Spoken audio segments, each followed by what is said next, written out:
the booth, Caleb Smock, and we are so excited to get the day underway. You can see the mini and micro drivers on the circuit. The micro class, the first one up here, the 7 to 10-year-olds, and they're taking one of the cut-throughs that is normally going to be used now for the pit entry because we've got a completely different racetrack. But they're going to run the longer full final turn just on the out lap. And then from here, when we get underway, you'll see this first lap. It'll be a little bit crazy. They've had 3 practices on Thursday, 1 warm-up practice session this afternoon, and after that, it's time to go racing on this alternate layout. Here we go, green flag, turn 1, and the micros are underway with Alexander Procuna leading them up the hill here down to turn number 3, and they'll run the full back straightaway here as we've got 1 turned around over in 2. Down the back, it is Procuna trying to catch up to Royce Vega. Vega on the pole from qualifying with Ashton Woon sliding into second as they exit turn number 4. And here they go into the new section. Overhead by turn number 5, a hard 90-degree corner that puts them into the normal turn 9. It has now become turn number 6. And then the quick kink at turn 7 opens them up for still turn number 8, the hairpin. And then a quick chicane onto the front straightaway here. Lap 1 complete. Royce Vega, the leader, out of turns 9 and 10 and down at the first corner. Yeah, that chicane's going to be just a little bit trouble here for the drivers. It's the first time that they've actually been running this at speed of race pace along with racing with each other. As Xander said before, they had 3 practice sessions to try to get it figured out, split up between Thursday and this morning as they make their way down the backstretch. One of the key passing opportunities there in the last corner to try to set someone up for turn 1 is now out of it, and that chicane 2 has got some barriers close along with some intense curbing, so look for a couple of maybe wheel hopping and bicycling going through there as they make their way into the reverse hairpin right about now. Yeah, so here they come into turn number 8, single file up front, little pass back behind. Marco Sammet on the move here early. He's gotten himself up to second from third. Ashton Woon dropped back to fourth. Parker Ives there, P3. All still chasing Royce Vega, who's been able to break away a little bit. There is still a good amount of drafting with that long back straightaway in play, but we've taken out some other parts of the course like the run up the hill to the final turn and the long front stretch. It'll make it a little bit more about driver, and again, just a lot of different changes overall here this weekend with the micros and everybody for this alternate layout today as Vega takes them into the infield section again. Parker Ives has now moved his way up into second. He's gone by on Sammet with help from Ashton Woon. So Parker Ives up to P2, 2 car lengths away, and hauling the mail aboard the Nitro card as they head down the front stretch. 2 laps down now, 10 to go. Or 3 down, sorry. Another beautiful overhead shot as they make their way to turn 1. Little pass back there in the mid to back pack. There's a top 3 slowly starting to pull away. Again, that's Vega, Ives, and Ashton Woon went purple last lap. A little bit of a toe in his advantage now as they're catching back up. Look for him to go nose to tail. Something else with this layout, as we said, took out the long front straightaway, which is a great drafting opportunity. It looks like Woon had a look there on the inside of Parker Ives. It may be a little bit easier to run away from the field, but when you do it, you got to be consistent, and you have to be quick when you do it. Now that there's more corners, a little bit tighter, if you aren't perfect, you're definitely going to lose a little bit more ground as you would previously. So a couple differences on the camera angles, of course, here as we get our ticker up and running. 9 laps to go, 4 laps down. Royce Vega's led them all. They'll head for turn number 3 once again. Parker Ives with a big run, though, down the back. Could have an opportunity for the lead. Peeks out, looks inside. Parker Ives down the inside and to the front into turn number 4. And Royce Vega slots in right behind him there in second as they head over to 5. Yeah, they're going to go 2 by 2. It looks like Ashton Woon not able to close back up as much as he wanted to. Now he's starting to inch his way back up. Marco Sammet in the 4 spot, also starting to edge his way up towards this battle for the top 3 as they make their way to turn 8. A little wide there from Parker Ives on the exit of turn 8 as they make their way through. Now we got a 4-pack coming down into turn number 1.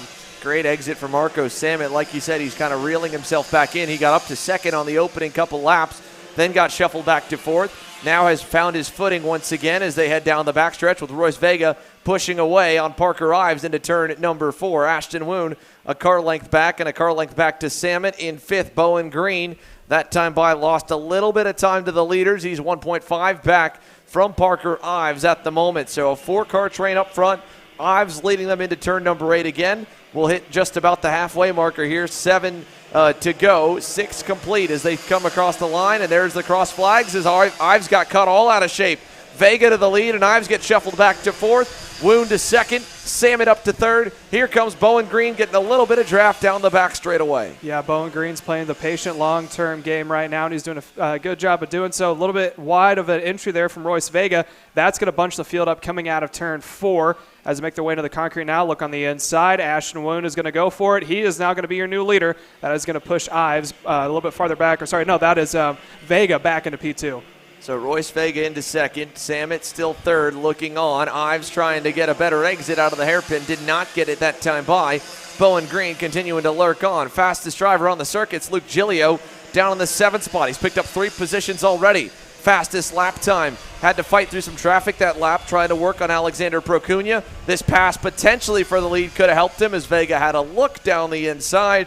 Didn't ultimately go. 6 to go as they head for 5. Ashton Woon is your leader into the infield again. Again, something else to keep in mind is that concrete patch is different from the normal racing surface they're used to. Hasn't been run in a whole lot this whole weekend long, a little bit from the previous races on Thursday, along with the shootout in the K100 yesterday. That's going to add a different effect to it. It's going to have just a little bit more grip than normal. As we watch the top 3 go into turn 1, they're trying to work that to their advantage. Still Ashton Wood on point, Vega on his back bumper, and it looks like Bowen Green slowly about to make his way into frame. Yeah, Bowen Green didn't gain too much that last lap. This will help a little bit. Vega to the point into turn 4 with help from Marco Samet. Woon slots back in line to third, and they continue to shuffle for the lead. It'll make it closer and closer for 5, and then you can see that wider shot. You got the second group led now by Luke Giglio. He's gotten back around Alexander Procuna. They're 2.5 back from the leaders. 4 to go this time by. Could end up being a lot more than just 5 at the front. With Royce Vega showing the way, Marco Samet's going to come under fire from Ashton Woon, I think, down in turn number 1 potentially. Here's the second group aboard the Alonso Kart for Motorsport. Luke Giglio trying to lead them forward, and indeed, Ashton Woon went by on Samet. Samet's going to go back, repay the favor in turn 4 with help from Parker Ives, and Ives will get back into third as well. Ashton Woon back to 4th. Turn 5, here they go. The second group on back there as they go door to door again. Parker Ives making his way up another position. There goes Ashwin is going to follow. If they keep going back and forth like this, Vega's going to be able to check out as we see again another pass back there on the inside. Marco Sama able to get around Ashton Woon. And there's Luke Giglio and company showing up into frame about 4 kart lengths back as now it's going to be Bowen Green trying on the inside, and 1, not enough to get it done. And slowly but surely, Luke Giglio is bringing up that second grill. Yeah, late run here for Luke Giglio. Purple lap time that time, 37.370 for the kid in 6th. 4 spots gained, going to have an outside shot at getting into the top 5 as he gets side by side there with Green at the end of the frame. We're watching the second and third place, or third and fourth, of Marco Samet and Ashton Woon try to close back up to Parker Ives. Now they're going to battle again. Woon to the inside, turn 8, gets it done. Ashton Woon back to third. 2 to go at the line. Royce Vega in a prime spot here for a heat race victory as Parker Ives lost about 1/10 of a second to him last time by. He is 7/10 back with pressure coming from the 3rd and 4th place spots as they head down the back straightaway. You can see it. Woon will close down to a car length away. I think Vega just might be out of drafting distance from Parker Ives running at P2. Ives got to play it a little bit safe here with Ashton Woon, maybe work together in these final 2 laps. It is enough to close it back up if they're patient with it, but if they continue to go back and forth like we've seen the past 3 or 4 laps. Look for that battle there from second on back to then grow even more so with that second crew starting to come up. White flag in the air, Royce Vega out in front. Ashton Woon thought about trying to make a move on the exit chicane, doesn't have enough. Little mistake that lap for Royce Vega. He gave up 1/10 of a second to Parker Ives. But again, we're already on to the final circuit around. I think it will be a battle for second. Ives still digging, trying to close to Vega. He's getting some toe off him now. That keeps Woon at bay as they battle back behind for 5th. Giglio versus Procuna. Procuna going back into the 5th spot. Into the infield. Final time. Ives is going to have pressure from Ashton Woon. Does he leave the door open in the hairpin? Let's see it. It stays single file behind him there. Battling for 5th. Procuna blocks for 5th. Vega wins heat number 2. And the rest come across the line all clean and green this time. Not as tightly packed as they were in that first heat race, and not as chaotic either. Everyone's still feeling out the alternate layout on the tap for today. So Royce Vega, your first heat race winner of the afternoon here in Micro. Parker Ives 2nd, Ashton Woon 3rd. Marco Samet, Alexander Procuna round off the top 5. Luke Giglio, a lot of speed there in that one. Ends up in 6th, still 4 spots gained. Nico Urbezo, heat race winner from yesterday, 7th here on heat number 2. Holden Myers, Bowen Green drops back at the end, down to 9th. Colton Schnegenberg rounds off your top 10. We'll go to a commercial break. When we come back here, it is time to go racing once again with the KA100 Juniors. They're on deck and set to go here live from Mooresville, North Carolina. You're watching the IAME USA Grand National Championship presented by Hunt Brothers Pizza.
Parolin USA, a top-level performance team with unmatched hospitality, offering a full-service driver development program with year-round testing available in Miami, Florida, and the official North America racing team of Parolin Racing Chassis. Chassis and parts available at ParolinUSA.com. Massive turnouts, world-class venues, and an awesome family-friendly atmosphere. All of these and more are pillars of the U.S. Pro Kart Series, which is gearing up for its biggest season yet in 2023. Orlando, Houston, Newcastle, Cincinnati, and Mooresville. Welcome to the top level of North American karting. Welcome to the U.S. Pro Kart Series.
So here we go for KA100 Junior. Headed onto the racetrack for heat number 2.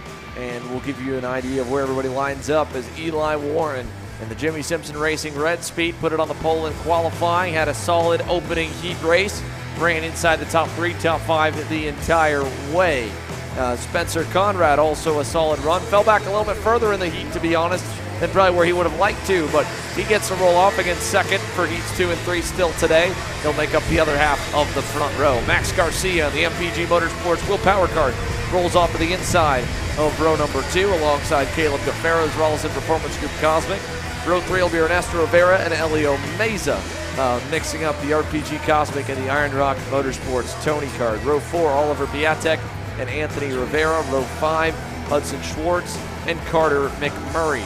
Nearly 40 drivers strong for KA Junior. It'll be the biggest class for the heat races still again today as the KA Senior class tops them in total entries, but they're split in 2 flights through the weekend to decide the best 40 to contend for a main event win Sunday afternoon. Here they go around the final corner, only used again for the starters to give them plenty of time down this long front straightaway to sort themselves out and get all 38, 39 KA Juniors into the tram lines. And here we go, getting set for the green flag. You can see them dead even from the overhead shot, looking for the start. A little bit of a jump on the outside. They had to back off and give the advantage to Eli Warren down at turn 1 as they go 2 and 3 abreast up the hill.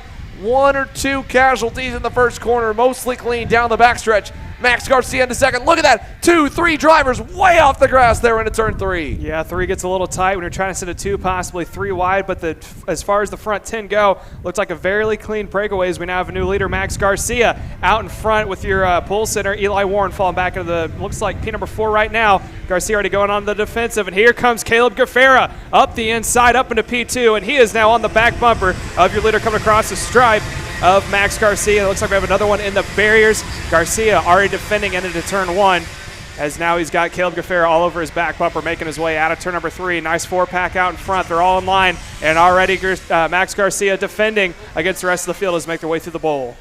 Here they go through turn number 4. Side by side for about 6th on back. Garcia still leads. Gaffara second. Meza trying to work his way up after a bad heat race. He's behind them about 4 spots while Spencer Conrad goes wide, and Gaffara down the inside on Garcia for the lead. Gets through just ahead of Spencer Conrad, Eli Warren, and Piatek. Then Meza, who went purple for a minute, but give that all the way down to Alex Mercado down in the 11th spot. But Caleb Gaffara aggressively early taking the lead on Max Garcia. Garcia trying to answer back, turn 4. Can't find a hole, and Gaffara blocks the inside. Yeah, defending on the start here is something that's not uncommon, especially in these heat races. On this track layout, it's going to be a little shorter as we now see Garcia trying up the inside. Couldn't quite get there, and that's going to open the door for Conrad. Tries it, gets into the side pod there of Max Garcia heading into turn number 8. They all knew that Caleb Gaffara was quick. They're trying to keep him at bay. Garcia does a good job of fending off the charge from Spencer Conrad, but now they've got to go. Oliver Piatek to the bumper of Max Garcia down in turn 1. Let's see, will they work together or will they fight a little bit more? Gaffara gets a 0.6 of a second lead as they rocket down the back straightaway here on lap number 3. Trying to hunt him down, turn 4. Piatek under fire from Conrad. Conrad retakes 3rd. So now Conrad's going to try to get to the back bumper of Max Garcia in P2. This top 5 need to settle down. You've already seen the gap that Caleb Gaffara has been able to pull away, about 4 or 5 kart lengths. It looks like this time through turn 8 they've calmed it down a little bit, although a little bit of a look there from Piatek on the inside of Conrad as he is under fire there from Eli Warren right behind him. Looks like Warren got a little wide, but this time by, I think they're going to try to see if they can't reel in Caleb Gaffara out in front. That was a good lap for 2nd and 3rd. They knocked off 0.2 of a second to Caleb Gaffara. They'll knock off a little more this time down the back. Piatek ran it wide out of 3. He's getting all out of sorts as keeps getting shuffled to the wayside, getting the tires a little bit dirtier, running offline, and now he lost that 4th position to Eli Warren. Elio Meza starting to bear down on him, and Meza's got his teammate Cooper Shipman, who was a rocket ship in heat number 1. Already picked up 4 spots again here in heat 2. He's up to 7th, digging towards the front as they head onto the front straightaway. Single file they come. That chicane is not a good passing opportunity, but it is able to set you up for a good pass. They're coming out of 1 or 2. As we see the leaders now making their way out of turn 3. There's the gap to Gaffara slowly starting to close. A little bit of look there on the inside from Conrad. He is going to make up 1 more position. as they're going to go nose to tail now, and it looks like Max Garcia within about a half a car length of your leader of Caleb Gaffera. So Eli Warren up to third on Spencer Conrad, back to fourth. Garcia on to Gaffera, late dive inside turn 8, and he gets crossed up. Gaffera makes sure to shut the door at the end, and Garcia gets put back into the weeds again. So now they're going to go nose to tail. That's second on back of Garcia, Warren, and Conrad. Again, Gaffera opens up just about a 2-car length lead. The draft comes into effect here out of 3, heading into 4. There it is, starting to close. Garcia closes up to him as here comes Conrad, the inside of Warren. Tries it. Looks like he may able to get it on the exit there of turn 4.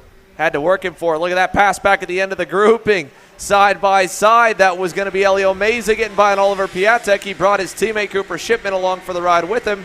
So change for 5th and 6th as Shipman and Meza move up the order. Piatek down to 7th. Down the front stretch, Garcia will get close enough again to Gaffera to try him one more time. Yeah, that last time when he was able to close up the gap, he decided to follow him and not try to pass him. This time might be a different story. Conrad starting to breathe down the back bumper of Max Garcia as they go through turn number 4. It looks like it's going to stay 1, 2, 3 even. Off there in the 4th spot, Eli Warren slowly trying to close up for the battle for 3rd. Spencer Conrad showing a lot of patience there, helping Max Garcia get back to Gaffera, knowing that they want to fight for the win and not for 2nd. Into turn number 8 here this time by. It'll be 6 laps to go. Caleb Gaffera still your leader. Garcia 2nd. Gaffera gets a great launch through that chicane onto the front stretch, better than most in that lead group. Keeps him safe in turn 1. He will not be safe down by turn 4 though. Here comes Garcia. Big run to the rear bumper. Gaffera knows it. He'll block Garcia trying to tell him to go forward. I don't know if I'm Gaffera, and I believe that because Garcia's tried to pass him at every possible opportunity thus far here in heat number 2 through turn number 6. In the kink at 7, turn 8. Does Conrad go on Garcia? He thinks about it, tries it, bumps him a little bit, and that's going to give Gaffera again a little bit of a lead with 5 to go. If you're Conrad, I understand the lack of patience of trying to get up into P2, but we've seen it yet again now, and we're seeing it now. Gaffera opens up about a 2-car length advantage when they start battling back and forth that 2nd spot. They do close it up due to the draft here heading into turn 4, but not quite in striking distance. Conrad a little anxious there to try to see if he can't lead early. Yeah, so Spencer Conrad still riding in the 3rd spot, or trailing Max Garcia. He's got Cooper Shipman bearing down, who worked his way around Elio Meza early on. And now Cooper Shipman, once again, 7 spots gained. This time he's going to have a real shot at the win. What a great run through the heats it's been for Cooper Shipman. Good lap that time. He'll close up again a little bit to Conrad as they climb the hill to 3. 4 to go. Caleb Gaffera has been able to fend off every charge thus far. Here comes another one. Turn 4. Garcia's close. Looking on him. Door slammed shut right in front of Max Garcia. Yeah, Conrad was able to close back up, and again, Cooper Shipman now up in this fight in the 4th spot. He sat and watched the battle for the top 3, used that to his advantage. He stayed consistent. Now he is slowly starting to get to the back bumper of Conrad. He's seen how much Conrad's been anxious to try to get around Max Garcia. If he sits there in 4th and lets the 3 duke it out in front, with 3 to go this time by, he may be in the catbird seat. Could be a good finish for Cooper Shipman. Here they go up the hill again. Again, Gaffera has Garcia car length back to start the run down the backstretch. He'll get a big run on him. Does he try it this time? Gets to the bumper, just sits there. He's going to go back to a different strategy, try a different play. Into turn number 5, pass for 3rd coming. Cooper Shipman forces his way by, gets through on Spencer Conrad, and he gets 8 spots gained. Here comes Garcia, turn 8 this time. Completes the pass with 2 to go. Max Garcia finally gets it done and takes it over and nearly gets turned as Gaffera got such a good launch out of the final corner. He almost gets into him, and Shipman around the outside gets to 2nd. Cooper Shipman saw the opportunity, took it beautifully, went around the outside of the exit of the chicane. Now here's your leader of Garcia going to defend the inside. Shipman's going to follow, and now here comes Gaffera trying the outside line out of 4. Almost gets there. Shipman closes him off into 5. And he gives a little shot into Garcia. They all stack up. And now Garcia with some breathing room. Gaffera trying to hang on. Look, we got 1 way off in the grass. 2 off in the grass there. I think that was potentially Spencer Conrad. And as they come onto the front straightaway, it is Garcia over Shipman. Then Gaffera. Big contact on the front stretch here back behind the leaders. The midfield has absolutely imploded. There are 4 or 5 cars collected on the front straightaway here while the leaders race down the back. Yeah, I think that was bound to happen. The shorter layout allows everyone to bunch up, as now we see that is Max Garcia back on point. Gaffera forced to the outside. Shipman still going to go door-to-door through that quick little chicane, and now Gaffera is going to settle into the 2nd spot. Garcia will block into 6. Now he's just got to protect properly into 8. Does he leave the door open? Final hairpin goes low. Gaffera moves him up the racetrack. Gets through for the lead in the win. Yellow flags waving, black and checkers around. Gaffera crosses the line first. He gets the race win. We will see how it all holds up. Again, I don't know when that yellow zone started and how it all will shake out, but a very hairy ending to heat number 2 for the KA Juniors. That is going to have a lot of questions here after that one. Wow. Yeah, I think that's a big question everyone's going to be asking is at what point is that yellow flag going to be registered on track? Is that pass between Gaffera and Shipman actually going to be legit as it came across the line? So Caleb Gaffera ultimately, unofficially, gets the heat race win here. Cooper Shipman ends up in second. Elio Meza third. Max Garcia fourth. Alex Mercado, fast time of the session, 10 spots gained, avoids all the carnage, gets into fifth. Piatek sixth. Eli Warren, the pullman, falls back down the order to seventh. Valentino Garbarino eighth. Spencer Conrad ninth. And Ernesto Rivera rounds the top 10. Again, Cameron Brinkman does it again. What an awesome heat race for Brinkman.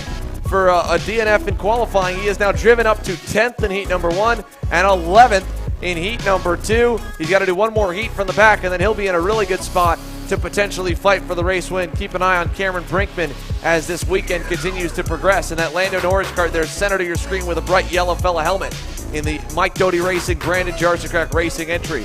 We're going to let them go through the scale, see if maybe we can have a word with our top finishers in KA Junior to dissect all the chaos that went down. So with all that, we'll take another commercial break and come back with post-race interviews for KA Junior.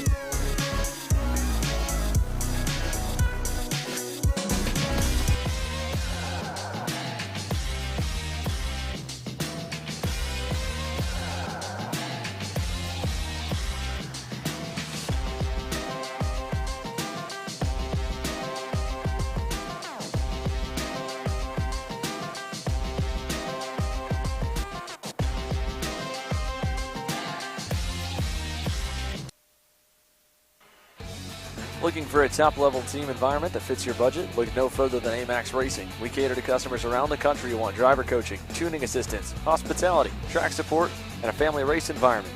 Our race schedule is support available at all levels, from club and regional series across the Midwest to top-tier events such as the TKNA Grand Nationals, the U.S. Pro Kart Series, and the Cicero Pro Tour. Whatever level you may be at or want to get to, AMAX Racing can get you there.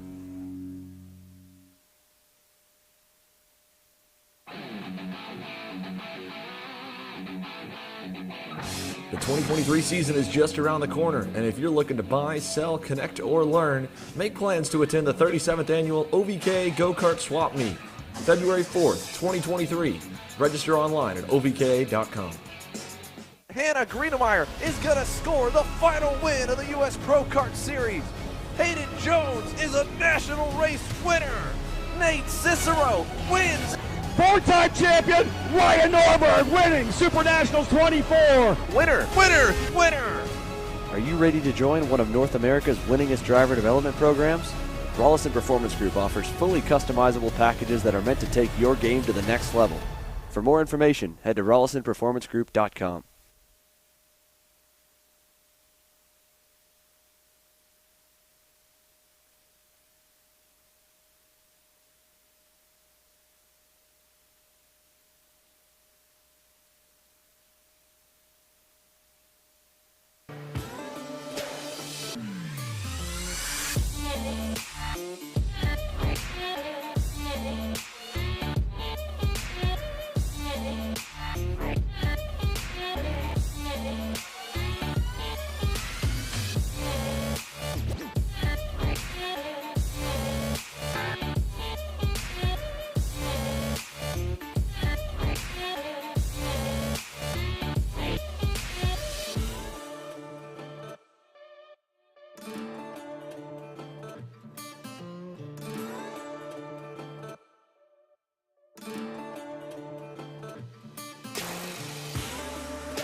Well, the engines have come to life here for the X30 Masters. Ben Cooper will lead them out onto the circuit as he has been utterly dominant to start the weekend with a near 3 to 4 tenths a lap advantage over the field and counting.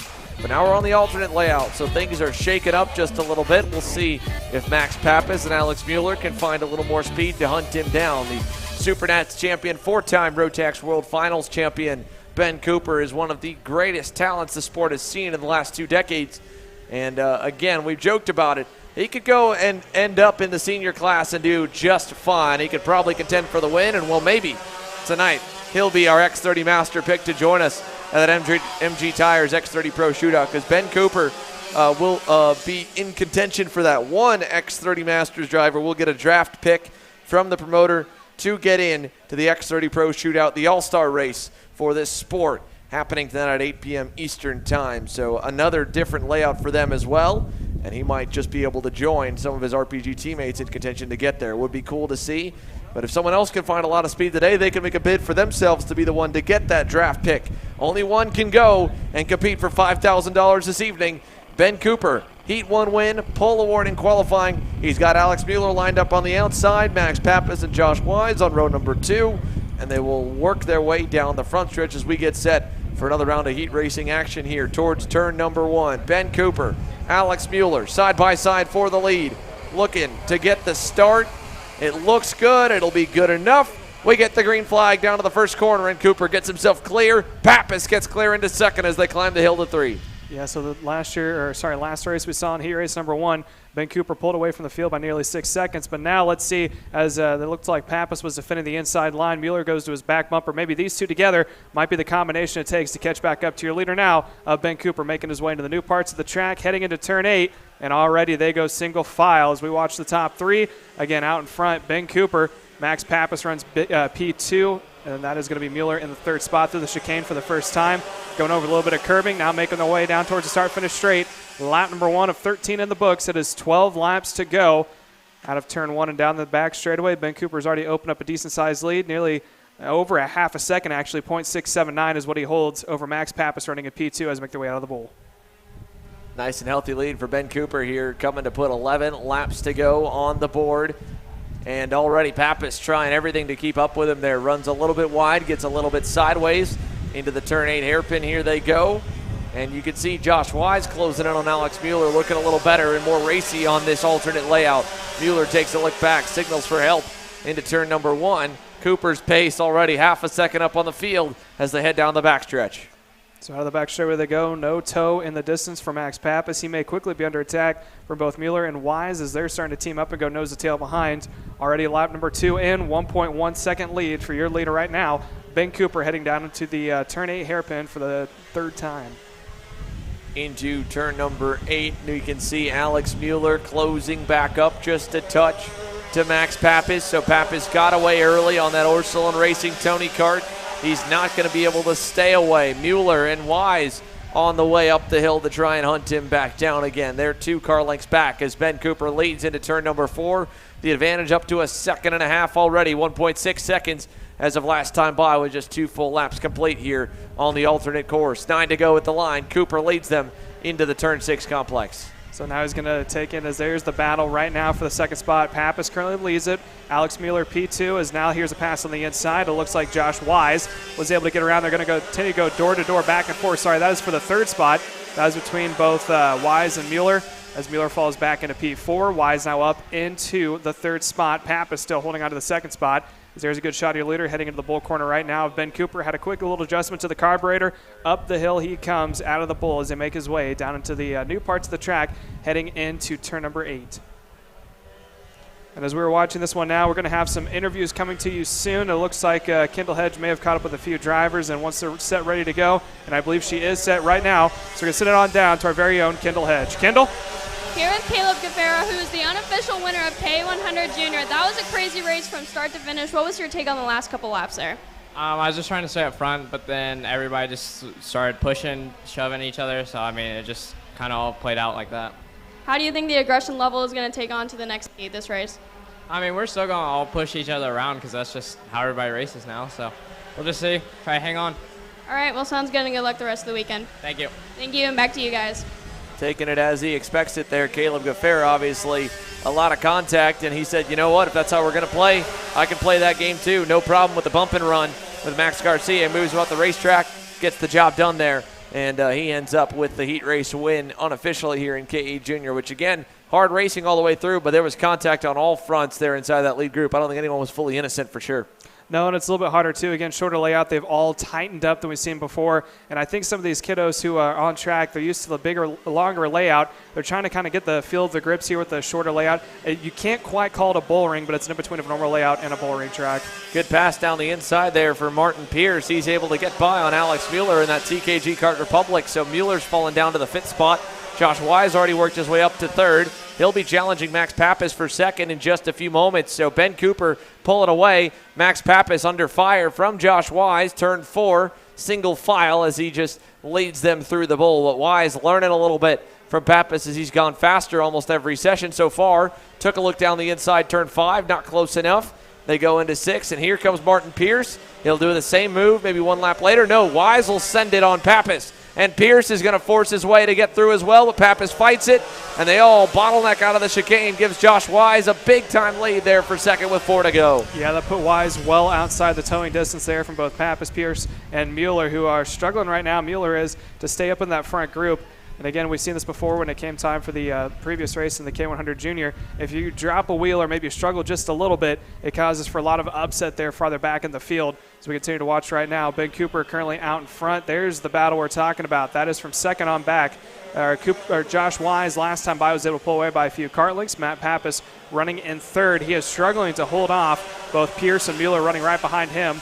This time by is 4 laps to go, and the lead right now between Ben Cooper and Josh Wise of 1 and 2 has now opened up to about 5.5 seconds. 5.4 separates the rest of the field. That is from second on back. That is Josh Wise, who currently holds about a second over Max Pappas running in third. As there's some door-to-door action, looks like Mueller is trying to see if he can't get his nose into this battle for the second spot as Max Pappas continues to hold off both Wise. 3 wide they go, heading into turn 8, nose to tail, and that is going to be Pierce making his way up into the second spot for a moment. Let's see if he can hold on to it as they now snake their way back onto the main parts of the track, this time across the stripe.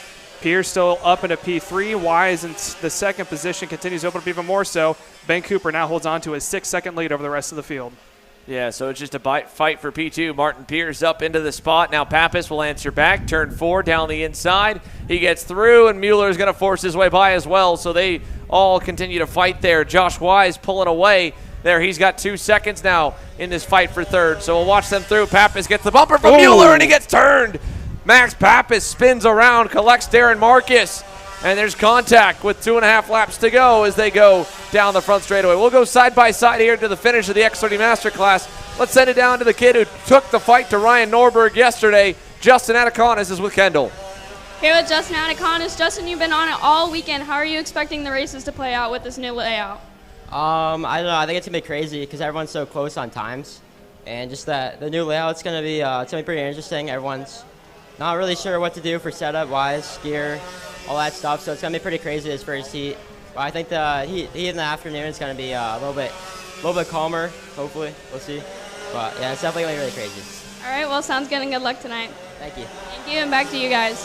Thanks, Kendall. Justin Ataconis again sounds a little bit trepidatious here of what it could look like in this heat race. Final lap underway. Ben Cooper going to cruise through to the finish, and again making a very good argument to get that X30 Masters pick to join the rest of the X30 Pros in the AMG Tires X30 Pro Shootout. Final corner, down through the chicane. Ben Cooper wins it. Heat 2, and the perfect streak continues. Josh Wise will finish second unofficially. Third will go the way of Alex Mueller. Fourth to Martin Pierce. Todd Shambo picks up a few spots at the end. Gets to fifth. Sixth to Jake Potak. Seventh, Ryan Kane. Eighth, Darren Marcus. And ninth of the DNF, or at least falling to the tail end of the field, will be Max Pappas. We'll go trackside for more interviews here for X30 Pro coming your way next. We cannot wait to talk to a few more of those drivers as the X30 Masters continue to work their way onto the grid. But a lot of X30 Pros cycling their way on, so we'll talk to as many as we can here before their second heat race gets underway. Heard from Justin Ataconis, talked to Ryan Norberg at the end of the day yesterday. There was a lot for him to learn from the weekend, of course, and really from that first day of action. He felt the pressure And now, well, let's talk about a kid that might be feeling some pressure, might not. Aiden Ingrata, first career X30 Pro start. He's looking pretty good this week, Kendall. Here with Aiden Ingrata in your first X30 senior race. How are you feeling so far today? I mean, I feel pretty good. I just want to survive these heats. Obviously, I watched the past couple heats on this layout. It's going to be pretty hectic, so we'll see how it goes. Well, with it being hectic in this new layout, how do you think the racing overall is going to be? I think it'll be fun. I mean, I think there'll be a lot of blocking, a lot of people going off the track, so I'm just going to keep my head up and see where I'm at. All right, well, sounds good, and good luck tonight, Aiden. Back to you guys.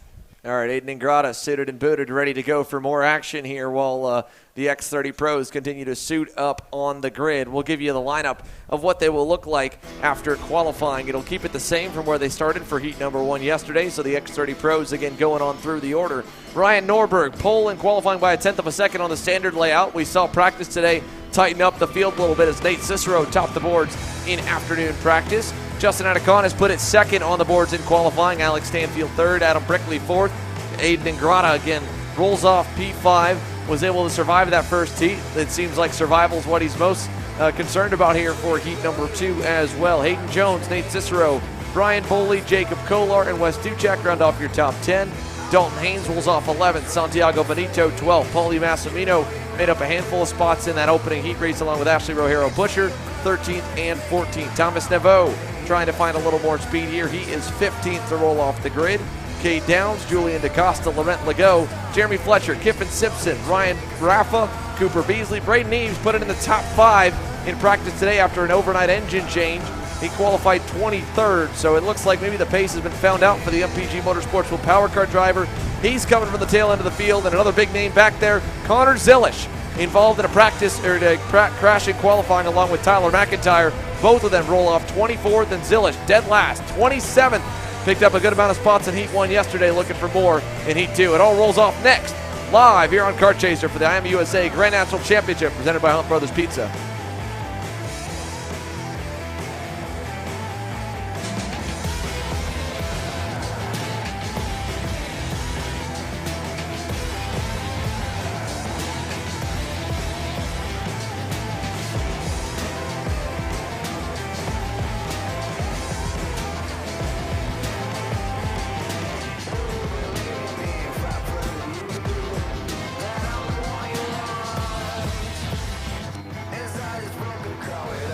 Looking for a top-level team environment that fits your budget? Look no further than AMAX Racing. We cater to customers around the country who want driver coaching, tuning assistance, hospitality, track support, and a family race environment. Our race schedule is support available at all levels, from club and regional series across the Midwest to top-tier events such as the TKNA Grand National, US Pro Kart Series, and the Exclusive Pro Tour. Whatever level you may be at or want to get to, AMAX Racing can get you there.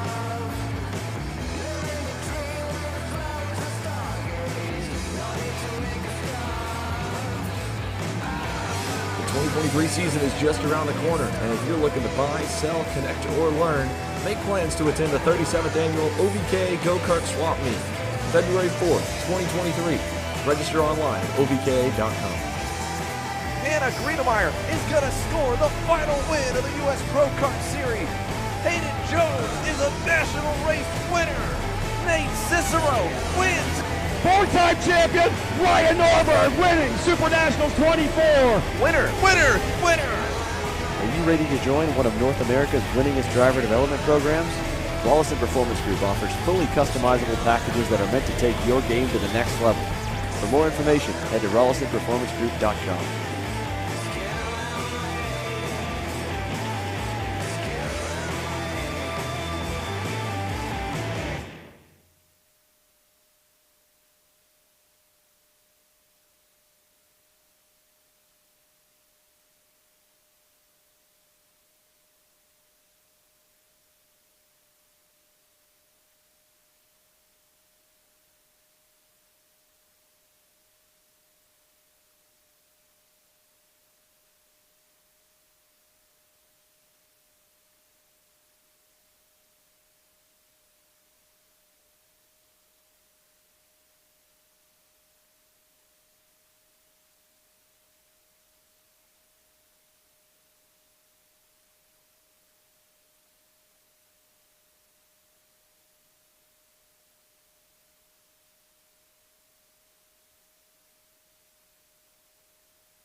Welcome back here to the IAME USA Grand National Championship presented by Hunt Brothers Pizza. Ryan Norberg is set and ready in the number 348 Rawlson Performance Group Cosmic to lead your field to the green alongside Justin Ataconis, who we were able to chat with right before. Alex Stanfield in that GWR Tony Kart was making some noise both last night in that KA shootout, got onto the box, and then through today. He's looking pretty stout so far, but maybe a little more speed to find in the X30 class. He rolls off third, great starting spot to do it, and another good starting spot for rookie Adam Brickley, who again is one of the many privateers in the Pro Division here this week. Cool to see. He had a decent opening heat race as a whole, but would be looking for a little better result in heat number 2. Aiden Ingrata, like we said, we talked with him. He expects this layout to be crazy, was paying attention on the fence line to see what the races will look like. There's a lot of KA seniors doing the same, watching how to see this X30 Pro heat will cycle out. Hayden Jones, a lot of speed last night, just got turned at the beginning of that KA shootout main event. He rolls off 6 on the outside of row number 3. A lot of speed this week on the alternate layout. Not as quick as he was in warm-up yesterday, but there's a lot of factors that go into that practice session, so you can't always fully knock him off. I mean, he was 5th. That's still good. That just shows you how good he's been, that a 5th place result may not be the best. Here's your quickest man from afternoon practice. Nate Cicero rolls off P7 on the grid in the number 382. He was working his way slowly up the order in Heat 1. And with a lot of speed here on this alternate layout, topped the boards in practice over Ataconis and Norberg. To his outside, Brian Boley in the number 325. He was a little bit further down the order in practice with potentially an issue for him as he hit a lap time that put him down in 25th. So we'll see how he cycles out in 8th. And there's the rookie Jacob Kolar in the PK Sports MPG Motorsports Alonzo Kart to the inside of row 5 alongside of what should be, I believe, the number 335 of Wes Duchak. And there's Eves rolling off tail end of the field. So again, keep your eye. Braden Eves and Connor Zillage. Eves' motor change takes him from 23rd to 27th on the grid. He'll start dead last to try and work his way forward. It's a Hail Mary call whenever you do it. But with the speed he showed in practice, you think there'll be a lot of promise for him here in this one, Caleb. Yeah, I mean, when you're starting that far in the back of the field, you don't really have a whole lot to lose, maybe a handful of positions. But the long run that might pan out as well with the track change that we had. If you can keep your nose clean, as we saw from the KA class, there was all sorts of hecticness. Not everyone quite knows what to expect. So in the long term of things, it may actually work in his favor. Yeah, it might work out just all right. He's still got, again, I talked to him. He was in really good spirits after that practice session. He said, you know what, Xander, I still got 2 more heats. Get my points a little bit better, and then on top of that, the pre-final can help factor in. So you can get a better starting spot for that pre-final, get some more good points out of that one. He said, dude, we'll be fine. We'll be right there on Sunday. That motor change, it brought this kart to life. So feels good about it. We'll see how much he can make up ground-wise here in heat number 2. We've seen how chaotic this layout could be in the X30 shootout. How chaotic will it be for a heat race for the X30 pros? Their first shot at it here this afternoon. Norberg to the inside. Ataconis on the outside. Stanfield, Brickley, the rest of the field ready to go. From the overhead shot, we look for the green, and here we go on the power, and we're underway down to turn 1. Norberg gets a good jump. Stanfield does as well. He'll move through from 3rd to 2nd, and Ataconis gets into P3. Brickley to 4th. Ingrata's going to come under fire down the backstretch from Nate Cicero. He'll block the inside, and the rest of the field cycles into the bowl. Yeah, Justin Ataconis. Man, one way off. Way off the racetrack. 2 drivers there. Massimino involved and Duchak involved as well. 2 on the edge of the top 10. Already a separation of the top 4, starting to slowly start to edge themselves away from that pack. Ataconis didn't have the best of starts. Maybe it was caught a little bit sleeping there into turn 1, got shuffled out. Beautiful job by Stanfield, though, sitting up on the inside and taking the opportunity when presented. Man, what a good start here for both Connor Zilish and Braden Eves. Both of them picked up 10 spots on the opening lap, up 16 to 16th and 17th as Norberg leads down the backstretch. Stanfield to 2nd, Ataconis in 3rd. Similar story from yesterday. Cold tires has been Ryan Norberg's advantage. He's been able to pull gaps on the opening couple laps on everybody, and then it's when they try to reel him back in. Let's see what Alex Stanfield can do. Adam Brickley's got a much better start, and Aiden Ingrata behind him is in all kinds of chaos as he goes back and forth with Nate Cicero and Hayden Jones. So to make their way out, like you said, Norberg started to pull away last time by. Adam Brickley went purple, so he is now the fastest kart on track. Again, lap 2 in. That is subject to change all the way through. Good shot of your leader right there of Ryan Norberg, opening up almost a half a second gap as here comes Ataconis on the inside of Stanfield, takes a spot away, count Justin up into P2. So good pass there for Justin Atacon as he was able to hunt down Ryan Norberg yesterday. Can he do it again here today? Fell with a gap a little bit bigger and the race a little bit shorter as it's the same number of laps on a much shorter track layout, 34 seconds, about 12 seconds shorter than the laps they typically run, nearly 13 on the full layout. But Justin Atacon is already pulling away from Alex Stanfield. Big run up the hill, down the backstretch. Let's see what the MDR BJR driver can do as the top four all have gotten separation. Nate Cicero finally got by on Aiden Ingrata along with Hayden Jones. Took him a little while to do so. So they're trying to work their way up to the top four as that overhead shot shows. Justin Ataconis is not letting Norberg get away, and he's pulling a gap on Alex Stanfield here. Where do the lap times stack up? 4 down, 11 to go. Ataconis even to Norberg. Not going to gain, but he pulls away from Stanfield. Ataconis right now just trying to get in whatever tow he can, heading out of 3 into 4. That is the only major drafting part here with this alternate layout at GoPro, and it looks like he's visually edging, starting to edge back up to him. Like Xander said last time by, almost dead even lap times, but right now, since he didn't make a move on anybody, I think he might be able to show what he can do and slowly start to pull away from Stanfield and Brickley running in 3rd and 4th. Yeah, just trying to hope and see if Justin Ataconis can get up there and bring the fight to Ryan Norberg like he did yesterday afternoon. Honestly, as chaotic as it's been a pretty tame heat race here. Here's some more chaos back in the field. Paulie Massimino has already caught up to a couple near the back, it looks like. He's trying to work his way back up.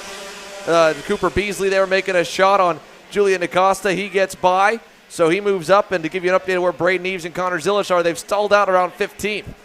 Eves up 12 spots, Zilish up 10, working on the back bumper of Brian Boley for that spot further down the top 10, while Norberg leads over Ataconis and Stanfield.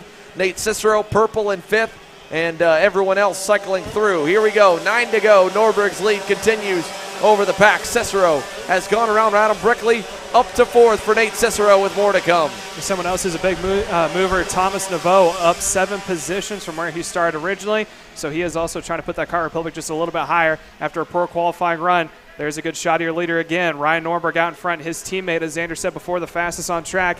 And it looks like that last time by, Anaconis was about 2/10 slower than your leader of Ryan Norberg. There's a good shot of the mid-pack battle. If I'm not mistaken, that is going to be a pass on the inside from, that looks like one of the RPM carts. Out of the way here now, as it looks like Paulie Massimino also trying to get up in the fight as well. So that was Hayden Jones going by Adam Brickley. Here comes Aiden Ingrata. He'll get by Brickley as well, just in the fight for 5th. You go back from Brickley, like you said, Thomas Naveau, 7 spots gained for the TKG Kart Republic, and he's going to have another couple in his wake here in a moment. Thomas Naveau hauling the mail, it looks like here, as he closes up to Brickley into Ingrata as well. Plenty of time still to go through the infield section into turn number 8. Does he do it? Here he comes, Thomas Naveau down the inside on rookie Adam Brickley. Give him the spot. And Naveau makes it 8 spots gain here in the heat race with more to go. Yeah, Anaconda's right in front of him, able to recover his spot. He didn't really have the best of starts, fell back 2 positions into the 8th spot. Now he's able to recover up just a little bit, currently running in 6th. As you can see them making their way out. There is Thomas Naveau. Originally started way back in the what appears to be the 15th or 16th position. My math hasn't failed me. He's struggling just a little bit now to pull away from Adam Brickley, who's staying glued to his back bumper. And there's a good shot there of Jacob Kolar leading another pack. That is running just a little bit farther back in the field. He is in 12th. Right behind him is Laurent Legal. Braden Eves also up in the mix. He continues to move up the field, up 13th positions. Connor Zilic has a little bit plateaued out there in the 16th spot, being only able to move up 10. There's a pass on the inside. Braden Eves now up 14 spots as he is able to get around Jacob Kolar. So move him up to 12th with more time still to hunt down the next in front. And the next victim would be Dalton Haynes on the Kart Chaser OTK entry as Eves leads that 3-car pack out of turn number 4. Zilish following along through the field. Both of them just trying to get some good results to get a better pre-final spot and then go further from there. Here's Zilish on Kolar inside turn 8. Gets the job done, and Connor Zilish picks up another one, moving 13 spots up, 15 gain for Eves. And Ashley Rojero Butcher, Dalton Haynes, the next 2 up the road, about a couple more tenths of a second to get there. Here's an update on 2nd. Alex Stanfield has gotten back around Justin Ataconis. So Ryan Norberg's lead opening up again. Stanfield finding some more speed as Aiden Ingrata went purple the lap prior. Norberg stabilizing out in front, about a 33.6 level pace. So the good battle here for 2nd spot. Like you said, Anaconda's falling back 1 position to running in 3rd right now. That last time by, Hayden Jones in the 5th spot. He went purple. He's just ahead of Aiden Ingrata. So those two, if we look farther back, there might be just a little bit of a tow there coming off of the back bumper of Nate Cicero, his teammate for Hayden Jones. As we continue to watch the battle here for second, it looks like Justin Anaconas is not going to let Alex Stanfield go anytime soon. Yeah, Alex Stanfield just going to be almost able to get away in some cases, and then Anaconas gets right back to him. And Anaconas is probably going to go back by him, I would think, pretty soon, because here comes Nate Cicero and Hayden Jones. The RPG teammates have now caught the fight for second right at crunch time. 3 to go now here in the final few stages of the X30 Pro second heat. Anaconas, again, right on cue, back on the inside of Stanfield, knowing that pressure's coming. He'll take the spot away to turn number 5. So now he is going to put him back on point. And as you said before, Xander, that is now going to be Nate Cicero up onto the back bumper. So that's going to be what appears to be a 4-kart battle for the second spot between Alex Stanfield, Justin Anaconas, Hayden Jones, and Nate Cicero all up in the mix as well. The 2 RPG Cosmic teammates are now slowly starting to edge back up. Look for those 2 to possibly work together to get around the 2 in front, make an RPG 1-2-3. I think Stanfield might go back on Anaconas this time out of turn 3 down to 4. Didn't get a good enough run, so he's got a block there for third. That'll give Anaconas some breathing room, and Stanfield will have to fight with Cicero and Jones into turn number 5. A lap and a half to go as Norberg leads the way here into the infield hairpin. Cicero might have to worry about Jones, and he does. He blocks the inside there. So lots of defending in the second through fourth pack as Norberg is down the road here with a big lead. Cicero blocks on Jones, down to 1. Jones crosses him up, looks left and right to try and find a way around him, and down the back. They're going to go side by side and duel for P4. Stanfield and Anaconas all clear as Cicero continues to low line it. I think this is going to allow Aiden Ingrata to slowly make them way up to the field. Again, with the white flag already been shown, he's not going to be close enough to make a move. But if there's anything that happens between these 2, he'll be right there to pounce on it. Norberg, an easy cruise to the finish. He'll collect the Heat 2 victory here out of turn number 8. And look at Anaconas. Hangs on just barely over Alex Stanfield. And Jones puts one over on Nate Cicero. And final lap, Braden Eves and Connor Zilish get by Dalton Haynes. So Haynes falls back to the 13th spot. Eves, 16 spots gained up to 11th, with a lot of good pace being showed there for the MPG Motorsports with Power Kart and the GWR Tony Kart of Connor Zilish. Both of them up the order, trying to get themselves enough heat points to potentially transfer into that X30 Pro shootout later on tonight. But they're just on the outside looking in with the way that things have gone for them. Cade Downs, 6 spots gained to 10th. Ashley Rogero Butcher in the 9th spot picks up 5 in that SRX Racing Experience Privateer OTK. Brickley ends up 8th. Neveau, 8 spots gained to 7th. Then Ingrata, Cicero, Jones, Stanfield, Anaconas, and Norberg. We'll catch up with them after the break, while meanwhile the minis are getting set to go green here. Next up, live from GoPro Motorplex for the IAME USA Grand National Championship presented by Hunt Brothers Pizza. Heat 2 with 3 more classes to go, 4 more heats before the dinner break.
All right, so with our X30 Senior coming to a conclusion, our very own Kendall Hedge is caught up with a few of the drivers, making the way up through the field as we send it down to Kendall Hedge. Kendall, take it away.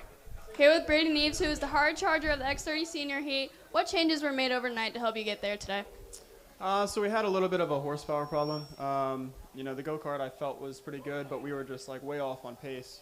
So we kind of tried a lot on the go-kart. Nothing was really helping. And this morning for morning warm-up, we ended up doing an engine swap just to see if it was going to be better, and ended up going fourth quickest. So it seems like we found our problem there, and the chassis is good. So honestly, I'm feeling like we can make our way up through the heats in the pre-final. All right, well, sounds good, and good luck tonight, Braden. Thank you.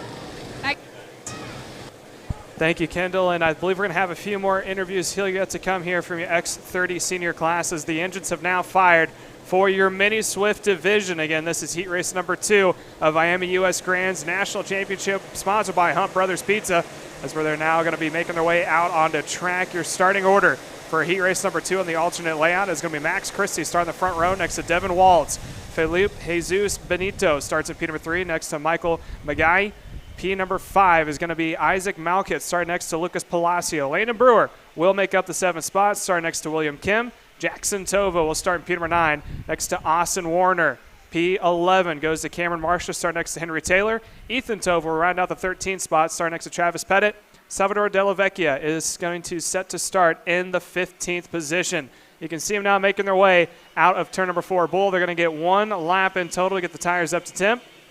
And once they get bunched up, we're going to go green here shortly. I believe we do have a couple more interviews still yet to come shortly with Kendall Hedges. Now we're going to go side by side for the start here if we need to. But she is now caught up to one of the breakout drivers of this weekend, Justin Anacones. Kendall, take it away.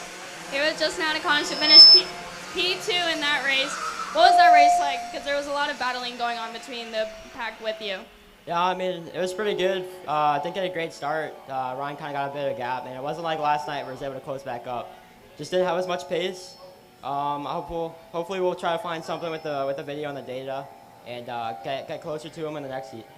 Are you hoping to, with all the changes, that it will be more packed up in the next heat race? I don't know. I hope I can get closer to Ryan, because I mean, obviously I'm out of the chance for pole on the pre-final tomorrow, because he's won both the heats so far, unless he crashes. But yeah, it's just gonna be it's gonna be pretty crazy. I think everyone's just gonna get a little bit closer now. Everyone's kind of used to the track, and yeah, just hopefully we go a little bit closer, get a heat win. All right, well, sounds good, and good luck tonight. Thank you. Back to you guys. Thank you, Kendall. Again, that was Justin Anacones, who's had a very good weekend so far, making his break up to the front of the field as we got the field set ready to go for your Mini Swift coming down to line. Green flag is out. Good start for Max Christ on the inside, catching Devin Wallace sleeping as he follows his way back down towards the field.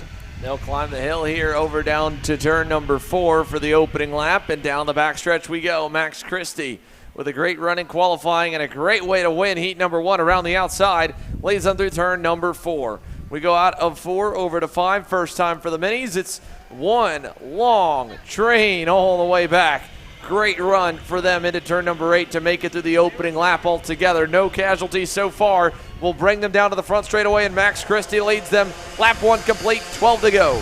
So it looks like no one is going to be going on the defensive. They're all going to take the normal racing line. They're playing us a little bit of a smart and long-term race here, although with this alternate track now and a little bit of shorter lap times, as we saw from the seniors, about 6 seconds as, huge crash there in turn 2 as the barriers have been moved. It looks like everyone's still going to continue on, so maybe someone clipped it as there's a little shuffling back towards the field. I think that may have been Isaac Malkit maybe losing a position or two as they make their way out into the turn number 8 right now. Christie still has yet to see Felipe Jesus Benito make a bid for the lead, but he is right there bearing down on him as they go on the front stretch. Benito, big run, stays in line down to turn number 1. Malkit right there. Palacio, quickest on the circuit, up 1 spot from his starting position there with the quickest overall lap. What does he do down the backstretch? He'll pull out for a pass, so will Isaac Malkit. Malkit to 2nd, Palacio to 4th, and they shuffle around behind Max Christie, who leads them into turn number 5. Benito went straight to the back bumper of Isaac to give him a little bit of a push, but I don't think it's going to be enough because here comes Palacio and company as he is bringing the train with him. It's now going to be a 5-car battle for the lead. Down on the inside, Isaac Malkit now is going to try to go to the lead, side by side there for 3rd. New leader across the line. Isaac Malkit leads for the first time this afternoon. So the Nitro Motorsports Nitro Kart driver takes him up the hill. What a great run for Isaac Malkit. through turn number 8 to get the pass done. And now down the backstretch, first chance for Christie to answer. He'll push him on the front back straightaway to try and keep the margin out back as Benito and Palacio have gotten some breathing room. They really started to go at it for 5th there. Devin Waltz lost another spot. Michael McGoy able to get by and try to bring some help as well. Landon Boer's in the mix. So is Jackson Tovo. Salvador de la Vecchia's picked up 6 spots up into 9th last time by the loop. And I think he's even higher this time. Here they go, across the stripe. It's Waltz in 5th, Boer 6th, McGoy back to 7th. Malcutt leads them up to turn 3 now. 4 laps down, 9 to go. So 4 karts out in front. Boer running in the 5th, Drew Waltz running in the 5th position. A little bit of an island right now. He has got Boer behind, the top 4 going in front of him. So if they continue to battle up in front, he's slowly edging his way towards the top 4. He's about to come into frame here shortly, but he's got to stay consistent. He is in that drafting range. I think at about after the turn number 8, maybe at the start of this next lap, it'll be a 5-kart battle for the lead. Well, and a little bobble for Isaac Malcutt coming out of turn number 6. Now it stacked him up into 8, and then he got a good launch out of 8, which ultimately played out to his favor there. Didn't run the best lap, though. You give that to Drew Waltz, who now has joined the 4-car train up front to make it 5. Michael McGoy got back around Landon Boer for the 6th spot. Boer back to 7th. Into turn 4, Malcutt still leads over Christie, then Benito, then Palacio.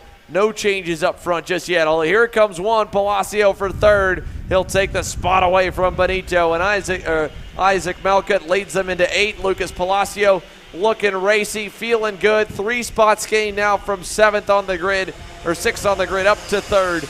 And down the front stretch, he's got plenty of time still. 6 down, 7 laps to go here in Mini with a 5. Oh, big contact back in the field. Big crash out of turn number 8. 2 drivers collected in that one. One of them is going to be the 121 Ryan Perry Motorsports entry of Lucas Brancati. The other one, not sure who, got popped up in the air. 2 altogether. One is Forrest Adams in the 181. The other one, I believe, was Roman McCurdy in the 31. So problems back behind as the leaders cycle through. Malcutt leads, 6 to go. Adams, Brancati, and McCurdy all collected in a big crash. They're running around 20th. So right now, it looks like Max Christie being a little patient there with Isaac Malcutt, your leader. Although Christie now getting a little bit of a support from Lucas Palacio. He has a look to the inside. That's going to be Christie taking over the lead. Palacio follows. Malcutt goes down into 3rd. And it looks like Benito in the 4th spot may have thought about it. Here's another pass to the lead. Palacio goes for it. Palacio, your new leader. Top 5 are now stacked up heading into turn number 8. Single file into 8 with Lucas Palacio perfectly playing the card, doing what he needed to do to get through to the lead. Run it mattered most. 5 to go. Lucas Palacio out in front on the TKG Kart Republic. Leads them up the hill to turn number 3. So they're all going to be in a train. Let's see if anyone pops out of 3. It looks like Christie's got to run. Does he take it, or does he continue to push? It looks like he's going to have a peek to the inside. Tries to beat him to the corner, and it is now going to be Christie, your new leader. Malcutt follows. That's going to push Palacio back to 3rd. Palacio now trying to see if he can't get around Malcutt for 2nd. Malcutt all the way to the lead as he goes down the inside in 5. Brings Palacio back with him. Christie back to 3rd. And it opens up. Malcutt knows it. He goes a little bit more narrow into turn 8 this time to cover that passing zone off. 4 laps to go. Crossover move. Here comes Palacio. Malcutt went to block. Palacio holds the spot and takes the lead. And Christie all the way back to 5th by running the outside there down into the first corner. Devin Waltz and Felipe Jesus Benito get by. So they're all in a tow now. Here comes Malcutt on the inside using that draft. He's going to take the spot away from Palacio, who now falls back into P2. Isaac Malcutt back on point. Palacio about to be under fire, but let's see if he can't try to pull us out of the top hat again. Making the way to turn 8. They're all single file. The chicane's coming up. Anyone take it here? Here comes Palacio back on point. No crossover. Will an attempt of a crossover. Side by side through the chicane, and Malcutt's going to hold his line in P2. And through that, Benito loses some time. Late move by Malcutt down back to the lead into turn number 1. 3 to go. Isaac Malcutt determined to try and get this heat race win. Palacio, big run coming on the backstretch. Follows Malcutt low, stays in line. Everybody stays single file through the bowl. But Isaac Malcutt, a decisive maneuver for the lead in turn 1. Here comes a pass for 4th. Inside and through for Max Christie. He gets by, and I believe Devin Waltz there with Felipe Jesus Benito up to P3. So they're all going to be in a train coming through turn 8, heading up to 2 to go this time by through that quick little chicane. Let's see him try to take it into turn 1. Malquit immediately goes to defend the middle of the lane, and now here comes Palacio. Tried for a crossover coming out of 1 through 2. Not going to have enough here, but he's going to have a run out of 3. Straight to the back bumper. Does he pop out? Down to the inside to defend goes your leader of Malquit. Palacio follows, and they're all going to stay in a train going through turn number 4. Single file out of 4 into 5. Palacio looking low. Malquit blocks it off. They bottleneck behind him. Little accordion effect on the bumping, and into turn 8. Back and forth we go. Malquit goes low. Palacio goes way wide around the outside. Malquit runs him wide, gets himself back clear. Now Felipe Jesus Benito is shoveled to the wayside. He'll lose 4, 5 positions as one driver really got burned by that going all the way to the outside of him. That might have been Michael McGoy. Yeah, McGoy bringing up that second pack. They're now only down by about 3 or 4 car lengths as the top 4 have been going nose to tail and back and forth. Your leader, Malquit, goes down to defend. Palacio try to pop up, look for a crossover out of 4. He can't quite pull it off. They're still going to go 2 by 2, a little bit farther back in the field. Now they're making the way back into the new parts of the track going backwards. That's a huge defensive there by Malquit as they make their way to turn 8. He's trying to hold off Palacio. 1 corner to go, just low lines it all the way through, holds the lead. Christie trying to go to the outside, and they all get turned in front of the field. Malquit will win the heat race. Big crash on the final lap. Felipe Jesus Benito has his family going crazy on the sidelines as he gets gifted second. Ethan Tovo and Travis Pettit escape it in 3rd and 4th. Michael McGoy 5th. Salvador de la Vecchia 6th. Devin Waltz in 7th. Tristan Murphy picks up 13 to 8th. Across the line, Christie and Palacio fall all the way down to 18th and 20th. Hate it for both of them there.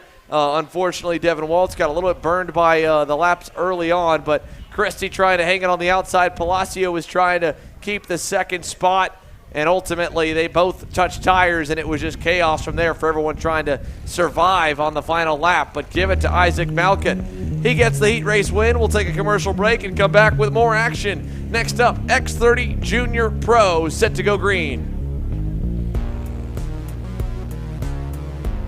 I'm Billy Vincent, owner of MPG Motorsports. What we do at MPG is we try to keep it a nice, fun family atmosphere, try to combine sort of the bigger things and of the bigger teams and the professionalism down with sort of some of the fun sort of family-oriented atmosphere. We try to not only develop drivers, but also the parents and the families for just in knowledge in general in motorsports. It all starts in karting. What we try to do is try to help the drivers, the moms, the dads understand the sport of motorsports in general, not just karting, but what it takes to get all the way up through. Whether you end up wanting to be a driver or a mechanic or an engineer, you know, we can help you with that, and that's what we're here for. If you're interested in joining us at MPG, our home base is at Whiteland Raceway Park in Indianapolis, and you can contact us at info@willpowerkart.com, and one of our great people will reach out to you, and we'll try to put the best program together. Looking for a top-level team environment that fits your budget? Look no further than AMAX Racing. We cater to customers around the country who want driver coaching, tuning assistance, hospitality, track support, and a family race environment. Our race schedule is support available at all levels, from club and regional series across the Midwest to top-tier events such as the TKNA Grand Nationals, the U.S. Pro Kart Series, and the Cicero Pro Tour. Whatever level you may be at or want to get to, AMAX Racing can get you there. Odenthal Racing Products, your #1 producer in engine mounts since 1992, along with our leading-edge designs and product development, such as the Odenthal Racing Products EasyGP camera mount, which comes in 4 different styles and can be used on any karting platform. To see our products online, go to odenthalracing.com.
And welcome back here live at the IAME USA Grand National Champion, sponsored by Hump Brothers Pizza.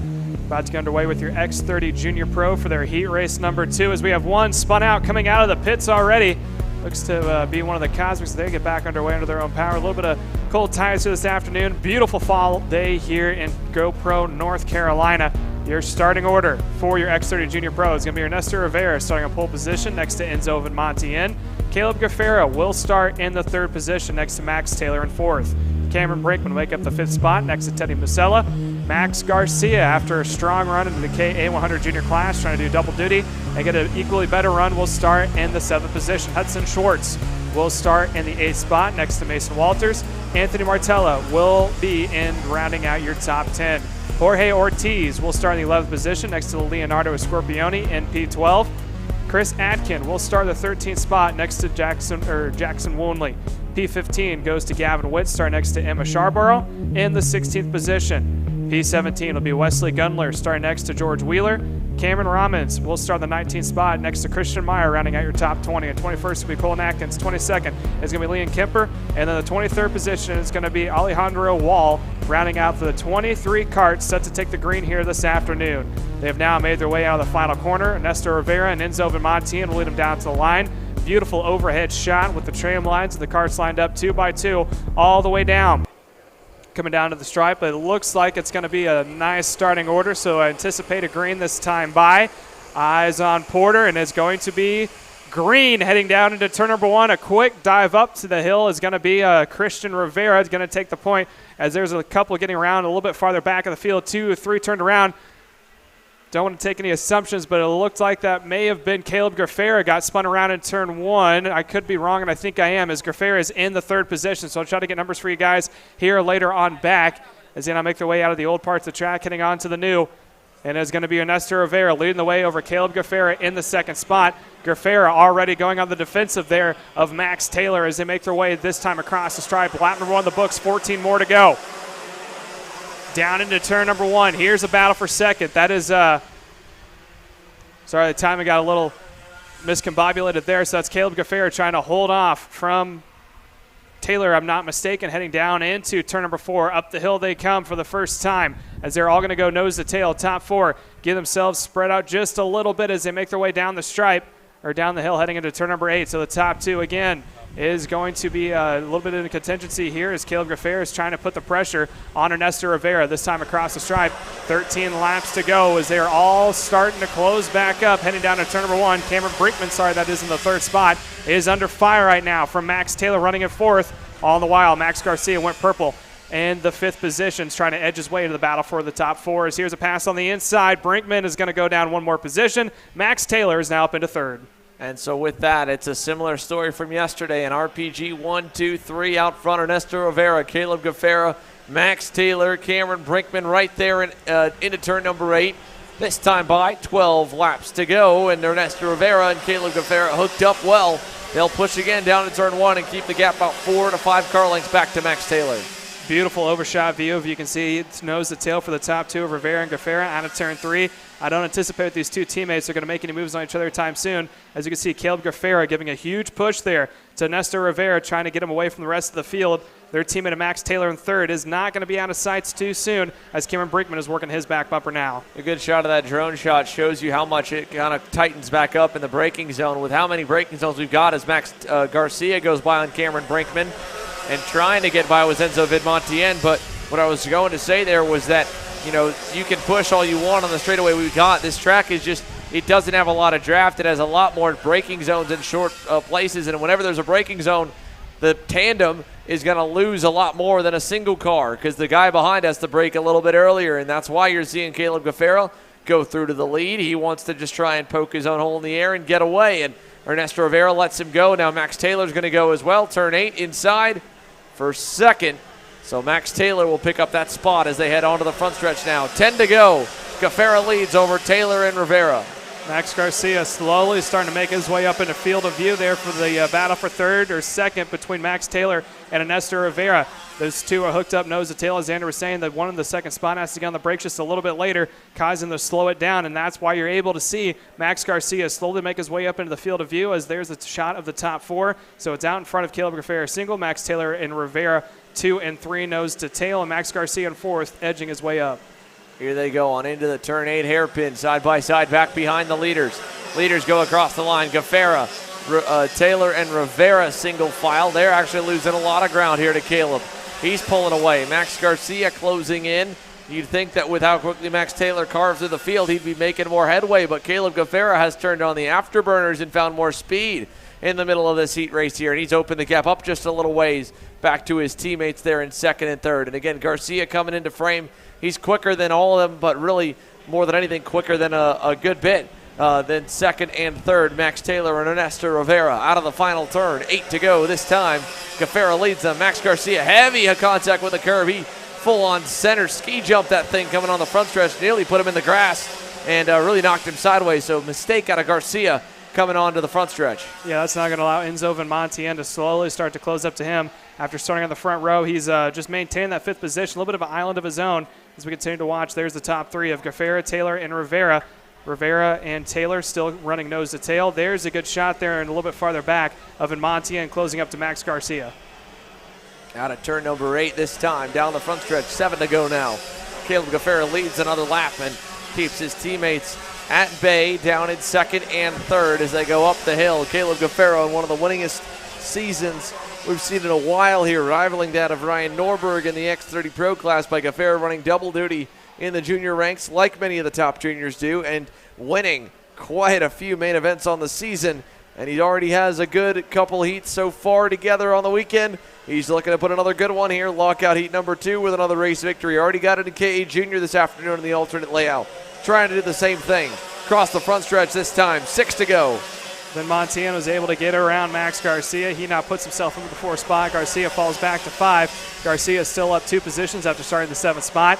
That battle back there, you've seen the gap start to open back up between second and third, the rest of the field. So due to that battle back and forth between Montiel and Garcia, Taylor and Rivera been able to pull away just a little bit, and they're still struggling to try to catch back up to their teammate out in front of Caleb Gafera, now the fastest Kart on track.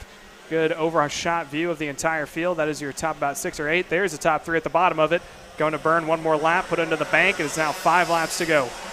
Good exit there for Max Taylor. He pulled away a little bit. Here's Montiel and Garcia again, 4th and 5th, and the rest of the group behind is Scorpioni, Ortiz in tow. And down to turn number 4, you can see that gap that Max Taylor built out of the final turn through the chicane. It's held up. He's pulled away from Ernesto Rivera. Actually gained just a little bit, maybe about a half car length to Caleb Gafera. And then here's this middle grouping still going down to turn number 5. This time by the stripe, 4 to go. 4th place seems pretty content for the moment for Enzo Montiel. Max Garcia pushing him, but not really applying a ton of pressure as they head onto the front stretch. Yeah, so now that 3-cart battle is slowly starting to heat up there for the 4th position. That's a Scorpioni, Garcia, and Montiel that you're watching coming out of turn 3 now. Leading that pack is Montiel with Garcia running right there behind him in the 5th spot. Scorpioni in 6th. They're going to start to battle out here just a little bit more. It's going to be 3 laps to go at the line, so the chances of them catching back up to the top 3 are slowly starting to dwindle, so they may just be fighting over who can get the points here for the heat races. Now there's a look on the inside as Scorpioni gets around. Looks like there for a moment of Garcia, and now he's going to fall back just a little bit more as it's now Garcia back up to point. So Garcia, nice move on turn 8 to get on the inside of Enzo Montiel. Like you said, a Scorpioni looked like you might have been able to follow Garcia through. Ultimately could not. With 3 laps to go, nearly 2 laps to go, Max Garcia now commands that second grouping, headed over to turn number 5. And it's 5 drivers all in that pack there, going back to Ortiz, and behind him one more joining into the fray. To make it even another one battling through, or Scorpioni now going to go and complete it on Montiel. That'll give Garcia some more space.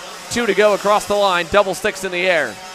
Look on the inside there as they're still going to go back and forth. That is just behind us. Oh, they're going to take the runoff there over into turn 1. And you can see a huge gap now as Max Garcia been able to pull away from the rest of the crew. As there's your top 3. Gafera still holds on to a decently strong lead. He's not quite in the clear, but he also doesn't have a whole lot of pressure put on him right now with about a 3 car length advantage over Max Taylor and Rivera, who've been stayed up nose to tail pretty much the entire race long. They're coming up on the white flag this time by. As long as Guerrero doesn't make any mistakes, he could have a clean running. White flag is now out. Guerrero continues to lead over both Taylor and Rivera coming out of turn 2, heading into 3. Final lap underway for X30 Junior Pro down the backstretch here. Caleb Guerrero, Max Taylor, Ernesto Rivera, 1, 2, 3 as they head through turn number 4. We're going to see if we can chat with some of our KA100 senior drivers down on the grid. And we'll send our Kendall Hedge to chat with who she can before they get their heat race underway. Caleb Guerrero into the final corner, though. Nice and easy. Will score the heat race victory in X30 Junior. Oh. And across the line there, Vidmonte and final lap hangs on there to get the fit spot. Wild 3-way battle. 5-way battle, nearly 3 wide across the stripe all the way through. But Max Garcia safely into 4th. Rivera behind Taylor, and everybody else cycles on by. So we'll send Kendall Edge and the rest of our on-track pit reporting crew down to the KA Senior grid because they're up next. It's time to talk with some of our top KA100 senior drivers here for the IAME USA Grand National Championship presented by Hunt Brothers Pizza.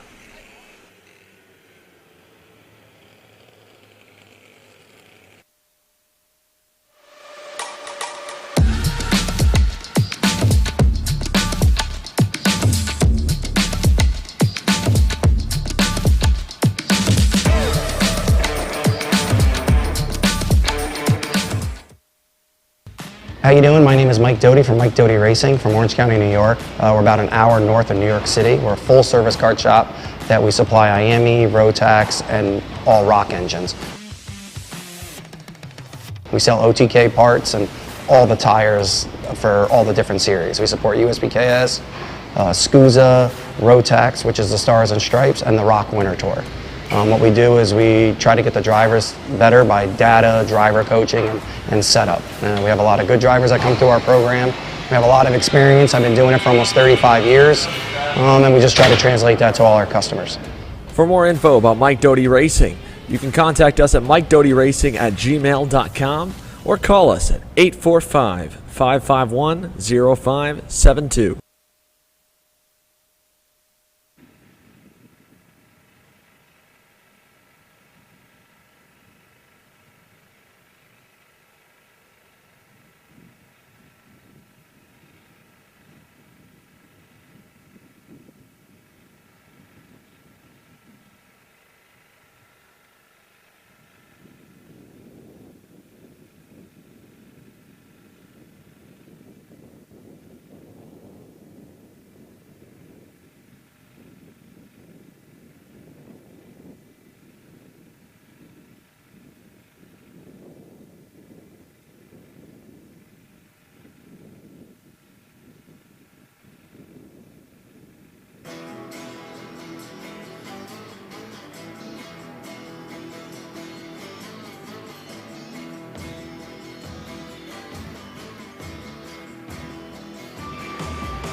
Well, unfortunately here, a lot of the K100 senior drivers, they were antsy to get going here with about 5 minutes out. Everybody had their helmets on in the go-karts, ready to get after it for heat number 2 for the 2 groups. So this class, of course, at 52 total entries, only 40 will make the main event tomorrow afternoon. They're split up into 2 different flights throughout the weekend. Ultimately 4 groups based off qualifying. You qualified first, you're top of Group A, qualified second, top Group B, qualified third, top Group C, qualified fourth, top Group D. Then they put 2 groups together in each of the heats. You play everybody once, play everyone in your group 3 times.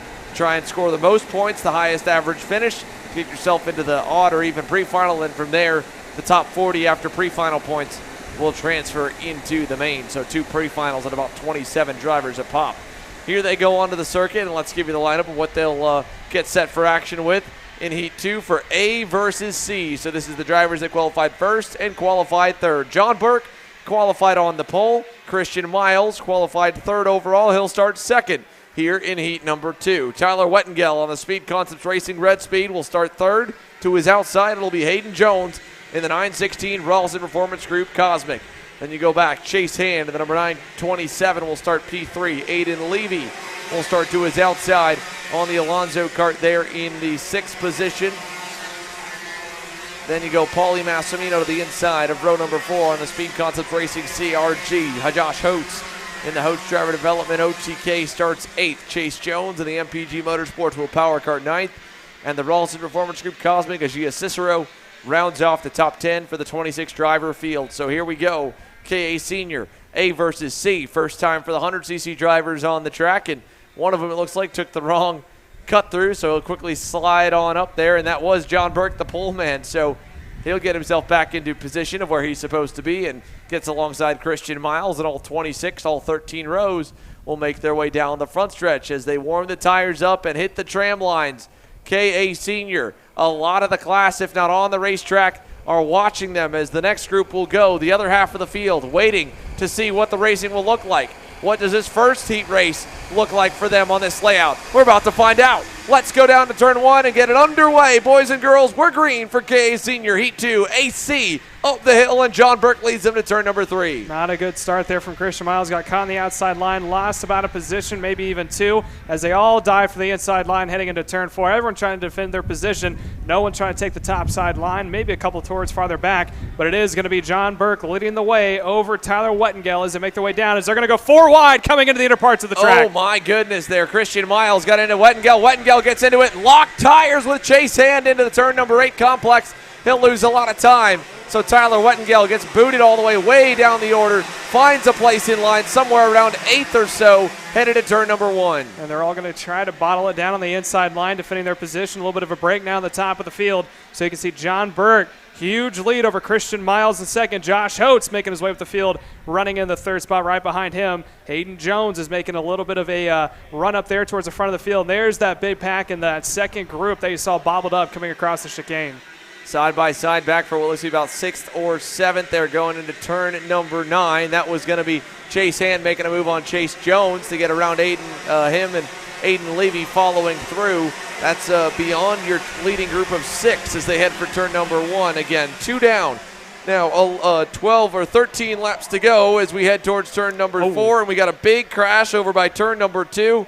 One driver has absolutely pile drive the barriers at the second corner all the way up the hill to turn number 3. They're going to try and reset those by the time the leaders come around next time by. They got a short 20-second window as John Burke continues to show the way down to turn 8. Right behind him there, Christian Miles in line in second, Holtz third, Jones fourth. Side by side, Chase Jones versus Chase Hand for 5th. Chase Jones wins the fight for now. So that's going to be Jonesy out in front. This is a little bit of his Wilhelm, as he definitely knows how to get it done on the shorter tracks, coming from the Midwest area, as he is having a much better run today as he did from yesterday, making his way up 4 positions into P5 right now in this flight. As we continue to watch, there's a good shot of the front of the group making their way through. Christian Miles on now the back bumper of John Burke, making the way to the inner parts of the track. Into turn 6, John Burke and Christian Miles have the opportunity to break away. So will they work together? Will they fight for the lead? It's a little bit different circumstances than when the two of them were up front last night. And for John Burke, again, it was an unfortunate Friday as he got disqualified for squish. One of the engine checks they do in post-race tech inspection, it DQ'd him for results on day 1. Now, Miles not going to go with him anymore. He'll go to the lead. Burke back to second. But for John Burke here, he's got to play a lot of catch-up points-wise at DQ'd him, I believe, in Heat 1 and in qualifying. So for his point structure to start good for the pre-final, he's got to get every point he can get. He's got to fight for the win. Christian Miles has that win starting to walk away from him. 9 to go this time. Half a car length the lead for the BJR MDR pilot. And something else that Christian Miles is doing is, we got a couple off the track in the chicane trying to cut it maybe as they're still going to get bunched up there heading into 1. But as I was saying about the top 5, is that Christian Miles putting John Burke in between himself and Hayden Jones, who has been the fastest car on track the past 3 or 4 laps. As you can see now, that is Hayden Jones trying to go to work and getting around John Burke. Christian Miles is going to like this battle for second. That's going to open up a little bit of a window and a little bit of breathing space for him. But off in the distance, Josh Holtz is in view of the top 3. Yeah, Josh Holtz got a stellar start as Jones goes down the inside on John Burke. But Josh Holtz has not had the pace to run for the win. He's had pace at least to hang close to these guys, but nothing like Hayden Jones. Hayden Jones is flat flying. Same story, different day from yesterday. Had to come through the field. Fastest car on the racetrack. He's doing it again here in heat number 2. After a mid-qualifying effort, Hayden Jones is up to second with a lot of time left to hunt down Christian Miles for the lead in the win. Burke there, and again, Holtz lurking on. Lap traffic, probably going to get flagged off next time by, I believe. That is actually one of Christian Miles' teammates up the road that they're going to try and clear off the circuit. So this time by, we're going to be looking at 7 laps to go. You can see halfway. Top 2 now, nose to tail. That's Jones giving a little bit of a push there to Miles as they make their way out of turn 2 now. Coming down towards turn 4. This may be a good passing opportunity. That lap Kart still out there in front. Look for him to possibly pull off this lap or next. Still 1, 2, 3. Miles, Jones, and Burke coming out of turn 4. A little bit of a wider line there for Miles as it looks like the lapper is going to take a cut through early and let him pull off track. He is going to get out of the way. Good sportsmanship on his part. So now we're going to watch these top 2. Jones and Miles making the way into turn 8. Plenty of time for Hayden Jones. He could have sent a dive bomb into 8. He did not. He'll take his time with Christian Miles and stalk him for a lap or 2 maybe, then decide to go by. 6 to go now. They just got the halfway signal last time, so he knows there's plenty of time left, and I think he wants to get away and make it a 2-horse battle. He saw the gap opening up back to John Burke. He'll add to that, pushing Christian Miles away down the backstretch and get them a little bit further into a safe zone to make it a top 2 result for both of them as they head through turn 5. So they're coming up on 5 laps to go. We are starting to dwindle that down in time. As you can see there from Christian Miles, does not defend his line. Look for about 3, maybe 4 laps from now is when he might have to go on the defensive. Just off the distance, Josh Holtz in the 4th position. Not quite close enough as we have 1 stop. Trying to get a name on number for that. That looks like Nick Terlecki in the Holtz DD OTK. Nick Terlecki with a problem entering turn number 8 was very slow, and I think he's going to suffer a DNF here in heat number 2. So bad news for Nick Terlecki, who was running around the 10th position. Yeah, I think maybe something happened with Chase Jones because he also fell down the order too. He was running right behind him as we switch back over the top 3. It looks like John Burke is staying right here with the top 2. He knows they're going to battle it out at one point, and he wants to be right there to capitalize off of it. Through the last couple of corners they go. He's right there about 2 kart lengths back from Hayden Jones running in the 2nd spot. So let's see what Burke can do up the hill to turn number 3. A car length back from Christian Miles and Hayden Jones. Jones was pushing. It didn't work. He's going to go to the lead now. Thought they could try and break away. They could not. Hayden Jones now new leader, turn 5. 3.5 laps to go here in heat 2. He's going to continue to go on the defensive now and try to follow or try to lead the way. That is Hayden Jones, but he's about to be under attack here. It's 3 laps to go. Burke has looked to the inside. Here comes Miles on the inside. Burke tries to follow. Hayden Jones follows back to 3rd, bobble his momentum, and now he's going to fall off by about 3 or 4 kart lengths. They all top 3 get spread out. That was an awkward hip check there from John Burke to solidify himself into 2nd, but he gets through, gets the position, and Christian Miles takes him down the backstretch with 2 laps to go. 2.5 laps to go, here in this one. And John Burke will need to really dig deep to get there. He's 4 car lengths back, headed to turn number 5. Been a little bit better than him over the concrete section, so he'll close up there. What can he do out of turn number 8? John Burke trying to hunt back up to Christian Miles. Hayden Jones, what is he going to do when he gets back to Burke and Miles? Both of them, again, shuffle him to the wayside as the double sticks come out. 2 more laps around. I don't think Miles is going to have to go on the defensive. He's got a slight lead. He can't make any mistakes. If he starts defending his line this far out, he is going to close that gap down to the rest of the 2nd and 3rd as they make their way into 4 now. No defensive, but that is going to good news for him. John Burke and Hayden Jones starting to bunch back up. If they start battling for P2, it's going to seal the deal for Christian Miles if he makes no mistakes. And here comes Hayden Jones. Oh, returns the favor. Gets into the side there of John Burke. Oh, man. That was a late move there. Thank you very much. Aiden Jones dive bombs Burke. Burke turns down, gets turned sideways, loses the third spot. Josh Oates back to into P3 and Burke back to fourth. That was some aggressive I don't want to call it retaliation, but definitely you want to drive me one way, I'll drive you the same, because Jones lost so much time. His whole chance at the win got thrown away with Burke going by him in the way that he did coming out of turn number 8. He was not happy about it, and he let him know with that aggressive pass as they fight back behind. Christian Miles will come out of the final corner here. Good run, keeps his nose clean, and picks up where he left off last night and last afternoon. He wins Heat 2 AC. Hayden Jones second, Oates third, his best heat result of the weekend. Here's the madhouse. Look at this. Aiden Levy, Chase Jones through the dirt, battling with his teammate Elliott Cox across the line and hangs on.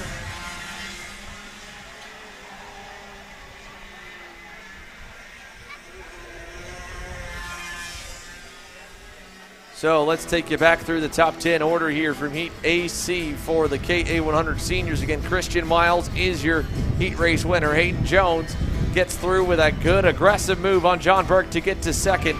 Oates third, Burke fourth, Massimino rounds the top 5, Aiden Levy sixth, Chase Jones seventh. Elliott Cox picks up 12 positions after a poor qualifying effort and a DNF in Heat 1. He gets himself some good points there with an 8th place result. Cicero 9th, Tyler Wettengel. Just a race that kind of went bad to worse for him. He drops back and fights his way around to 10th. And then Chase Hand as well, again, went off the track, got back going, and then faded back with some more rough housing there outside the top 10 to end in 11th. KA Senior, groups B and D set to go, and you got teammates on the front row. Alex Stanfield will roll off to the inside here of Connor Zilish as we get set for action for the second group of 2, the final heat race before the dinner break here tonight. Heat number 3 will take us closer to sunset and under the lights for all the classes, and then the MG Tires X30 Pro shootout here this evening. The fan vote is still going on to try and transfer your favorite X30 Pro driver into tonight's event. Right now leading the way with, I believe, 150 votes so far is Julian DaCosta in the Ryan Perry Motorsport Tony Kart camp, but it's close behind there at 150 votes for him, 102 for Ashley Rohero Butcher, 101 for the kid on the outside of the front row and Connor Zilish. So 50 votes back for Ashley Rohero Butcher and Connor Zilish to get voted in to tonight's MG Tires X30 Pro shootout. Off the fan vote, Dalton Haynes has 91 votes. He's not far back. Thomas DeVoe, 73. Jacob Kolar, 73. Kate Downs, 69. So the voting ends at 7:30 p.m. Eastern Time when we get set to set the grid. So there's still a whole couple more hours. We had 1,800 votes yesterday for the KA Senior Shootout, and I think we're only sitting about 800 so far. So a lot could change, but at the moment, Julian DaCosta right now leads the fan vote standings for your X30 Pro Shootout presented by MG Tires with $5,000 on the line here tonight. Alex Stanfield and Connor Zilish ready to lead your field to the green flag, and we'll get set for action here in just a few moments with KA Senior.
USA, a top-level performance team with unmatched hospitality, offering a full-service driver development program with year-round testing available in Miami, Florida, and the official North America racing team of Parolin Racing Chassis. Chassis and parts available at ParolinUSA.com. Massive turnouts, world-class venues, and an awesome family-friendly atmosphere. All of these and more are pillars of the U.S. Pro Kart Series, which is gearing up for its biggest season yet in 2023. Orlando, Houston, Newcastle, Cincinnati, and Mooresville. Welcome to the top level of North American karting. Welcome to the U.S. Pro Kart Series.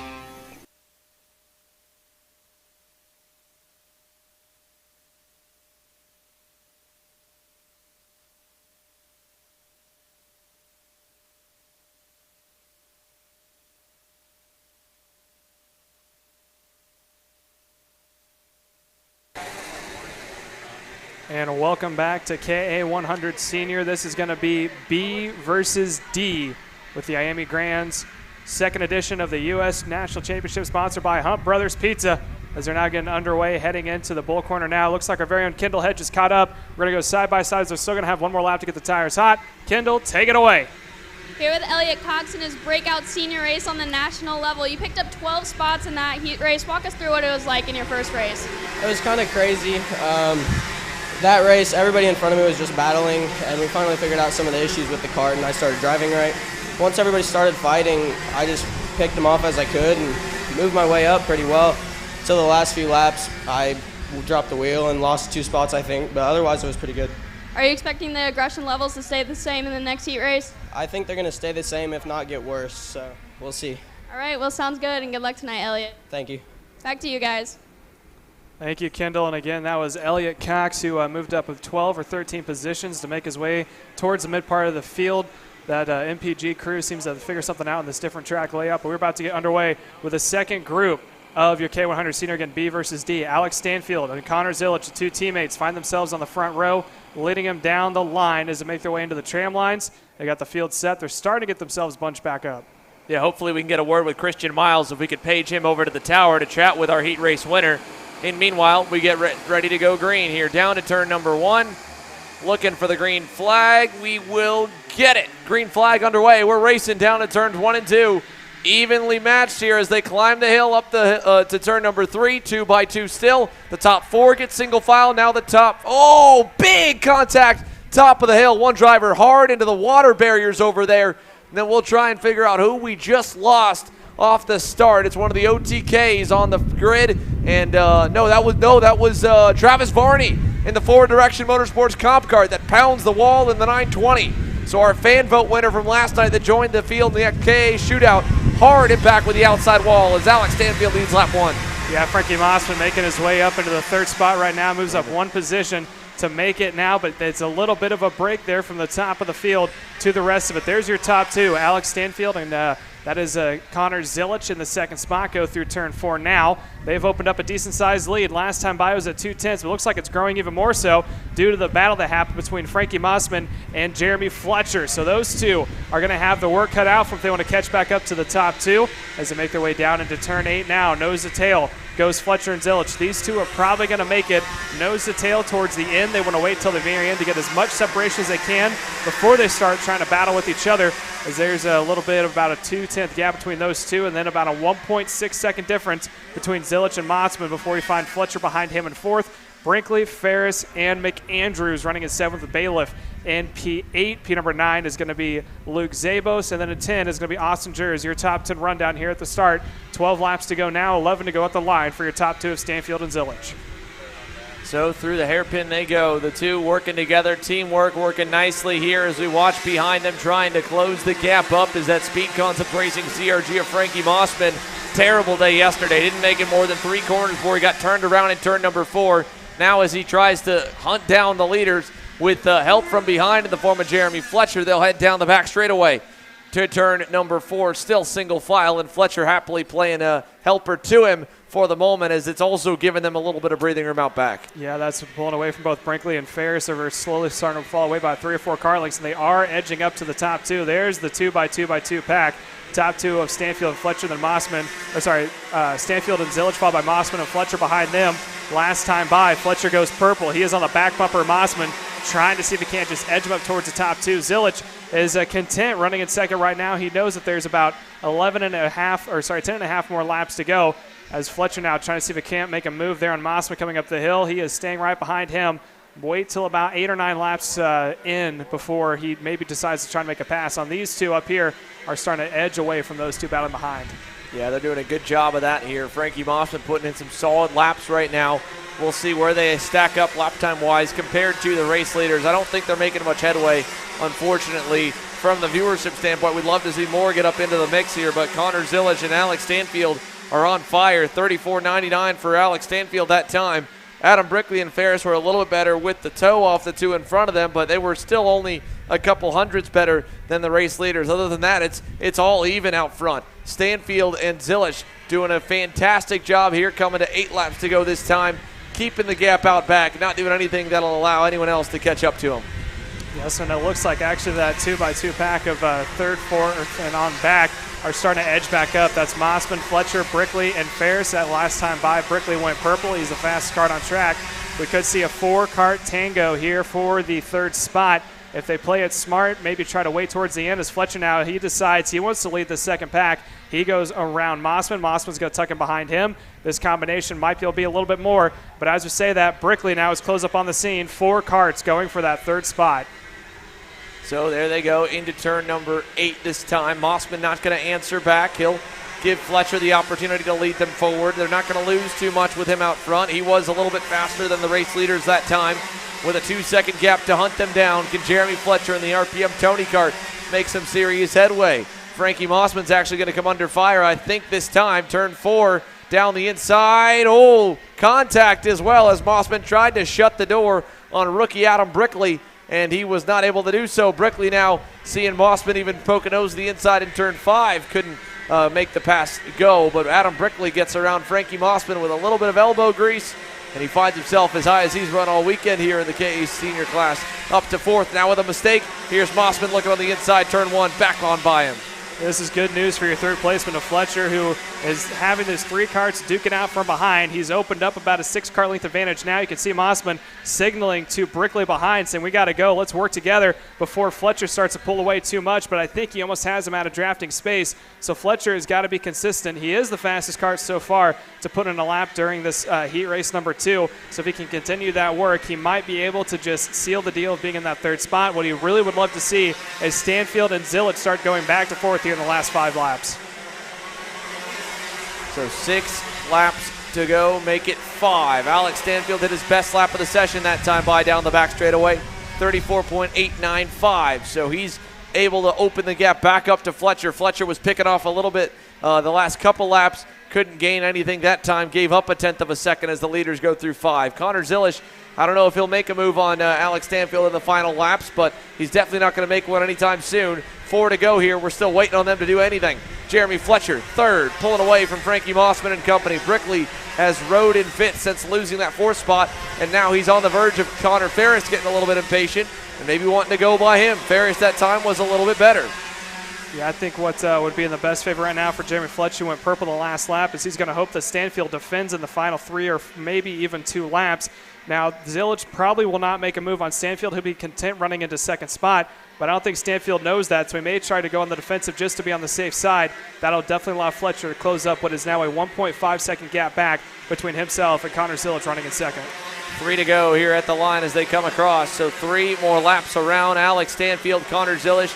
If and when they decide to battle here, they've got more than enough time to back the field up and really just go for it. Down the backstretch here for Fletcher. He's pulling away still from Frankie Mossman. Mossman finally pulling away from Adam Brickley and Ferris. And Connor Ferris's pace looked like it's just kind of falling off at the same rate that Adam Brickley is. Both of the Kart Republic drivers, 5th and 6th, losing touch with the CRG and OTKs in front of them.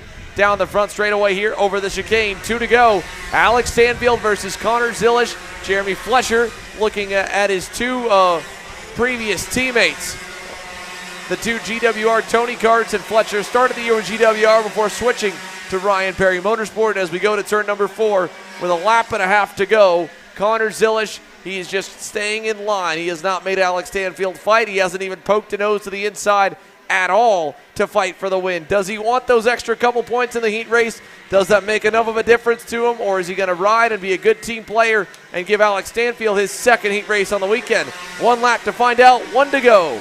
No defensive move from Alex Stanfield into 1. Typically, they may even go down the middle of the track, but now he's taking the normal racing line, heading into 3. Also doesn't go to the inside line. Here's the best passing opportunity.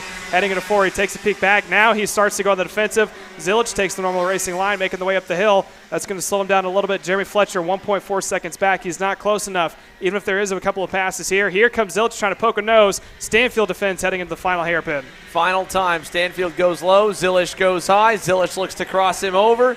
He does, but he won't get enough. And Alex Stanfield hangs on. He wins heat number 2. Groups B and D across the line. Zilich second, Fletcher third, Mossman fourth. Brickley rounds out the top 5 as they all come across the line here. We'll get a quick interview if we can with Alex Stanfield, our heat race winner. We'll try and also chat with Christian Miles, who won the heat race prior after the break.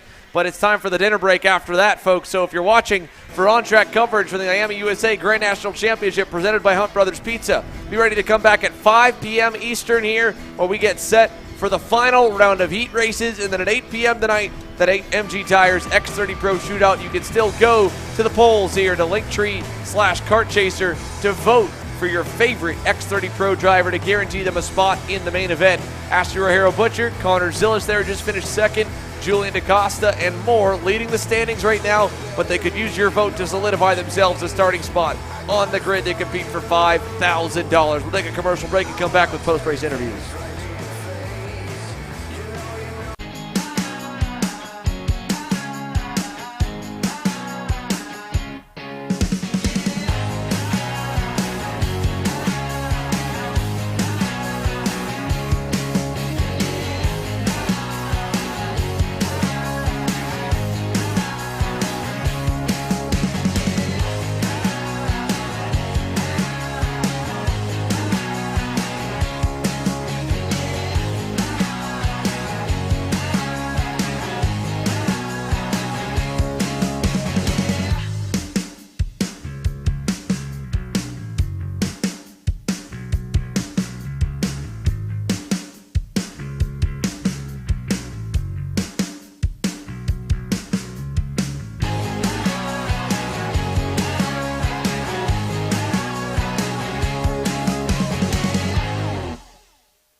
Looking for a top-level team environment that fits your budget? Look no further than AMAX Racing. We cater to customers around the country who want driver coaching, tuning assistance, hospitality, track support, and a family race environment.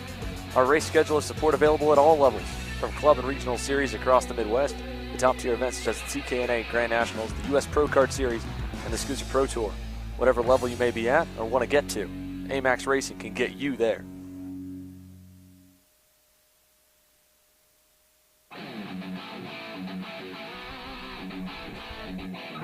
The 2023 season is just around the corner, and if you're looking to buy, sell, connect, or learn, make plans to attend the 37th Annual OVK Go-Kart Swap Meet, February 4th, 2023.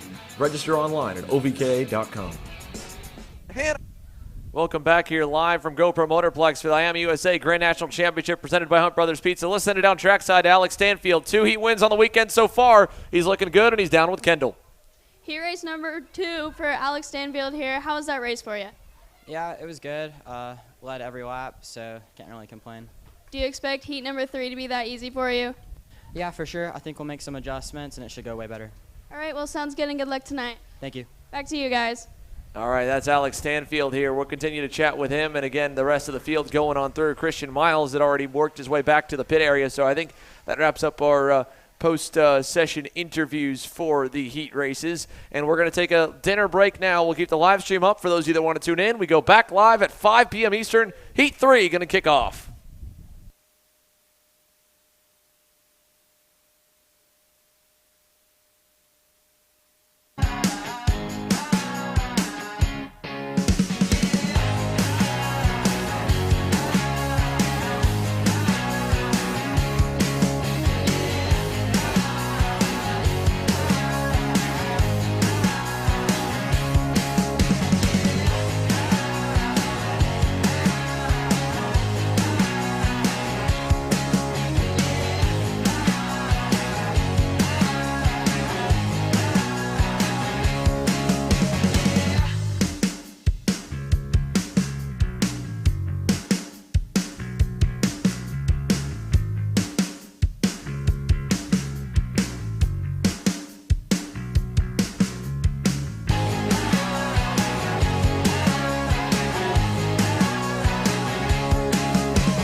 Kart Store USA is a kart parts supplier that racers and retailers can count on when they need reliable advice and service.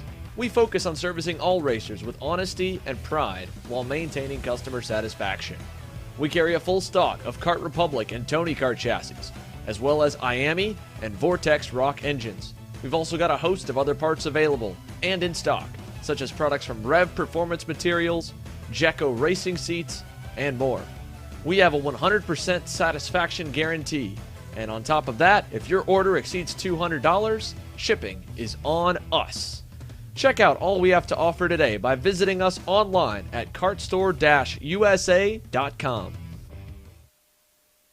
How you doing? My name is Mike Doty from Mike Doty Racing from Orange County, New York. We're about an hour north of New York City. We're a full-service kart shop that we supply IAME, Rotax, and all rock engines.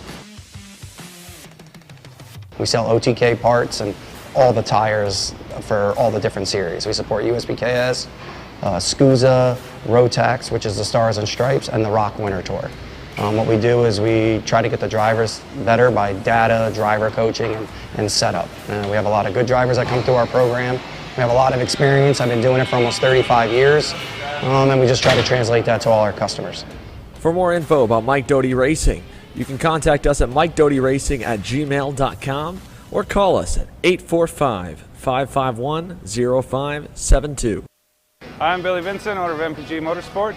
What we do at MPG is we try to keep it a nice, fun family atmosphere, try to combine sort of the bigger things and of the bigger teams and the professionalism down with sort of some of the fun sort of family-oriented atmosphere. We try to not only develop drivers, but also the parents and the families for just in knowledge in general in motorsports. It all starts in karting. What we try to do is try to help the drivers, the moms, the dads understand the sport of motorsports in general, not just karting, but what it takes to get all the way up through.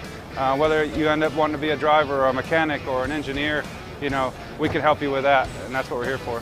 If you're interested in joining us at MPG, our home base is at Whiteland Raceway Park in Indianapolis, and you can contact us at info@willpowerkart.com. And one of our great people will reach out to you, and we'll try to put the best program together. Looking for a top-level team environment that fits your budget? Look no further than AMAX Racing. We cater to customers around the country who want driver coaching, tuning assistance, hospitality, track support, and a family race environment. Our race schedule is support available at all levels, from club and regional series across the Midwest to top-tier events such as the TKNA Grand Nationals, the U.S. Pro Kart Series, and the Cicero Pro Tour. Whatever level you may be at or want to get to, AMAX Racing can get you there. Odenthal Racing Products, your #1 producer in engine mounts since 1992, along with our leading-edge designs and product development, such as the Odenthal Racing Products Easy GP camera mount, which comes in 4 different styles and can be used on any karting platform. To see our products online, go to odenthalracing.com.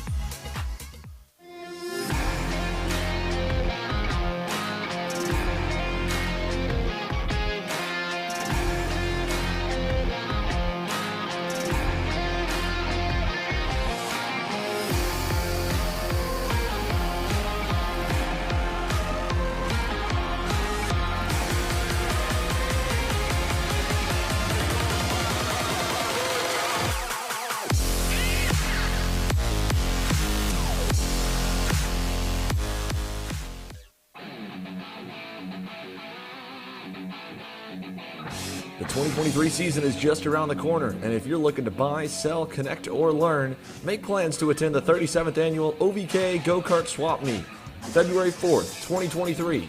Register online at ovk.com. Parallel USA, a top-level performance team with unmatched hospitality, offering a full-service driver development program with year-round testing available in Miami, Florida, and the official North America racing team of Parallel Racing Chassis. Chassis and parts available at ParalleLUSA.com. If you're looking for top-grade equipment, look no further than Rev Performance Materials, engine mounts, sprockets, and arcade chains. Available online now at RevPerformanceMaterials.com and through a dealer near you. The highest quality material, built to the highest quality standards. Rev Performance Materials. Hannah Greenemeyer is going to score the final win of the U.S. Pro Kart Series. Hayden Jones is a national race winner. Nate Cicero wins. 4-time champion Ryan Norberg winning Super Nationals 24. Winner, winner, winner. Are you ready to join one of North America's winningest driver development programs? Rollison Performance Group offers fully customizable packages that are meant to take your game to the next level. For more information, head to rollisonperformancegroup.com. Massive turnouts, world-class venues, and an awesome family-friendly atmosphere. All of these and more are pillars of the U.S. Pro Kart Series, which is gearing up for its biggest season yet in 2023. Orlando, Houston, Newcastle, Cincinnati, and Mooresville. Welcome to the top level of North American karting. Welcome to the U.S. Pro Kart Series.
Welcome back to the IAME USA Grand National Championship presented by Hunt Brothers Pizza. The Micros getting onto the racetrack for their very final heat race of the weekend. Royce Vega, a little side bet we have here with him that he'll get himself an interview if he ends up winning this final heat race. He's already done a phenomenal job running up at the front of the grid, put it on the pole in qualifying. He'll lead them off for the final heat of the weekend. This is the final time they're also going to run on this alternate course layout when they go back onto the track tomorrow morning for warm-up at 10 a.m. It'll kick off back on the standard course layout here at Gopher Motorplex to round off the championship weekend with national championships crowned on Sunday afternoon.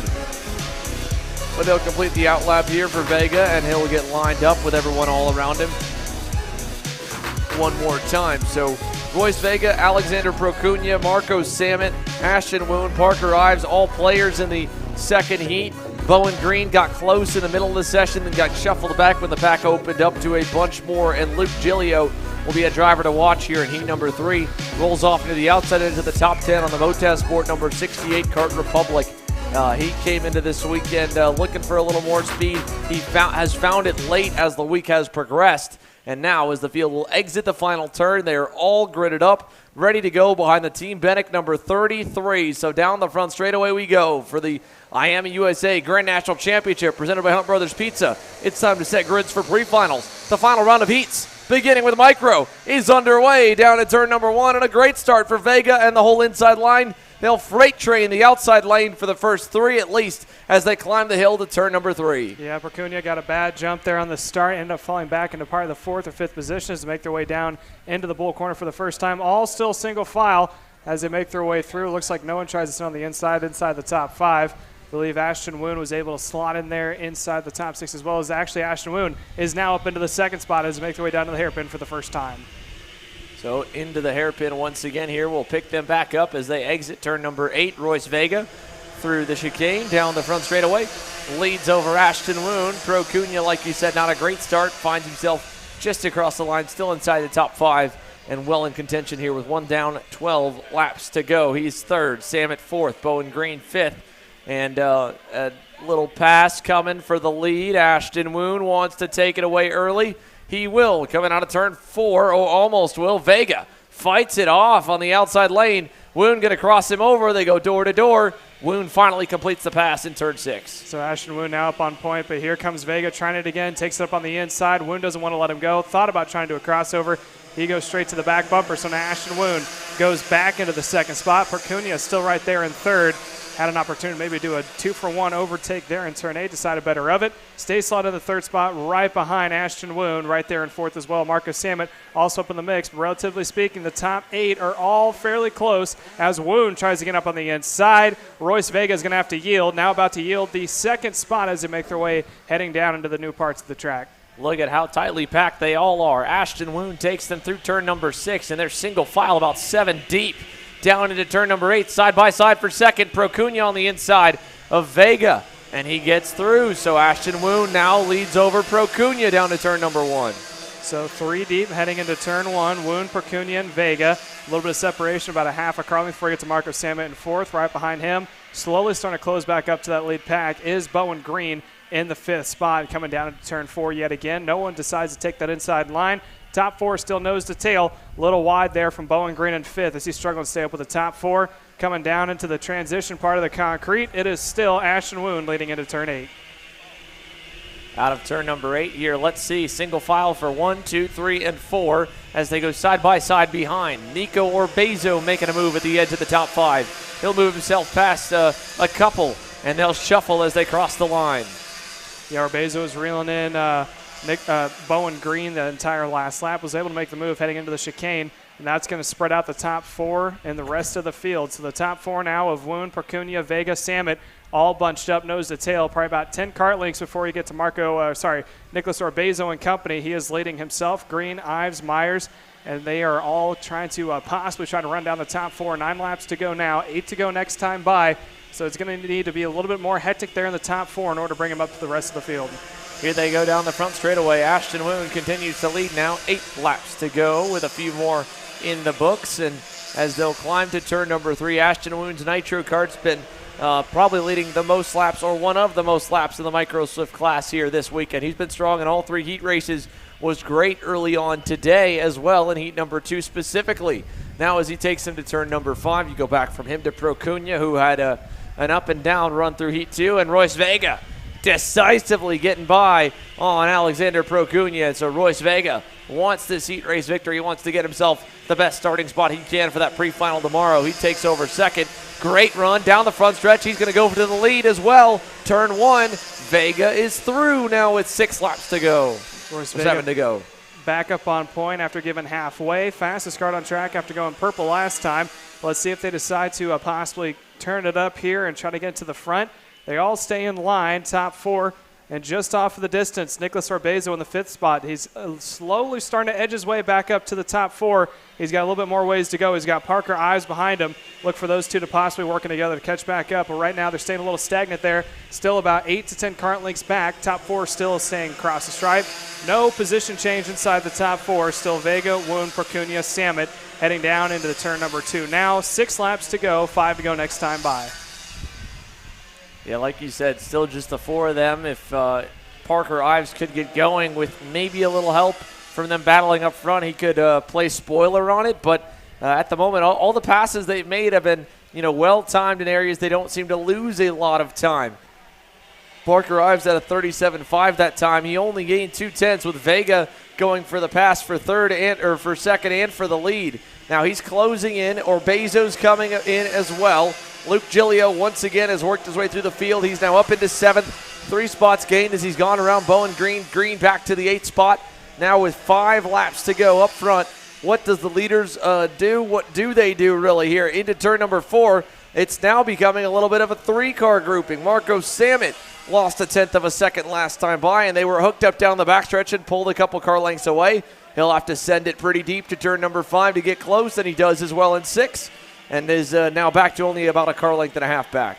So the top 3 still is staying a little bunched up. It's going to be 4 to go this time by. We're edging down to the final couple of laps. But in the back from 5th on forward, Parker Ives went purple that last time with Orbezo. They are slowly starting to reel in the leaders, roughly trailing by less than a second, about 0.7 tenths is all that they need to catch back up here with about 2 laps to go. They start going back and forth. They could easily close the gap back up if they played a little smart here as the leaders make their way out of turn 4 now. Bit by bit here for Parker Ives. Just a couple hundredths better than the race leader that time by, but he's, again, just hoping they fight a little bit more than what they are to get into the mix here. Royce Vega happy with the way it's going, though. He continues to lead the way.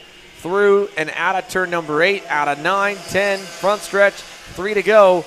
Vega still has the point, and he gets such a great launch out of that final complex that Ashton Woon is playing catch-up the rest of the lap. Down the back straightaway here, looking for help from behind with Procunha. They'll get hooked up. They'll close up to Vega to turn number 4, but Royce Vega holds on to the lead through the bowl, keeps it into turn number 5. No pressure yet. It maybe would be a dive bomb into turn number 8 if that, but he's to have a little bit of an edge up on them pace-wise here from the end of the racetrack all the way to the first sector. So top 4 still continuing on. Now coming up into frame, Parker Ives still registers the fastest kart. They are just given 2 laps to go, and there goes Royce Vega defending the inside line. That's going to bunch him back up, and here comes Parker Ives, even more so into view now as Vega drives down the middle of the track, heading into 3, set sail on 4, immediately goes to the bottom of the track. Ashton Woon's going to try to roll the outside line, takes over the position, and now new leader is Ashton Woon. Alexander Procunha tried to run the top side, got up a little bit too high, unfortunately got into the marbles, went wide. Woon now is going to start to low line. Vega has to follow. A lap and a quarter to go. What does turn 8 look like? Woon low, Vega low, Ives on the high side, still on the outside coming out of the corner, gets closed off a little bit, tries to cross over every which way, and they're all going to allow the top 2 to get further away here as Ives gets shuffled all the way back to 6. One driver through the chicane. I think that might have been Marco Samet trying to make evasive action there. He hangs on to it in the 4th spot, and look at this, 3 wide down to the bottom side. Alexander Procunha to the lead. Procunha had 2 wheels on the grass and muscled his way through. They were trying to close it off. He just got lower quicker. He now is going to set the pace with Royce Vega right behind him. Meanwhile, Ashton Woon is still going door to door. Almost pops the curb and is going to force it a little bit wide there heading into 8. They're 3 wide back for second. Crossover move for the lead in the win. Vega gets clear. Royce Vega, final corner. Wonder, and he wins it on the final heat race of the weekend. He gets it on Alexander Procunha out of the final turn. Royce Vega, what a crossover. And Parker Ives up, down, sideways after catching the pack. 3rd in the number 48. Nico Orbezo in 4th. Ashton Woon fades all the way to 5th there at the end as he just gets muscled every which way. Bowen Green gets up into 6th late in the going. Luke Gilio 7th. Marco Samet falls all the way down to 9th on the final lap as Holden Myers hangs on to P8. And rounding the top 10 again, Colton Schniegenberg. We're going to have a little chat here with Royce Vega after the commercial break. We'll take it right now and come back with the beginning for K8 Junior and a word from our winner here in Micro.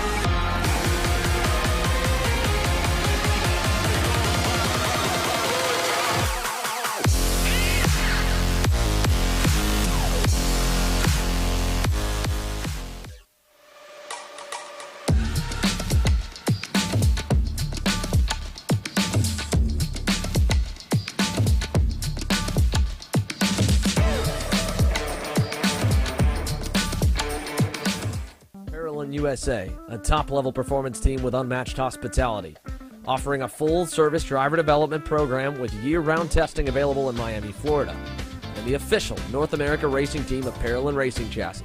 Chassis and parts available at ParolinUSA.com. Massive turnouts, world-class venues, and an awesome family-friendly atmosphere. All of these and more are pillars of the U.S. Pro Kart Series, which is gearing up for its biggest season yet in 2023. Orlando, Houston, Newcastle, Cincinnati, and Mooresville. Welcome to the top level of North American karting. Welcome to the U.S. Pro Kart Series.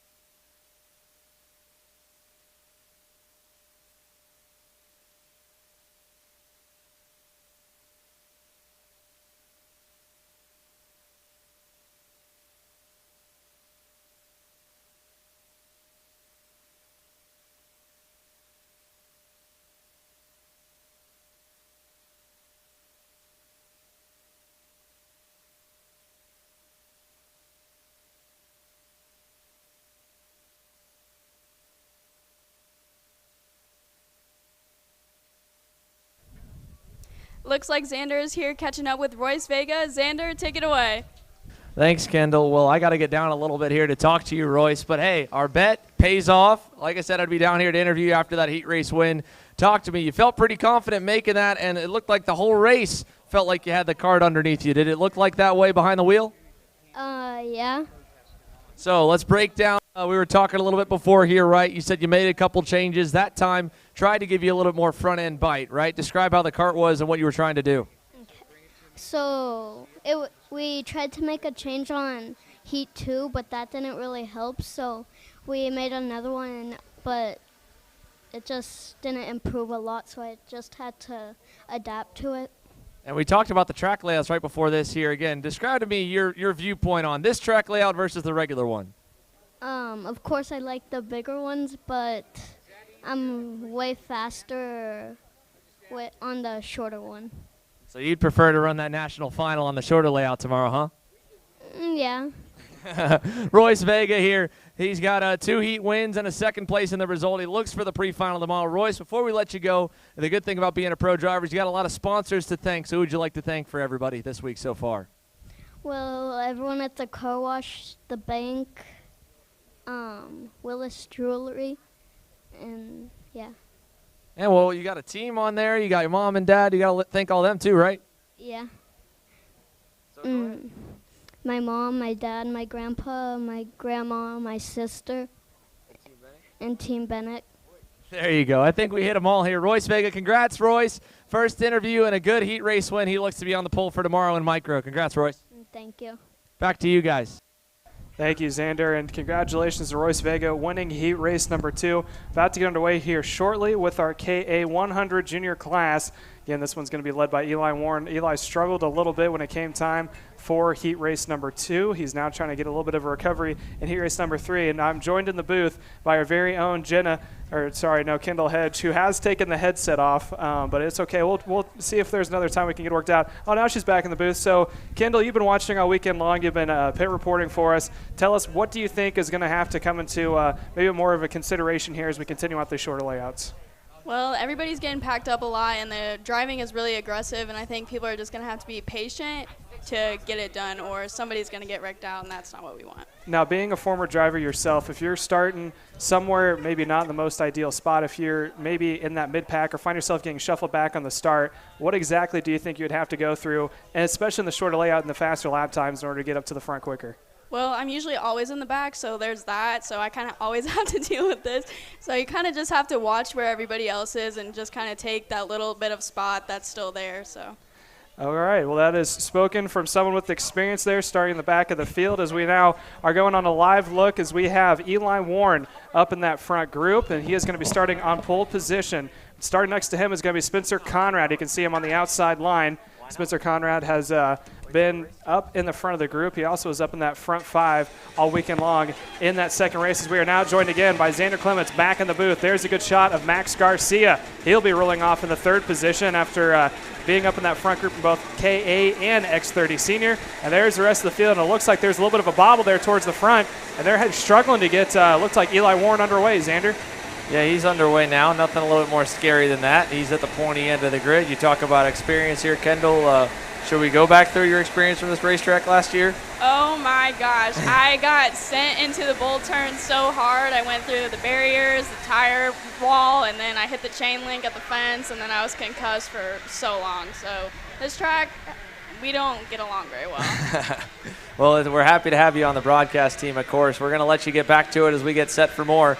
Caleb Smock and myself here ready to call the action for KA Junior. Spencer Conrad, Caleb Gaffera, Max Garcia, Elio Meza, so many. We're all in the mix here in this KA Junior second heat race with a bump and run to pull off the win for Caleb Gaffera. And then you go back again, Eli Warren, he got shuffled around. He ended up 7th at the end of the second heat. So he's got some work to do to kind of get himself back forward again and make sure that he gets a good heat result to at least start inside the first 2 rows for the pre-final tomorrow. He'll need to finish inside the top 4 or top 5 with how strong Caleb Gaffera has been through the first 2 heat races. But a great shot of the overhead of GoPro Motorplex. The sun's starting to get a little bit lower towards the horizon here as we push towards sunset hour. in Mooresville, North Carolina. The MG Tires X30 Pro Shootout still getting set to get underway later on tonight under the lights at 8 p.m. The last couple of heat races will probably be under the lights as well on the alternate circuit. Remember, you can vote your favorite driver into the X30 Pro Shootout by putting your vote in live on Kart Chaser's social media, and those votes will close up shortly. Here we are in the tram lanes for KA Junior, looking for the green on the first time, and it will not get it. We'll send them around. We'll try it again here after this. Yeah, so a called off start. They are probably going to take a cut through. Actually, they don't have to take a cut through because of the shorter layout. But from the pit lane, it looked like Elon Warren may have had a little bit of a difficulty there. I don't know if it was getting it started or maybe getting it underway, but he was able to get going under his own power. He will lead the group in the first half, and as you alluded to before, Xander, not really the strongest to run. He was up there in the front pack, but just to how close K has been, especially on this layout, he got shuffled back quickly. Yeah, I mean, it's such a war zone when they start battling and blocking, and you saw that so early on. I mean, this entire heat race was just kind of a battle, run down the leader, battle again, run down the leader, battle again. I mean, and there's a lot of them that have the ability to do that so far this weekend. So here we go in the tram lines. This time looks like it should be enough to try for a proper start. Eli Warren and Spencer Conrad, the front row, headed down to turn number 1. Let's see it. Looks good. It is good. War green down to the first corner for KA Junior. And the field will try and cycle its way up the hill. One driver up in the front taking evasive action through the barriers. Hopefully he doesn't get burned with a course-cutting penalty as he gets knocked off the racetrack. And we got one spun over at turn number 3, way off the side. And I think that was Elio Meza, who has had a bad Heat 1 yesterday and now a bad start to Heat 3 for Elio Meza in the Iron Rock Tony Kart. And already a better start to this heat than we've seen before for Eli Warren. Continues to lead heading into turn 8, now at about a 2-car advantage. And right behind him, I believe that was Spencer Conrad, may have been getting shuffled back a little bit more. He follows himself back into the 4th spot. He makes ways across the line. Ernesto Rivera, decent start up in the 2nd spot right behind Eli Warren.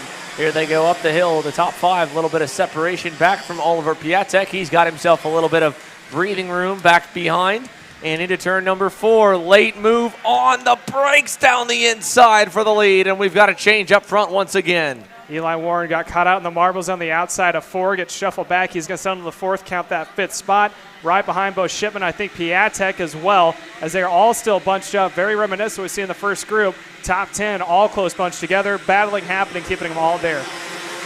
So with that here, first lap's led for the RPG Cosmic as it goes across down to turn number 1 with Ernesto Rivera leading the way up the hill to turn 3. Side by side for second. Shipman down the inside on Conrad. Picks up another spot. Cooper Shipman has come from outside the top 10 in every single heat race and gotten into the top 5. He's done it now here in Heat 3 once again. He's up to second, and he's done it already on lap number 3. So Cooper Shipman, kid on the move, headed to turn number 8, 2 car lengths back from Ernesto Rivera. They're single file behind him as everyone's trying to find a place to run. Oh, Austin Olds going off the track there as they make their way out of the bull corner. Something else update too, Max Garcia finds himself down 34 positions, currently registered in the 37th spot. I didn't quite see on camera what happened to him, but not a good day or a heat race here for Max Garcia and K100 Junior.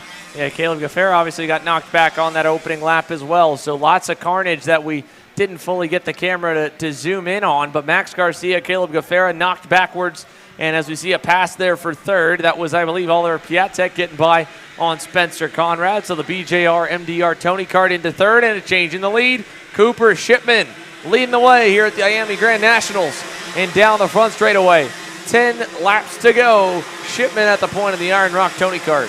Yeah, both Shipman and Rivera are not teammates, but you can see them trying to work together. They know that they got a little bit of time left, about 10.5 laps left to go.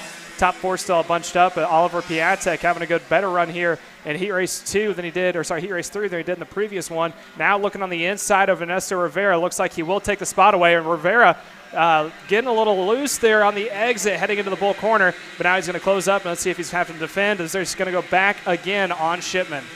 So Rivera losing a spot there to Conrad. Conrad gets back on him, then he gets back on Conrad as well. Spencer Conrad 4th, Eli Warren 5th. It's allowed Oliver Piatek and Cooper Shipman to get away out front just a little bit. Piatek looking for help from behind. Well, the help is a long way back for him as he'll close the gap up through the bowl to Cooper Shipman. In fact, if he gets there, he could have the opportunity to push him and keep that gap. Maybe add on to it just a little bit if they don't pass. It's not like you can make up a lot of headway pushing together in the 100cc classes, but you could definitely keep from losing time by passing as there's more fighting there in that middle group. You can see everybody's just trying to make sure they get single filed out by the time they hit the front stretch. It's tricky. Oliver Piatek that time, half a tenth better than Cooper Shipman. He's in the tow. He'll close up this time by 7 laps to go, so still plenty of time for Piatek to arrive on the scene. Spencer Conrad was a little quicker as well. Ernesto Rivera obviously got shuffled back the lap prior, so his lap time didn't look so good. In fact, he's now back behind Eli Warren. Now goes back on him. Warren back to the 5th spot, actually. And to the outside, there goes one more. So they're 3 wide. This is not going to work, boys. This is everybody sideways, and through the grass goes Caleb Gaffera. Yeah, Gaffera is making up more positions, but he's just going to have to plateau there for right now. Looking down on the order, it looks like he was at one point just a little bit higher than where he currently sits, but that is going to be now just a little bit more separation that I think Eli Warren will be wanting from himself in the back of the field. He was under attack there from all them going back and forth, but now it's going to be Valentino Gabarino up into the 6th spot, moving up 6 positions right behind Eli Warren. They're all trying to chase down that front pack being led by Cooper Shipman. So Cooper Shipman out in front here. What a topsy-turvy final heat race in KA Junior this has been across the line as they all go.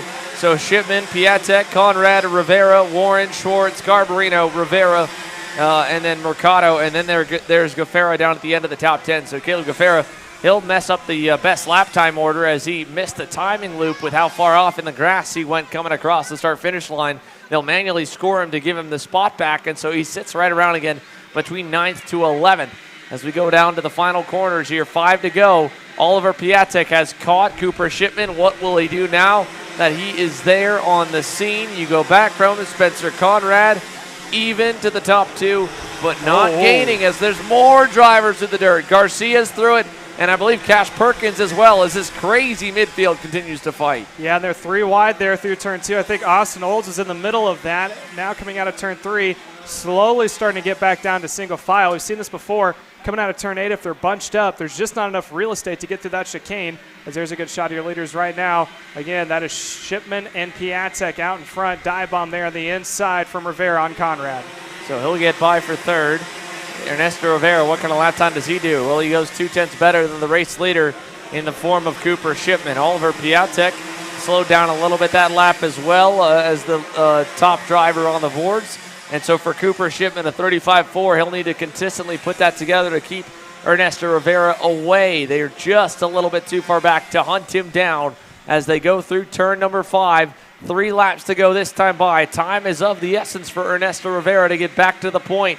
Can he get there? Can Cooper Shipman win the final heat race on the weekend? Can Oliver Piatek turn some of his luck around? It's been an up and down couple heats for him, to say the least. He's up 5 spots here from 7th on the grid, trying to end it off with a heat race win as they climb the hill, go to turn 3. Down the back, 2.5 to go. Heading into 4 now. I don't think Piatek is close enough. A little bit of defensive move there from Cooper Shipman. And Ernesto Rivera, seeing the battle happening out front, he is starting to close back up ever so slightly.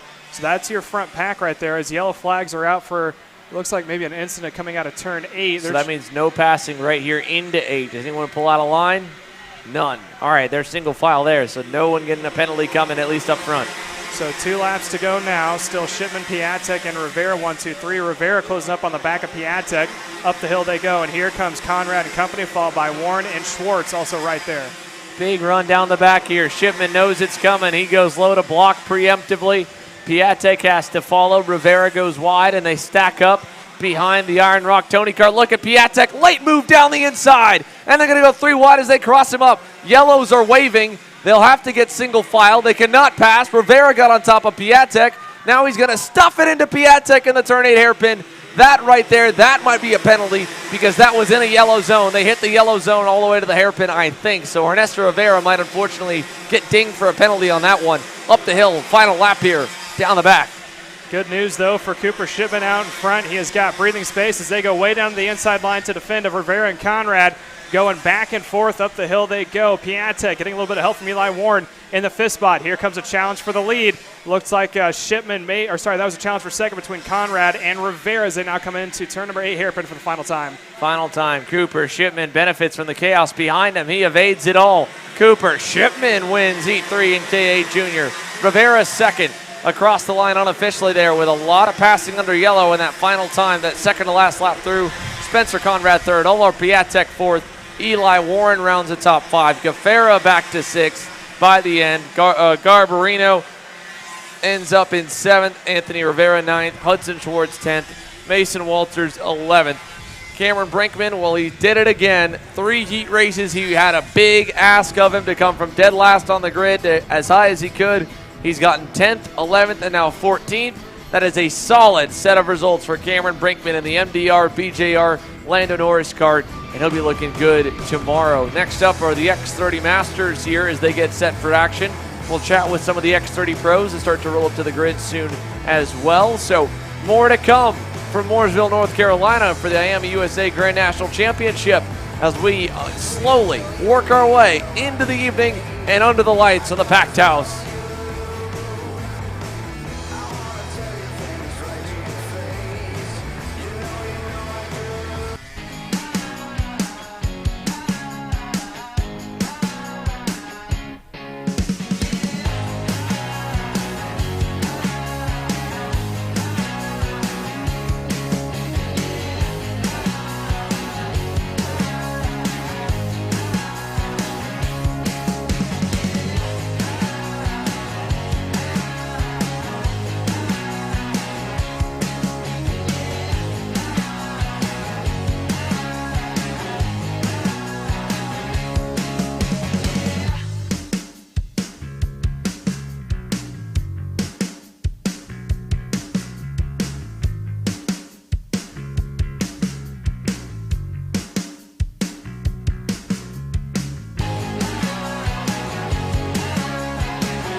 And welcome back here. About to get underway with our X30 Masters Heat Race number 3.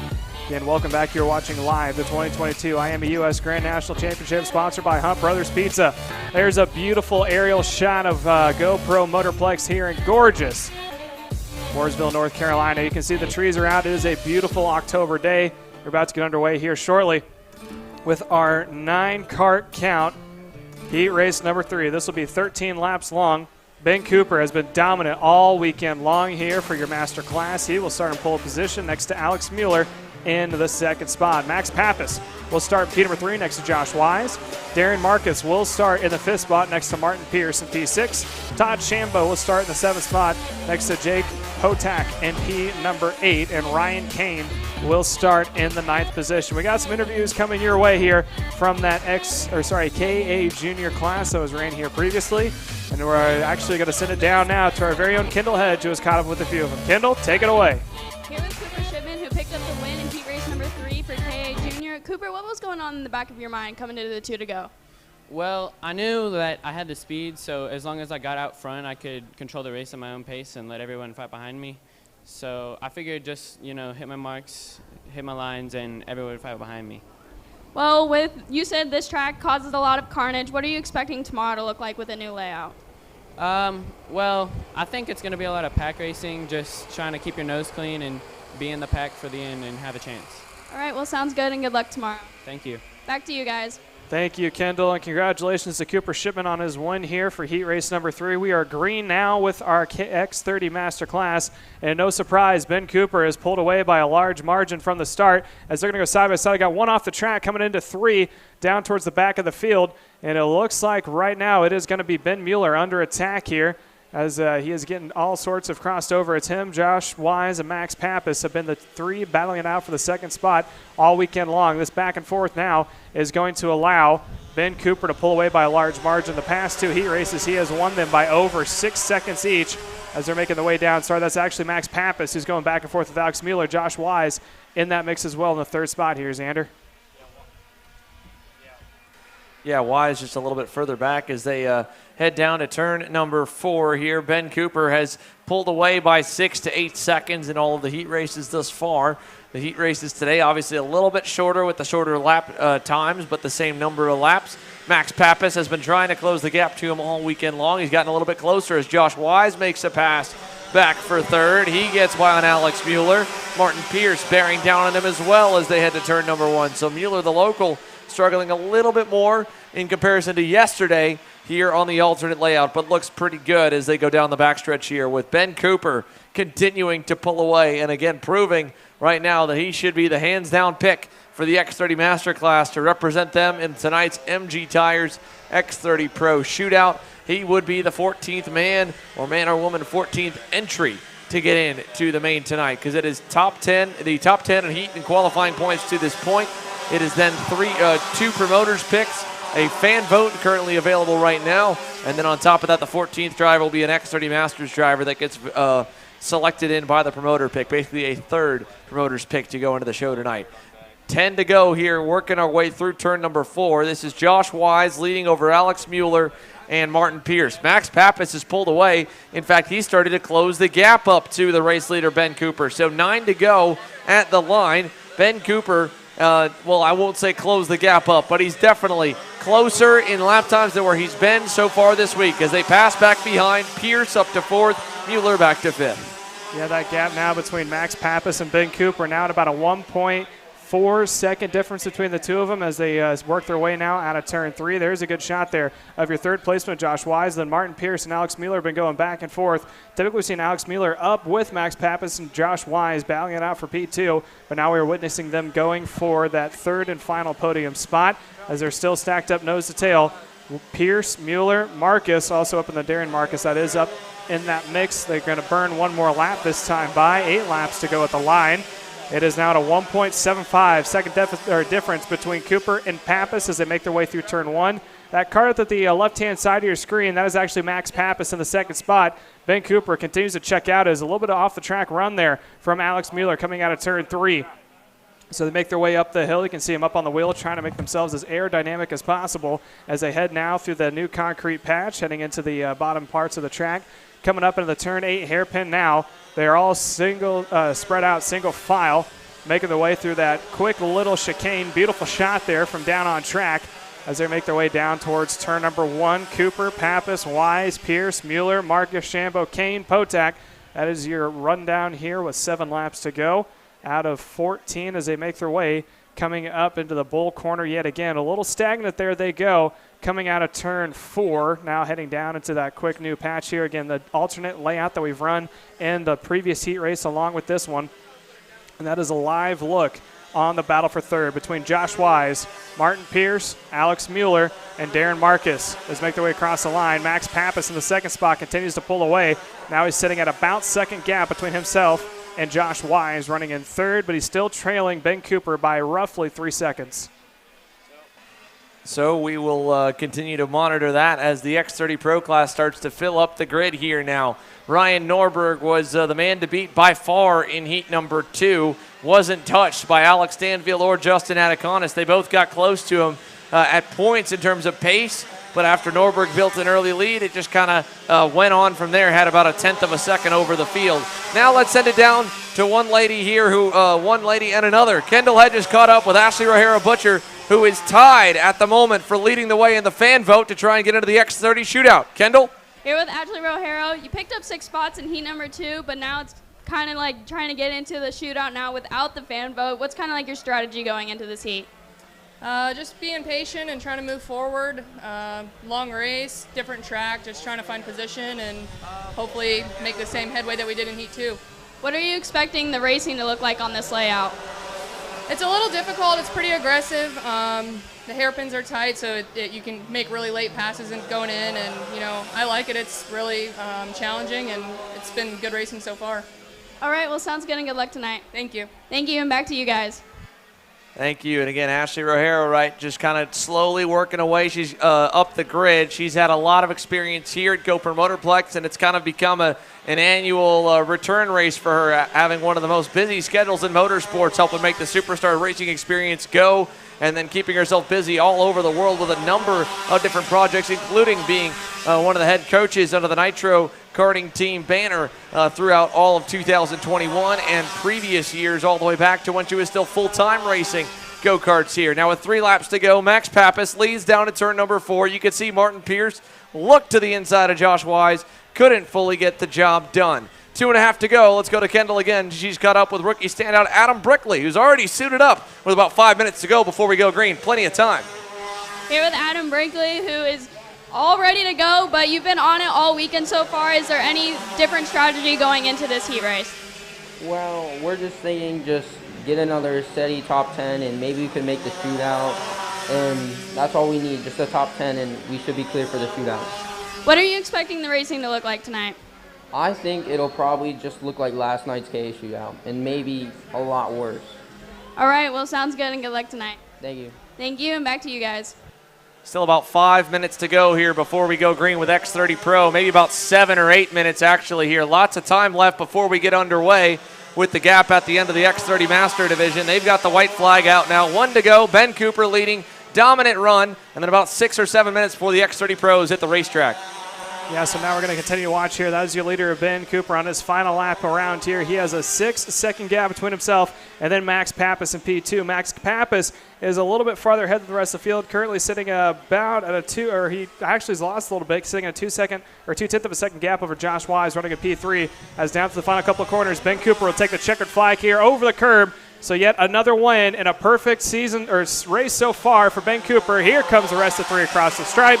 Max Pappas, Josh Wise, Martin Pierce, Alex Mueller, Darian Marcus is your top 6 so far. And here comes the rest of them across the board. So Ben Cooper, he's set pole. He has won all 3 heat races, and he is now trying to go and see if he can push himself into the shootout this afternoon for your X30 senior class. We're still going to have a few more interviews, hopefully, before we get going underway here with our X30 senior race. Again, like Xander said, about 5 minutes until we go green, so there's still plenty of time to hopefully talk to a few more drivers. Yeah, we'll do what we can. It looks like a lot of them are suiting up. Hopefully not too many, as there's still a lot of time before they get underway with everything going on down the grid right now. But a lot of the first couple X30 Pros, they are ready to get suited and booted and in the go-karts here. They'll be sitting for about 4 or 5 minutes before we get underway with their session. So still lots of time before the X30 Pros hit the racetrack here for heat number 3. The X30 Masters coming on in. Ben Cooper again. I mean, he's the undecided, or the hands-down pick, I would say, to get voted as from the promoter to be the X30 Masters representative in the MG Tires X30 Shootout. He's been awesome all week long. It was interesting to see Max Pappas get away from Josh Wise and Martin Pierce early in that heat race, then kind of get reeled back in, because for a moment Max Pappas had pace that looked like it was pretty close to Ben Cooper's. Ultimately, it did not stay as the race went on, and it faded quite a bit. So Ryan Norberg's kart is one of the few ones that's vacated. The number 348 RPG Cosmic will be getting set to go once again and see if he can clean sweep all 3 heat races. There's Justin Ataconis just walking in front of the camera on the LN kart for Brandon Jarsicrack Racing and Mike Doty Racing in the 318. And we've talked to him a number of times throughout the weekend, and he's felt pretty close. He was fast in early practice today, but that second heat race just needed a little bit more, really, it seemed like. He got out and passed early on, then kind of fell back, then passed again as the field went on through. But more to go still with a couple more minutes here before we get underway with X30 Pro.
Welcome back here, and the hills are alive with the sound of a two-stroke as X30 Senior Pro has just been fired. They're about to get underway here for their heat race number 3.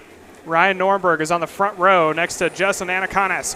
Will make up row number 1. Row number 2 is Alex Stanfield next to Adam Brickley. Row 3 is the rookie of Aiden Ingrata starting next to Hayden Jones.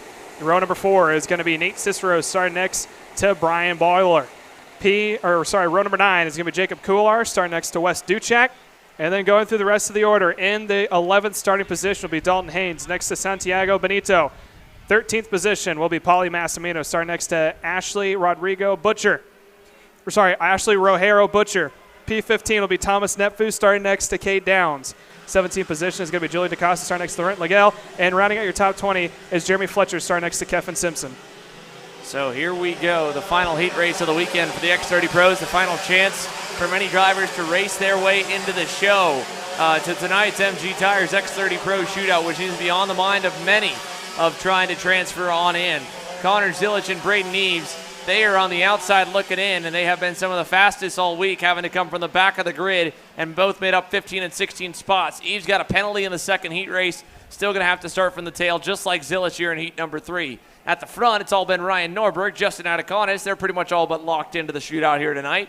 Nate Cicero and Hayden Jones have had solid runs. Adam Brickley had a good second heat, trying to back that up here with a good third heat. And the same for Aiden Ingrata. Good opening heat, looking for a good third one. So a few drivers with some up and down heats, but let's see. Does heat number 3 get any bit crazier than heat 2? Heat 2 is honestly one of the more tame sessions on this alternate layout. Let's find out.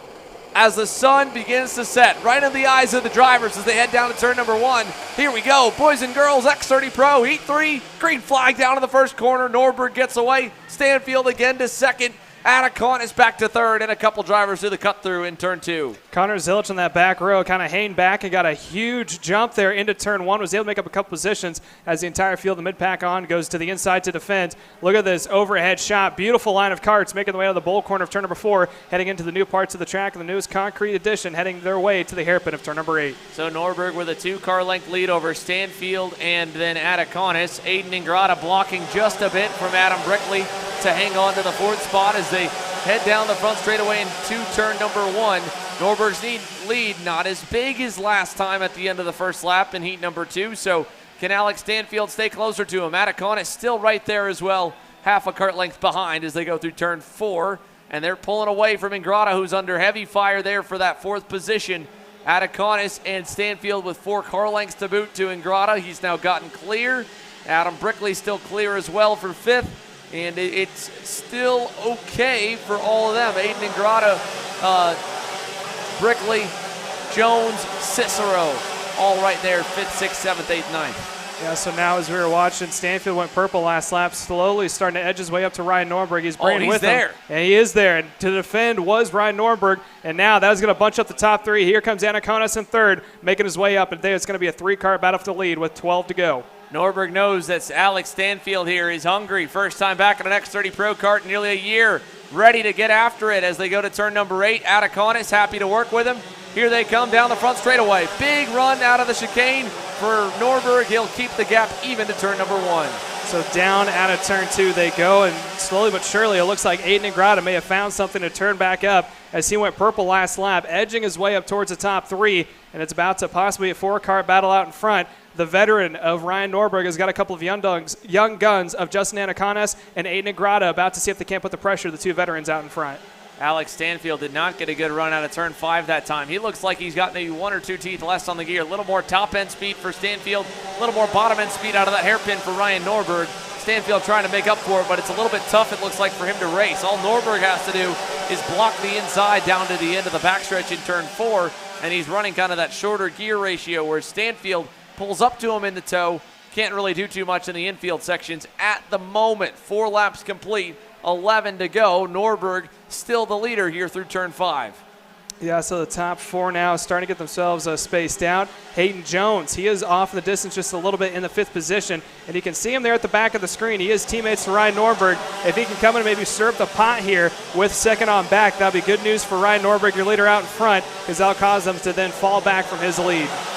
Yeah, we'll see if the teammates will arrive. I don't imagine Justin Adaconis will be too impatient with Alex Stanfield. He's been very patient with him thus far, just letting him find different ways to apply pressure to Ryan Norberg and keep the pace down from where it could be, as we've got one way off the racetrack here. That is going to be Cade Downs. No, that was a 328 Laurent Legault. Another one in the wall. That one is Santiago Benito in the wall in turn number 4. So here they come down across the stripe. We are now 9 laps to go. Paulie Massimino goes purple in the last lap. He's back in the 7th position, though, so he's not really in the field of view of these top 3, as Ryan Norberg driving down the middle of the track, not fully defending his line, but just enough to keep that top 3 just a little bunched up. And as Xander said before, it looks like Alex Stanfield may be struggling just a little bit on the top end, but he is able to pull in these shorter straightaways in the tighter corners. Opposite of that. I think he's a little better on the top end. I think he's a little bit more down on power coming out of turn number 8, but this time here you can see just Norberg shoots out of the hairpin really, really well. Cross flag, or no, I think we got cross flags in the air down the front stretch, so halfway in, halfway home here for heat number 2, 7 down, 8 to go. Here's an update of where Connor Zilish is. He's already got himself up to the top 15, top 16. He's up to 16th here in this seat, up to 15th actually. Braden Eves on the way forward with him, up to 17th. Thomas Neveau splits the pair, so they're once again digging forward. Not as much ground made up as they did in the second heat race, though. Yeah, so here they come across a quick little chicane. They're going to put one more lap in the books. They're 1 lap past halfway. Another beautiful down view from our overhead camera. And that's the gap between Ryan Norberg out in front, Stanfield and Anaconis. And as Xander said a few laps back, how long until Anaconis gets a little bit fed up of running in the 3rd spot and maybe tries to get around Stanfield to work his way up to 2nd position? Because if you look back, Hayden Jones is closing up to the back bumper of Ingrata, while Ingrata is also closing up to the top 3. Yeah, and again, you would think, right, normally if this event worked just off the 3 heats alone, that for Anaconis to sacrifice the 3rd heat race wouldn't matter all too much.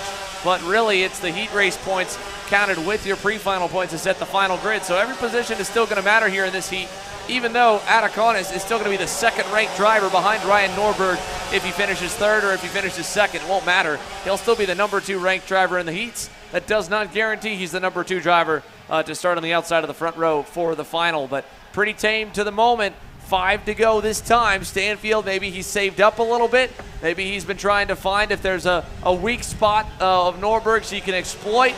He's still a car length to 2 car lengths away as they go down the front stretch here, and Norberg just stretches that lead out coming out of turns 9 and 10. Hayden Jones is on the way. He's down by 5 car lengths from the top 3, 3rd being the back bumper of Justin Anaconis as they make their way out of turn 4. Hayden Jones is closing up, and he's bringing with him Aiden Ingrata. They're not closing at a very high rate of speed. There's 5 laps to go. He may just get there with 2 or the white flag out as they're coming into turn 8 now. It looks like Norberg's still not defending just yet. It's going to be 4 laps to go at the stripe. Top 3 still relatively close. I think that's Braden Eves maybe getting the sun down. I don't think actually that is Braden Eves, but he is up in the mix. Eves and Zilish, they are working on one of the RPG Cosmics. It's Brian Boley back in 12th, trying to hang on for dear life here with 3 to go.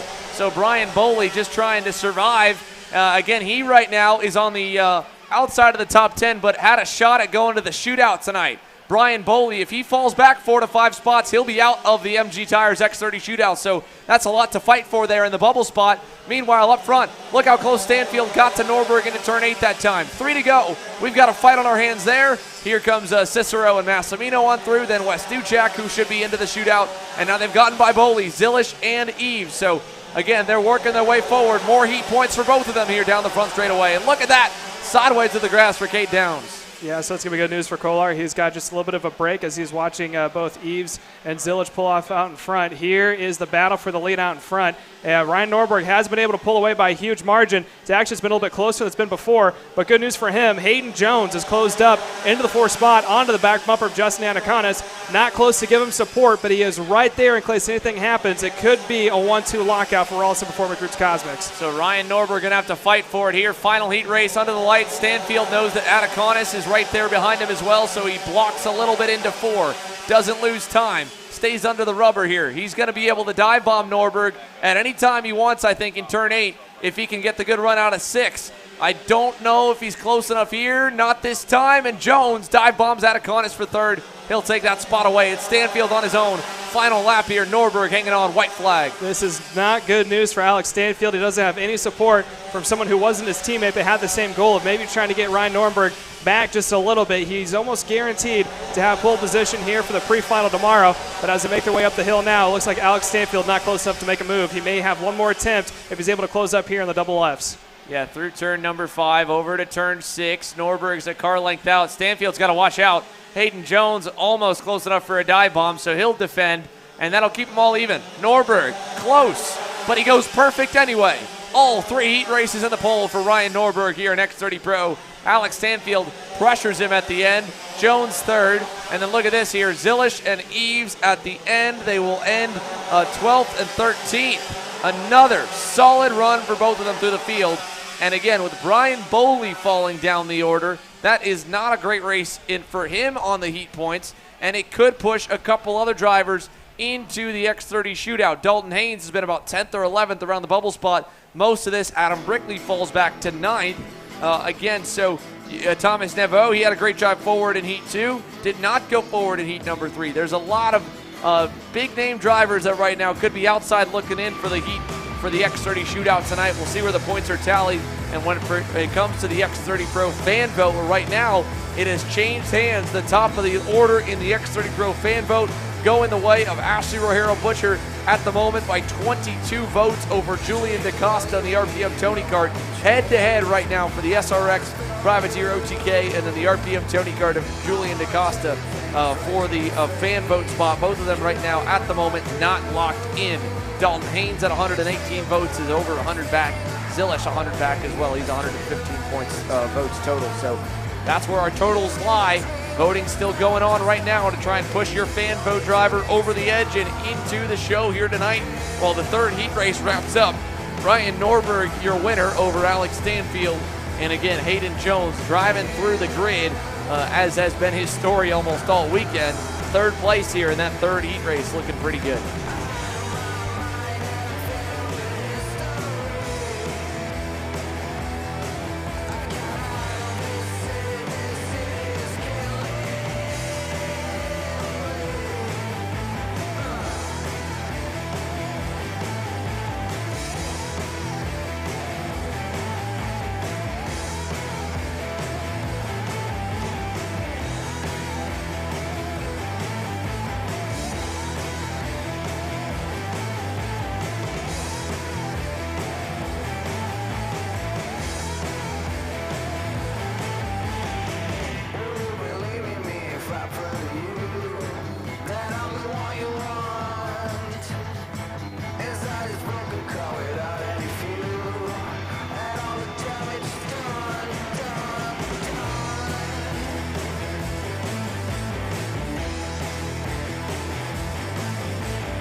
P2 is going to be Felipe Jesus Benito starting the third position next to Michael McGoy in P4.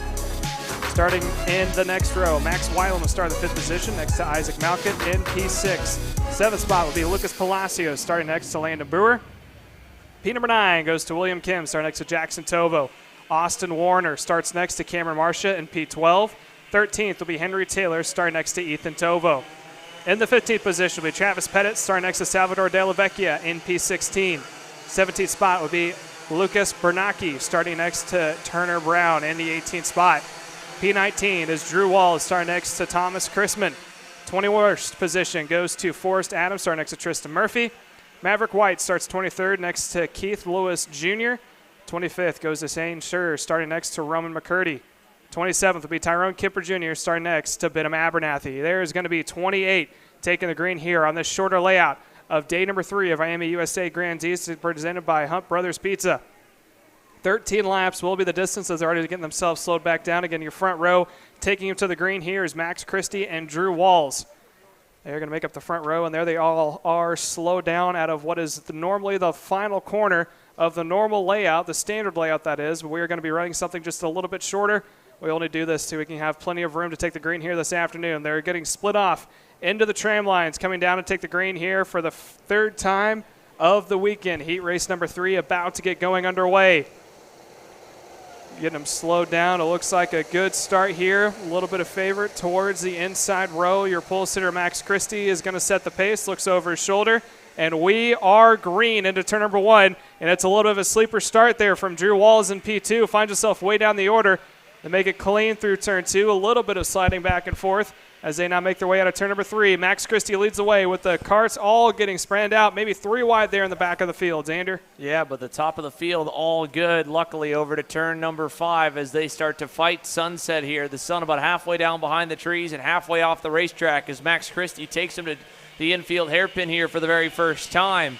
So what a good weekend it's been for the 139, and it will continue with another good start as there's more chaos in the back. One driver getting knocked way wide there, and a pass for the lead. Felipe Jesus Benito to the point up the hill to turn 3.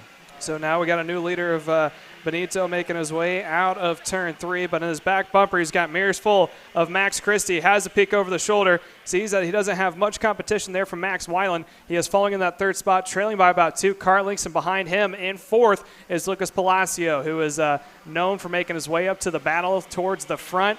I have a feeling we may see these kiddos start to bunch back up in the top 5. A little pass there on the inside there from Isaac Malkett on Devin Waltz as they make their way across the stripe yet again.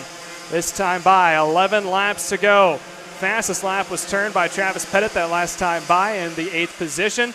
And already the top 2 starting to pull away. Felipe Jesus Benito is leading over Max Christie. And it looks like they're starting to put a little bit of a gap now on Max Weiland in 3rd, followed by Lucas Palacio, who has already made up a few positions. He has made his way up to 4th after starting in the 7th spot. Good shot as they make their way down the hill, heading into turn 8.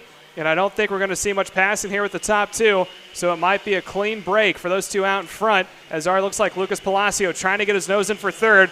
And off the track goes Max Weiland, dropped the wheel, back onto it. Here comes Palacio on the inside. Isaac Malkett will follow, and Malkett gets a little bit of a boot there from, I believe that was McGoy in P7.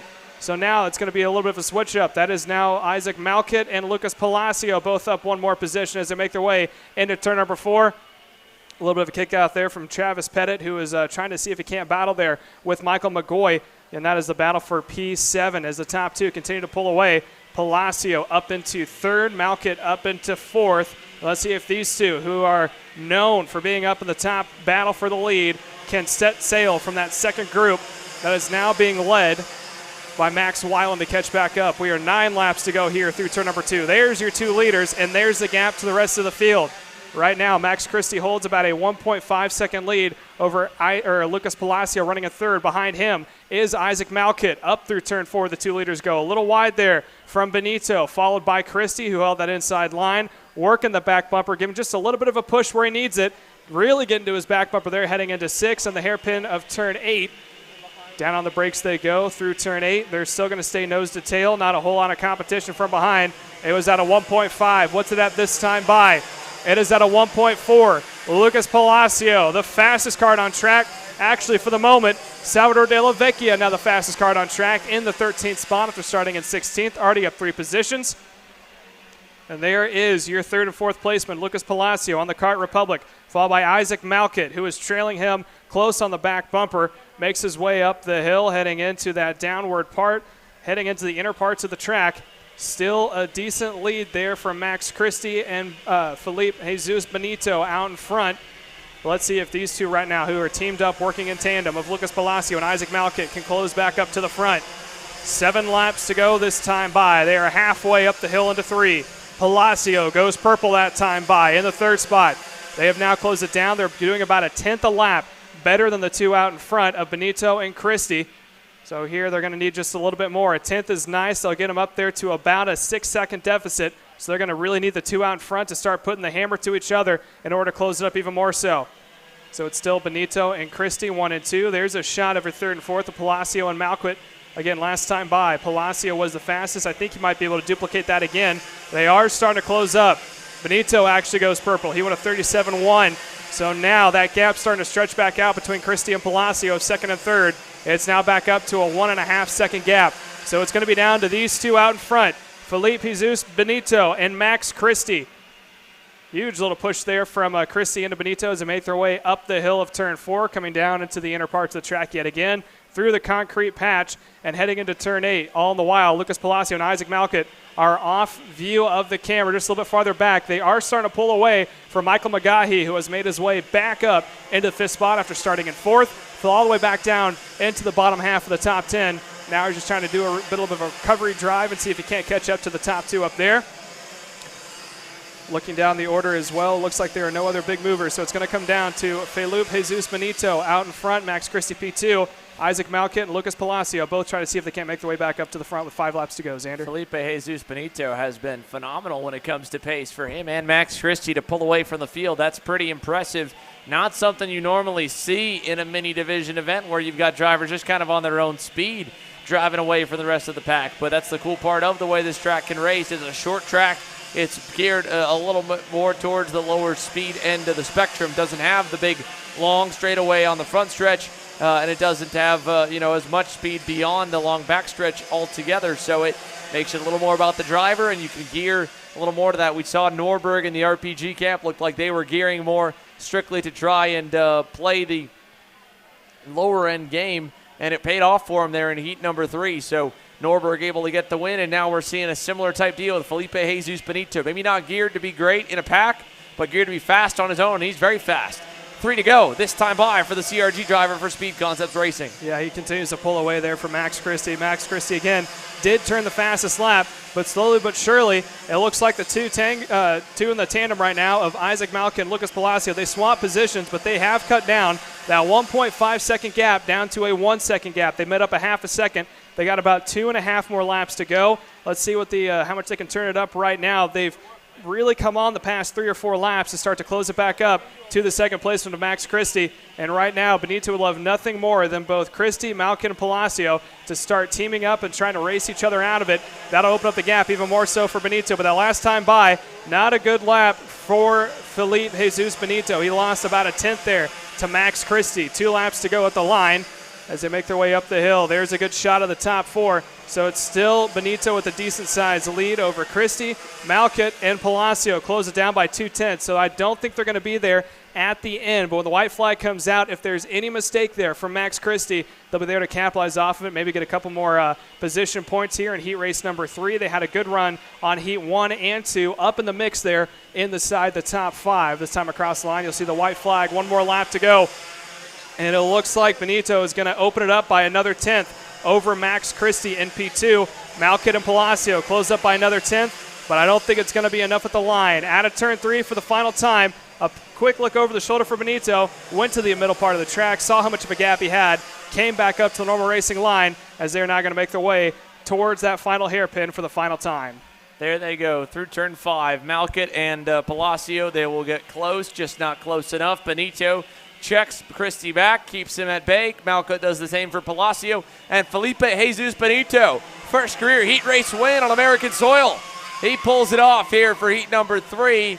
and a very excited Benito family there with the Speed Concepts Racing Camp as Felipe Jesus Benito wins the final heat race of the weekend here in the Mini Swift division. So he'll make his way into the scale line. Max Christie's consistent run through the heats rolls on here from winning heat number 1 all the way through to second in heat number 3. I think that might just put him on the pole here for the pre-final tomorrow morning. So great run for Felipe Jesus Benito, heat race winner here in the final heat race of the weekend for the Mini Swift division as they climb the hill into the scale line. We'll take a commercial break and come back with X30 Junior, where Caleb Gaffera, Ernesto Rivera, and Max Taylor have headlined the field all weekend and are trying to do so for one more session today.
And welcome back here to IAME USA Grand National Championship, sponsored by Hump Brothers Pizza. We're about to get underway here with our X30 Junior Pro. We are watching now. There is the field making their way out. Your front row of Enzo Vimontian and Ernesto Rivera will make up row number 1. Row number 2 is Caleb Gaffera with Max Taylor. Row 3 is Cameron Brinkman next to Teddy Musella. Row number 4 is Max Garcia starting next to Hudson Schwartz. Row number 5 is going to be Mason Walters starting next to Anthony Martella. Row number 6 is going to be Jorge Ortiz starting next to Leonardo Scorpioni. Row number 7 is going to be Chris Atkins starting next to Jackson Woonley. Row number 8 will be Gavin Witt starting next to Emma Sharborough. Row number 9 will be Wesley Gundler starting next to George Wheeler. Row 20 is going to be Adam Romaine starting next to Christian Meyer.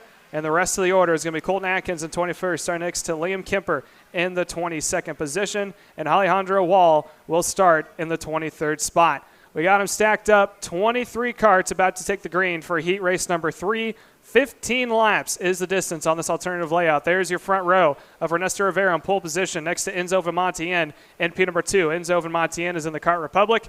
Ernesto Rivera is on the Rollison Performance Group Cosmic. He's got a little bit of help up there in the front of his teammates of Caleb Gaffera and Max Taylor. Cameron Brinkman in the 5th position is also up in the mix, as next to him will be Teddy Musella. So that is your front couple of rows as they make their way down the line. You can see them checking where each other are, trying to get proximity to the pole sitter of Ernesto Rivera. Coming down across the stripe. There's a good shot here at GoPro Motoplex. Again, the sun is starting to set. The sun is in their eyes, but the green flag will wave as Rivera defends the inside line, and it looks like to the outside we'll get a little bit of a push there from Vimontian as we have a couple turned around there on the exit of turn number 2. Not sure who he lost there out of turn number 2, but Vidmontien hangs on over Gafera. Hard fight there for second. One more has tagged the outside wall, and it looks like it's Emma Scarborough going around on the outside in turn number 4. And now Vidmontien blocking for his life right now to hang on to P2 as Ernesto Rivera leads. Gafera going to find a hole down low. Taylor goes through. They'll both freight train Vidmontien back to 4th at the end of the first lap.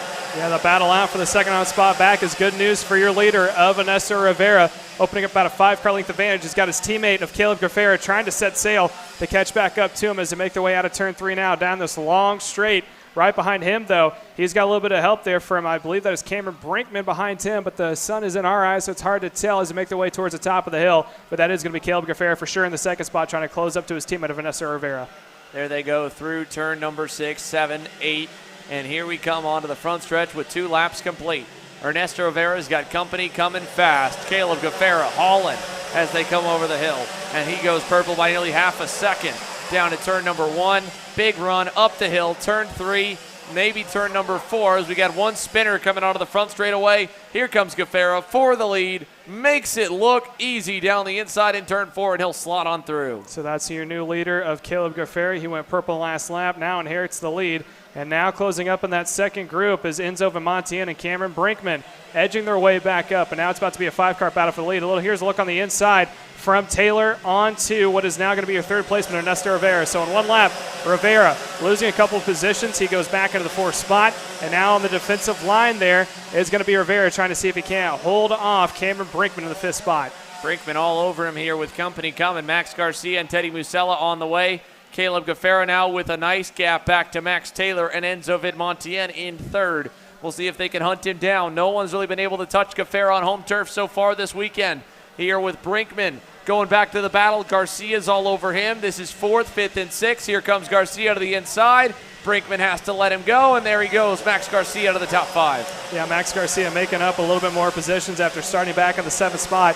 Now well inside the top 5, and he's got his eyes set on the 4th placement of Ernesto Rivera, who did sit on pole position. There is your leader of Gafera, opening up a huge lead as now on the inside there, back for 3rd, goes, I think that was Taylor trying to get around Vidmontien, and it looks like he is going to do so. Vidmontien falls back into 3rd. That is now Taylor up into P number 2. Here comes the rest of the field. That is being led by Garcia, Rivera, Brinkman, and Musella, all up into the mix. Some will go onto the defensive there. Rivera had a quick block down to the inside line. 10 laps to go, and that second battle continues to heat up. And now under pressure is Max Garcia from Cameron Brinkman. Oh, we got a little bit of contact here on the front straightaway. That is, I think, in the mid-pack on back. Oh, yeah, that was another one spinning around there. That is going to be one of the Motaz Sport Kart Republics, it looks like, as Vidmontien is hunting down Max Taylor. Taylor must have really bobbled it up the last couple laps. He gave up 2/10 last time to Vidmontien, giving up a little more here this lap. On the way forward coming is Ernesto Rivera to get back to him, and Caleb Gafera just long gone, blowing everybody's doors off right now as we go 9 laps to go. The gap is already up to 1.3 seconds. Garcia trying to get help from Cameron Brinkman to go forward. They've got Teddy Musella starting to bear down on them there. That's 5th, 6th, and 7th. Here is 2nd, 3rd, and 4th with Max Taylor, Enzo Vidmontien, and Ernesto Rivera, 2, 3, 4. Yeah, right now Vidmontien in 3rd has got no allies. He has Max Taylor and Rivera in front and behind him. Again, those are 2 Rollins Performance Group Cosmics. As now we look here on the battle with Max Garcia, Cameron Brinkman, and Teddy Musella, all trying to see if they can't edge their way up to that second group. But that second group doesn't seem to be battling back and forth. They seem to be trying to run down Caleb Gafera out in front. Gafera now making his way into turn 3 just as Taylor, Vidmontien, and Rivera make their way out of 2. So a decent lead so far for Caleb Gafera, as we are now looking at about 6 laps, or sorry, that's a miscalculation, 8 laps to go. It is going to be 7 to go next time by. Down into the inner parts of the track yet again. It is still Gafera with the huge lead, roughly 1.5 seconds over the second group of Vidmontien, Rivera, and Taylor, followed by Garcia, Brinkman, and Musella, as they are all bunched up to the turn 8 hairpin. There's the battle with Garcia. He was able to move up a spot. He's in 5th, trying to hold off Brinkman and Musella through turn number 1, making their way up the hill. Heading into 3 now. There is the switch back over to the battle for 2nd. Taylor, Vidmontien, and Rivera. Looks like no one tries to defend the inside line heading into 4. They all stay bunched up nose to tail heading into turn number 8. Still a lot of time left in X30 Junior, and then there's a couple-minute gap here after this one, so we'll try and talk with a few of our KA seniors before we get underway here. 6.5 to go. Out of turn 8 they come, and it looks like it is going to be all Caleb Gaffera out in front. And again, they're starting to bunch back up. So you have, right now is Caleb Gaffera out in front. Then you have a 3-pack of Taylor Vermontian and Rivera, followed by another 3-pack of Garcia, Brinkman, and Musella. That is all the way back to your 7th spot. Then it's Hudson Schwartz, Leonardo Scorpione, who went purple last lap in 9th, followed by Jorge Ortiz in the 10th position. So right now we're looking at the battle for the 2nd spot. That is between Taylor Vermontian and Rivera heading down into the hairpin right now. No one is close enough in that group to make a pass. They're all trying to see if they can't bunch back up. And I think Rivera will have nothing more than to be right behind his teammate Max Taylor. And they're all trying to run down. Your leader, Caleb Gaffera, goes purple last lap. Went a 34.3, fastest Kart on track.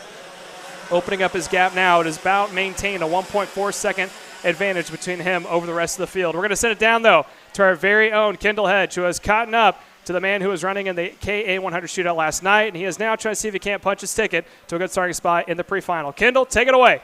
Here with John Berg. John, you've been up front all weekend so far. Where's your head at going into the final heat of the night? Just trying to stay clean and win one more heat. The racing has been pretty packed up all weekend so far, especially on this layout. Are you expecting the same results tonight? Oh yeah, always KA Senior, it's a race. All right, well, sounds good and good luck tonight. Thank you so much. Thank you, and back to you guys. Thank you, Kendall. And again, that was with John Burke, who is going to be up in that front group. And like he said, it's always a race. It's always going to be just a little bit hectic as we now are continuing to watch this battle here for the 2nd spot. It stayed just a little stagnant between Taylor Vermontian, followed by Ernesto Rivera in the 4th spot. As they now make their way through, it's going to be 3 laps to go here. Caleb Gaffera continues to go purple lap after lap as he continues to pull away, as we're now going to send it back down to Kendall Hedge, who is catching up with more from our drivers from K100 Senior. Here with Tyler Wettengall. You didn't have the best heat last time. What happened out there? Just got speared in the beginning, This track layout just kind of breeding a lot of aggressive driving, and, we got to be aggressive this time. We got the kart fixed. We think we got the motor in a good spot. But no, pick a couple off here and get ourselves in a good spot for Sunday. But no, team's done a great job, and we're just going to keep plugging away at it. All right, well, sounds good and good luck. Thank you. Thank you, and back to you guys. Thank you, Kendall. And again, like people have said, this track layout has been just a little bit tight, and it's causing them to maybe bunch it up a little bit more than we've seen here at GoPro Motorplex. It's just a different style of driving. I don't think they were anticipating coming into it. As we continue to watch now, here's still the battle for the 2nd spot. Taylor, Vermontian, Rivera have been continuing to stay about the same. Not a whole lot of spacing has closed up between the 3 of them. They continue to try to run down Caleb Gaffera. Gaffera still holds on to a 1.7 second lead over the rest of the field. 2 laps to go. We're sitting side by side. Kendall Hedge is caught up to someone who's been a big mover today. She is down with Chase Jones. Kendall? Down here with Chase Jones. You've been on it all day today after an incident yesterday. Where's your head at going out for the rest of the weekend? I'm just hoping we can get through this final heat race, clean. The racing has been quite insane, to say the least. Everyone's being super aggressive. The layout, like Tyler said, it kind of, breeds the style. But I think everyone is kind of on the same page of just doing their own thing. So it's going to be a battle, and, hopefully we can make our way up to the front. We've got a new fresh switch engines on this after blowing one up yesterday. So everything feels good. I feel good, and, we're going to give it our best shot. All right, well, sounds good and good luck tonight, Chase. Thank you. Back to you guys.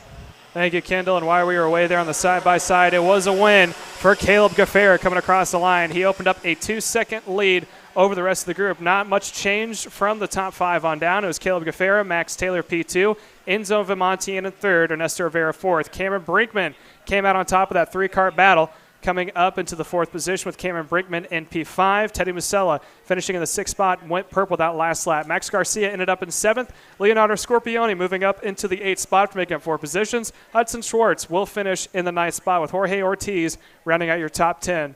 That was your X30 Junior race. Up next, you can see them getting into their karts, ready to go, is KA100. Group number, I believe this is going to be B versus A is going to be the next group to make their way out on track. And there you were watching them getting themselves strapped in the cart as we're about to go green here shortly. They are next up on deck, so don't go anywhere and stay tuned as you are watching the 2022 IAME U.S. Grand National Championship sponsored by Hunt Brothers Pizza.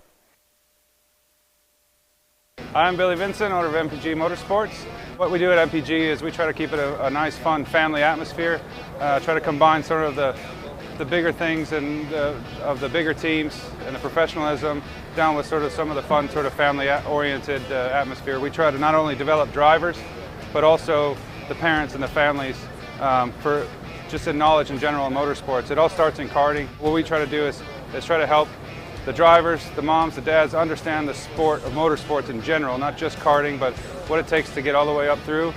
Whether you end up wanting to be a driver or a mechanic or an engineer, we can help you with that, and that's what we're here for. If you're interested in joining us at MPG, our home base is at Whiteland Raceway Park in Indianapolis, and you can contact us at info@willpowerkart.com. And one of our great people will reach out to you, and we'll try to put the best program together. Looking for a top-level team environment that fits your budget? Look no further than AMAX Racing. We cater to customers around the country who want driver coaching, tuning assistance, hospitality, track support, and a family race environment. Our race schedule is support available at all levels, from club and regional series across the Midwest to top-tier events such as the TKNA Grand Nationals, the U.S. Pro Kart Series, and the Cicero Pro Tour. Whatever level you may be at or want to get to, AMAX Racing can get you there. Odenthal Racing Products, your #1 producer in engine mounts since 1992, along with our leading-edge designs and product development, such as the Odenthal Racing Products EasyGP camera mount, which comes in 4 different styles and can be used on any karting platform. See our products online. Go to odenthalracing.com.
100 senior. This is the A versus B group. One of two. We still have that second group still yet to come. Your front row is John Burke. He is going to start next to Alex Stanfield. Tyler Wettengill will start in the third spot next to Lucas Zabo in P number 4. Starting in the 5th spot will be Chase Hand next to Jeremy Fletcher. Pauly Massimino will start in the 7th spot next to Connor Ferris. Chase Jones and Austin Jers rounds out your top 10. After that, it is going to be Vinny Muskelis in the 11th spot next to Emery Leiter in 12th. Nicholas Terlecki starts in the 13th position next to Brooke Notchman in P14. Aiden Thatcher starts in the 15th spot, starting next to Jake Walker. Gavin Griffin in the 17th position starts next to Jacob Schneider in the 18th spot. Oliver Calvo will start 19th next to Colin Haynes, running at your top 20. Going on down, it's going to be Grant Volker in 21st with Alex DeConcho 22nd, Emerson Reed 23rd, Tyler Bunny 24th, Calvin Wetzel 25th, and Brian Garcia rounding out the 26th, about to start here this afternoon in your KA100 Senior A versus B heat race number 3 at the IAME Grand's U.S. National Championship, sponsored by Hunt Brothers Pizza. We got them slowed down here, heading into the final corner. There's John Burke and Alex Stanfield are going to lead him down to the green. There they are in the final corner, about to make the split to go down to the tram lines. A little bit of last second, a little Tyler scrubbing. The sun has officially set. It is now dusk here this afternoon. It has fallen down below the tree line and is definitely starting to cool off. Some of these drivers still have their tinted visors on. A couple don't, but it may get a little dark here towards the end as the sun's starting to set and the lights have come on. We are now night racing here at GoPro. Green flag is out for heat race number 3, and already a little wide there from the outside line. That was Alex Stanfield getting shuffled on back. He is now going to have to slot in just a little bit farther. I think he wanted to. As so be John Burke, as we got 3 turned around coming out of turn number 3. See if we can't get some names for you guys here shortly. But carts stacked up on top of each other. So that's a disappointing end there. I think that was a CRG that may have been either Tyler White. I don't think that was Tyler White. It was probably his teammate. But then we're going to switch back over to the lead out in front. John Burke continues to lead the rest of the field, making their way down. It is now 13 laps to go. Already a couple turned over. That is Chase Jones. He is facing the wrong way. He has been collected. And what a disappointing weekend he has had after having engine problems. He is now going to have to go all the way in the back parts of the field and try to recover a drive up towards the front. John Burke is going to be your leader still with Chase Hand in P2, Tyler Wettengill in 3rd, Pauly Massimino in 4th, Lucas Zabo in the 5th spot as they make their way down the line. And that is your top 2 of both John Burke and Chase Hand going nose to tail. Right behind them is Tyler Wettengill and Pauly Massimino. Massimino is actually going to get on the inside heading into turn 8, finds himself up into P3. John Burke has a peek back to see Chase Hand is on his back bumper. Through turn 1 they go. Let's see if this group of 4 can catch up to the top 2. That is Massimino, Wettengill, Zabo, and Stanfield. That is your top 6. 2 out in front. As here's a pass on the inside. Chase Hand is going to take the spot away from John Burke, making the way up the hill. John Burke now goes straight to the back bumper of Chase Hand, trying to see if he can't push him away, but I think it's too late because the 3rd placement of Pauly Massimino has got the toe of the top 2, and he is now starting to edge him down coming into turn number 8. A little pass back there. I think that was from Alex Stanfield trying to get around Zabo, and it looks like he will do so. So now count Stanfield up into the 5th spot, Zabo back into 6th. Still Chase Hand out in front. Leads about 2 kart lengths, making the way towards turn number 3. 2 kart lengths out in front as Pauly Massimino is starting to close in. He gives a little bit of a push there. Now he's going to try a late pass on John Burke, and he will get it done. So now Massimino goes up into 2nd. He's now got John Burke right behind him. John Burke's going to give him a little bit of a push here. Coming up into turn 5, heading down into 6 and 7 complex, followed by the hairpin of turn 8. Massimino, he has been up in the mix, but not quite up in that front group all weekend long. Now finds himself in contingency to battle for the lead here through the final couple of corners. Coming down to turn 1. About 4 kart lengths back of Chase Hand to Pauly Massimino. Through turn 2 they go. Up the hill to 3. John Burke, he didn't lose much there in the pass into 4, but he is now opening up a toe here for your 4th placement of Tyler Wettengill, who is slowly making his way up towards that front 3. John Burke being a little patient here behind Massimino. He had an opportunity to pass on the inside coming out of 4, thought better of it, put that extra momentum into the back bumper of Pauly Massimino, and that has now allowed him to close back up. Here comes back on Alex Stanfield getting around Wettengill. So now Stanfield moves up 1 more spot into the 4th position, coming through across the line as Massimino was able to get around Chase Hand along with John Burke. So Hand falls back into 3rd. Into turn 3 they go. Massimino opening up a 2 kart length lead now. He is cutting the air for the rest of the field. John Burke is now getting passed on the inside. Chase Hand thought about it, tried it, John Burke shut the door as he made the way through turn number 4. Chase Hand losing just a little bit more momentum. So the top 4 are now closed up, just a little bit nose to tail, followed by Tyler Wettengel in 5th, and he's bringing along with him Lucas Zabo, Jeremy Fletcher, as now Burke tries on the inside of Massimino. John Burke is now your new leader coming across the line. 8 laps to go, and that top 10 slowly starting to close up to be a nose-to-tail battle.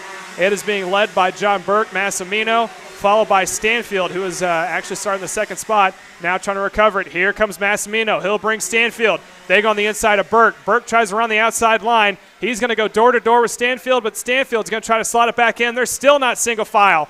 Through turn 5 and coming down the hill, Stanfield is going to have to settle into the 3rd spot right behind John Burke, but he's got Chase Hand. Stanfield tries it again.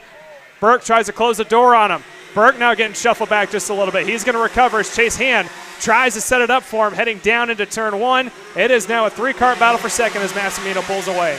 So all the while here, again, Massimino getting out front and that pack behind getting the chance to reset a little bit and try and hunt forward. Here's John Burke back on Alex Stanfield down the inside with Chase Hand. He'll take the spot away, and Stanfield goes back to 4th, back to 3rd, goes back on Chase Hand. And Paulie Massimino trying to run away. It's been a weekend to forget here as now Tyler Wettengel thrown into the dirt there as he goes side by side with one of the Holtz DD entries, I think with Nick Terlecki, and that has knocked him off the racetrack here onto the lights. Here he goes all the way back behind Austin Jers, who's now going to fight with Terlecki in 1, and he gets the nose chopped off. Yeah, almost lost a little bit of momentum there coming out of 2. There's a good shot of the lead. The top 4 a little bit spread out. Massimino leads them through 4, followed by Burke and Stanfield. Right behind them, Chase Hand in the 4th spot rounds out that pack out in front. They've got about a 6 or 7 car length lead. Jeremy Fletcher has slowly made his way back up to the 5th spot. He got shuffled back inside the top 10. Now he's trying to recover, make his way towards the front. He sees the battle of 4, and he's liking what he's seeing. He wants these 4 to go back and forth so he can close back up. Out of turn 2 they come, and it looks like Massimino might be under fire. John Burke's got a run coming through turn 3. Let's see if he tries to pass him into 4. Massimino takes a normal line. Burke thought about it to the inside, thought better of it, and he's getting a little bit of help there from Alex Stanfield making the way up the hill. Chase Hand still trailing the 3 coming in through turn number 5. So 4-car train into the infield section once again. Paulie Massimino by a car length. John Burke second. How far back does he want to send it? He's going to go from a car length away. John Burke to the lead. Massimino back to second as they come onto the front straightaway.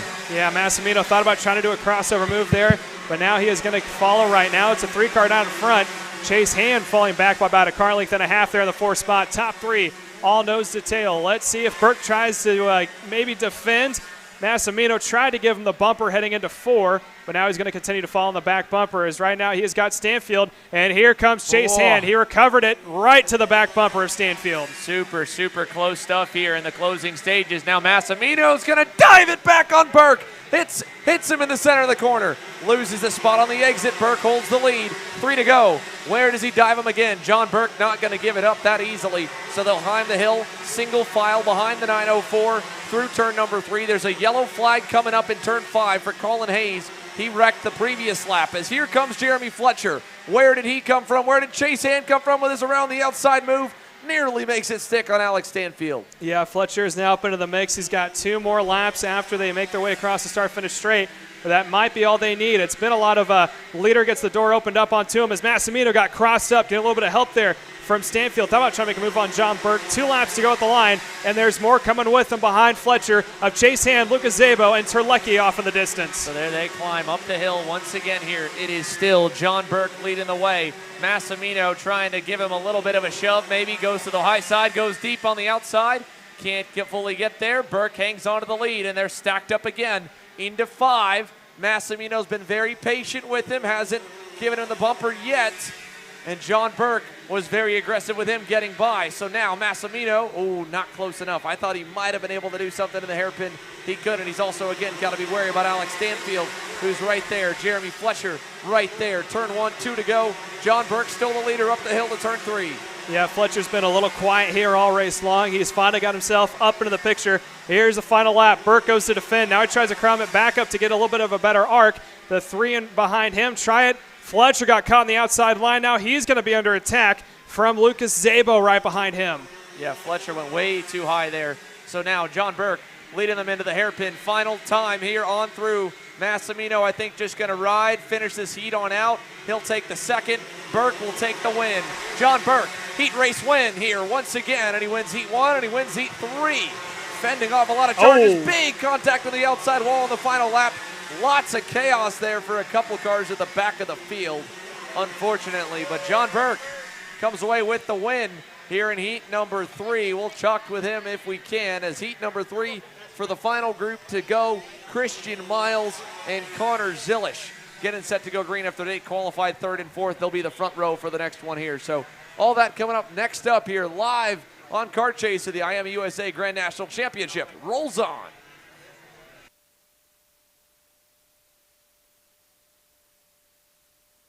Massive turnouts, world-class venues, and an awesome family-friendly atmosphere.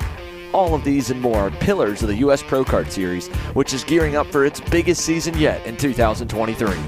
Orlando, Houston, Newcastle, Cincinnati, and Mooresville. Welcome to the top level of North American karting.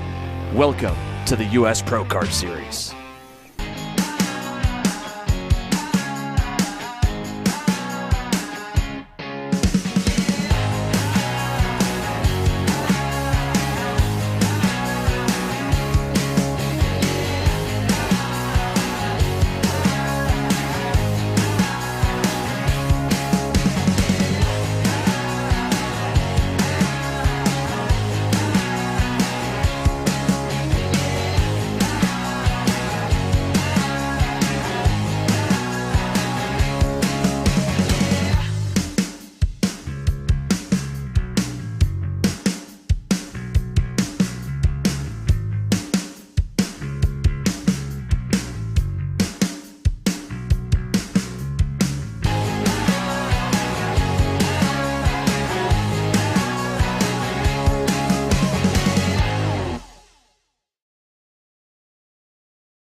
How you doing? My name is Mike Doty from Mike Doty Racing from Orange County, New York. We're about an hour north of New York City. We're a full-service kart shop that we supply IAME, Rotax, and all rock engines. We sell OTK parts and all the tires for all the different series. We support USPKS, Scusa, Rotax, which is the Stars and Stripes, and the Rock Winter Tour. What we do is we try to get the drivers better by data, driver coaching, and setup. We have a lot of good drivers that come through our program. We have a lot of experience. I've been doing it for almost 35 years, and we just try to translate that to all our customers. For more info about Mike Doty Racing, you can contact us at mikedotyracing@gmail.com or call us at 845-551-0572.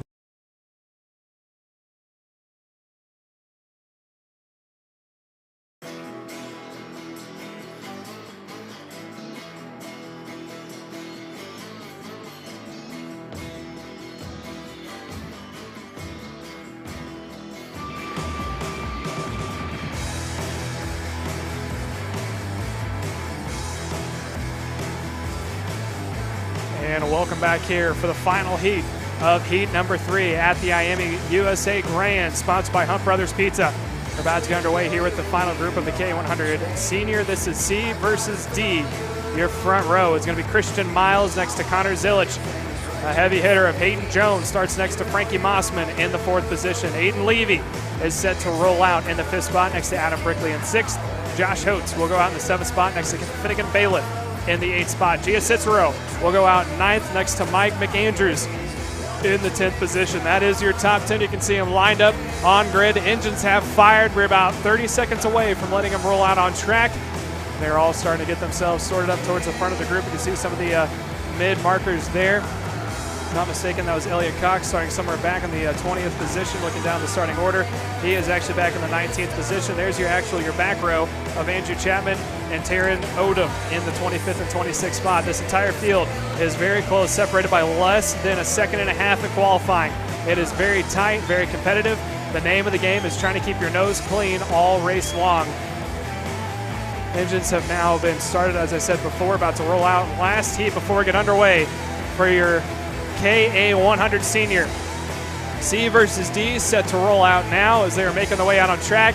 The sun has set. It is now dusk here, and the lights are on at the beautiful GoPro Motorplex here in Mooresville, North Carolina.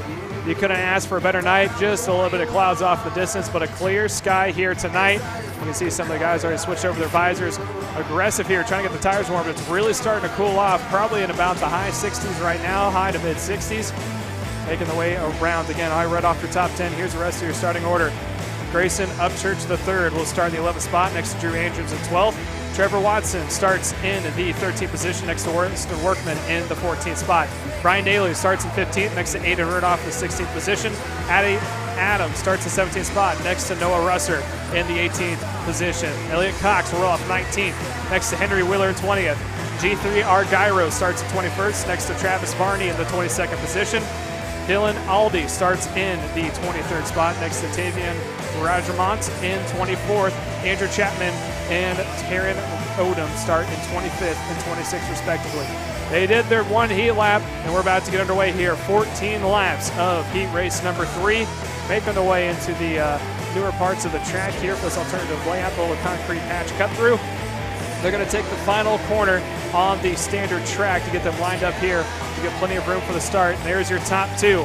Christian Miles starting next to Connor Zilich as they make their way now into the tram lines. You can see some drivers making the last-minute tire warm-up, trying to scrub a little bit more heat into them. Coming down for this long front straightaway. Connor Zilich in the second spot, looking over Christian Miles, who is setting the pace of the field. Coming down to the stripe. Let's see if we're green this first time by. It looks good. Connor Zilich hanging back just a little bit. Hayden Jones up on the back bumper, Christian Miles. Green is out. We're rolling into turn 1. It looks like Zilich is going to hold that outside line as they're going to go a little bit wide. Oh, we got 2 up in the air. Parts of the barriers coming up. A couple guys going off. Turned around here in turn 2. I think there's only 2 that are collected. Side by side for the lead into 4th. And it's now going to be Connor Zilich up in front. Miles slots back into 4th with Frankie Mossman moving his way up into the 2nd spot, making the way down the hill. Mossman now, he is trying to go for the lead. Coming up into turn 8, Zilich is in the command of the field right now as he takes the inside line. Mossman thought about going lower, not going to be able to get enough as Christian Miles settles into P3.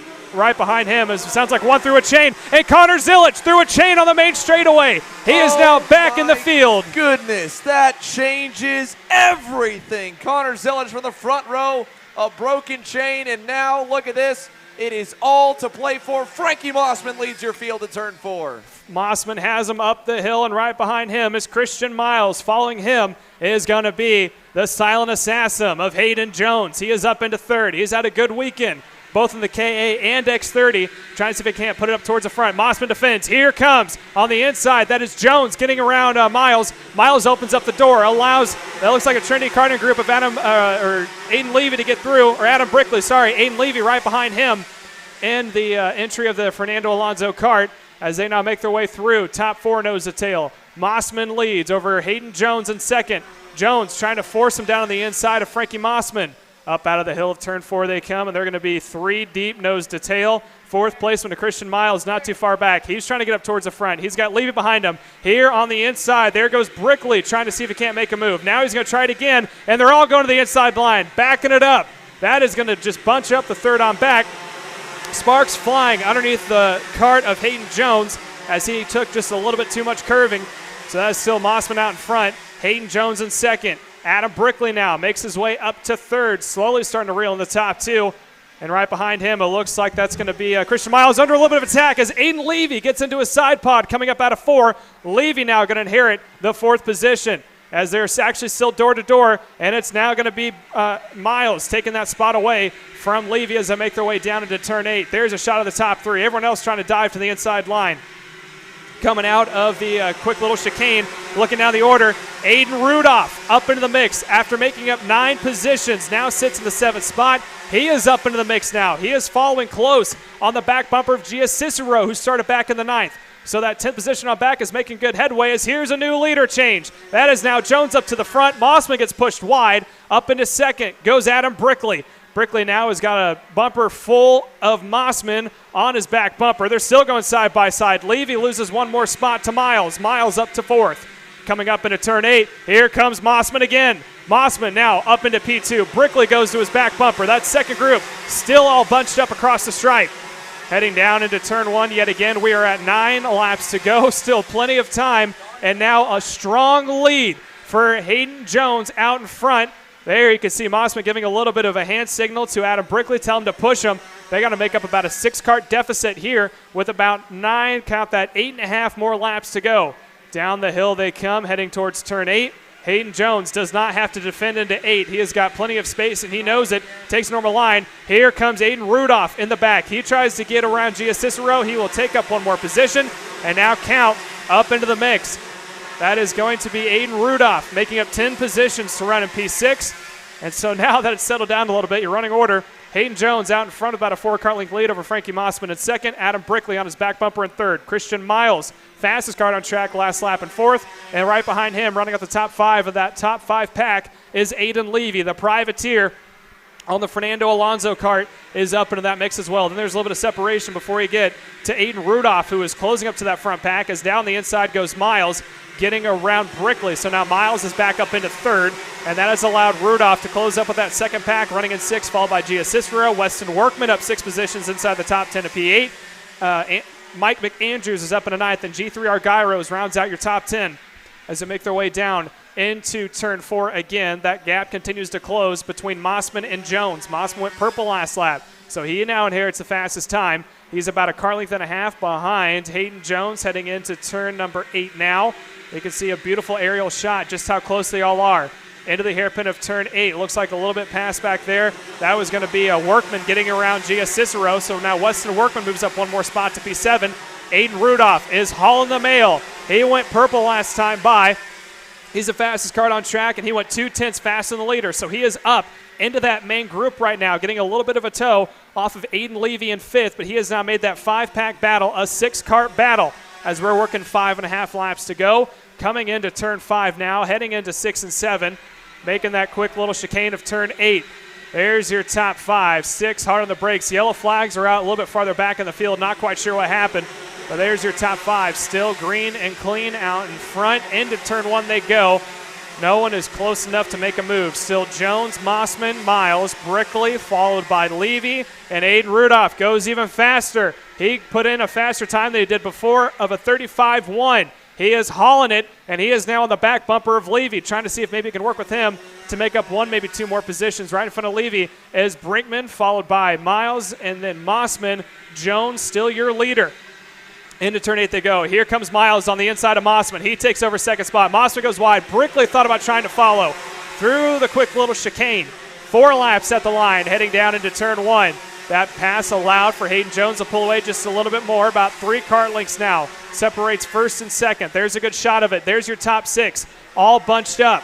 Aiden Rudolph able to get around Levy. Now moves up into the 5th spot. He is now trying to work on the back bumper of Brickley, and he might be a major contender inside the top 3 here in about 2 more laps to go. Through turn 7, heading into the hairpin of turn 8. Let's see if anyone defends or tries to pass. Into the hairpin of turn 8. They all slowly start to close back up to your leader of Hayden Jones across the line. 3 laps to go. Heading down into turn 1. Still a little bit of separation. Miles trails by about 2 kart lengths now onto Hayden Jones. He's going to use the tow coming out of turn 3 now. Another beautiful shot of them heading out of 3, going into 4. As it's still Miles closing up onto your leader of Jones. Jones now is going to be under fire from Christian Miles. He has now closed up the gap. He is on his back bumper. He's bringing Mossman and company with him. Mossman still running in 3rd. That is now Brickley in 4th. Aiden, and look at that dive for the lead for Christian Miles through on Hayden Jones. 2 to go, this time by Brickley in the grass. Whoa, big contact back there behind the top 8. Now it's 4 up the hill to turn 3. Yeah, so that's still Miles, Jones, Mossman, and Rudolph. Is now here comes Mossman trying to get the inside of Brickley. Here comes Aiden. He is trying on the inside. He can't quite get it done. Rudolph almost had it. Almost did a 2 for 1 coming out of 3. So that's now Aiden Rudolph following behind the 3 out in front. And yet again, it is now going to be Jones back out in front if he was able to get around Miles heading out of turn 8 right now. Looks like Miles is defending for Mossman. Mossman on his back bumper. White flag will fly this time by. 4 out in front, anyone's game, but now it's a slight lead to Hayden Jones by 2 kart lengths. Let's see if they're able to close him back up. They're in the tow, heading into 3. Now, this is when the draft really comes into effect. They're going to have to not race each other if they want to close. Rudolph takes normal racing line. Miles and Mossman went a little bit lower. They are closing up to Hayden Jones, but it's now down to about 2 kart lengths. Still going to be the advantage to Hayden Jones. I think he's going to be able to hold him off. Coming up in the final breaking point, any pass on the inside. Miles defends. Mossman doesn't take it, and it's going to be another one win here for Hayden Jones out front. Christian Miles comes across in second, Frankie Mossman for third, and how about that for Aiden Rudolph? Makes his way, moving up 12 positions to finish in fourth. Aiden Levy rounds out your top 5. G3 Argyro is finishing in 6th. Elliot Cox 7th, moving up 12 positions. G3 Argyro has moved up 15. Josh Holtz in 8th. Grayson Upchurch the 3rd, finishing in 9th. And Taryn Odom rounding out your top 10. With that here, there is a lot of cleanup to go down. We're going to take a commercial break and come back with post-race interviews from KA Senior, and then we'll go off the air until we come back at 8 p.m. Eastern with the X30 Pro Shootout. The lineup has just come in, and we've just confirmed the fan vote winner, Ashley Rojero Butcher, has won the KC fan vote to get into the X30 Pro Shootout presented by MG Tires. More to be announced on the lineup here to come.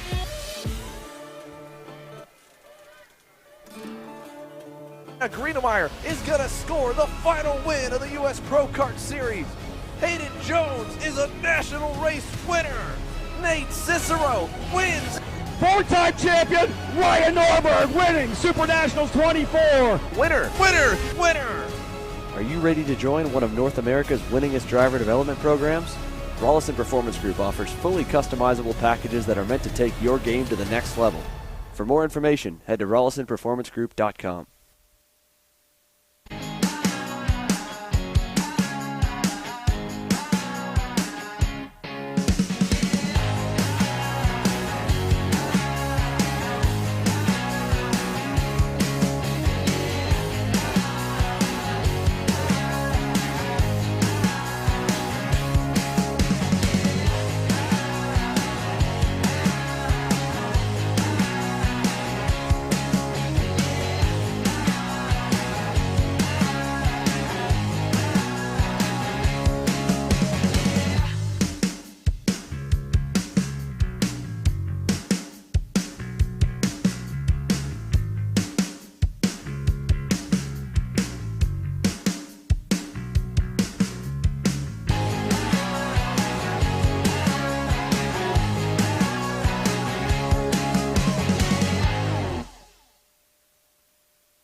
And welcome back here. That rounded out our heat races for the day. We're going to be coming back here shortly at 8 o'clock with our shootout. But right now we do have our interviews with our very own Kindlehead, just caught it up to Aiden Jones, who won our heat number 3 shootout for the KA Senior. Take it away, Kindle. Down here with Hayden Jones. Hayden, what a race. At what point in that race did you realize you had the piece to beat? I mean, I knew I have the pace all day. You know, we've been up front. I think I was 3 tenths faster in the first heat. So I know I've had pace all day, and I just needed to put it all together. What are you expecting for tomorrow with the pre-final and the final now that you've finally gotten through all the heats without any carnage? Hopefully I get a better starting spot than on the outside for both heats. You know, I think racing's going to be a little different because the track isn't as short, so it's not as close. It'll probably spread out a little more. So I don't think the racing's going to be as difficult. All right, well, sounds good, and good luck the rest of the weekend. Thank you. Thank you, and back to you guys. Thank you, Kendall. And again, that will conclude our heat races for the day. We will come back here at 8 o'clock Eastern Time for the X30 Shootout. $5,000 is up to win here this afternoon. We're going to have more updates coming to you guys here. But again, we're going to sign off for now, but we'll be back here shortly in less than an hour to get going here for the X30 Shootout here live at the IAME Grands USA National Championship, sponsored by Hunt Brothers Pizza.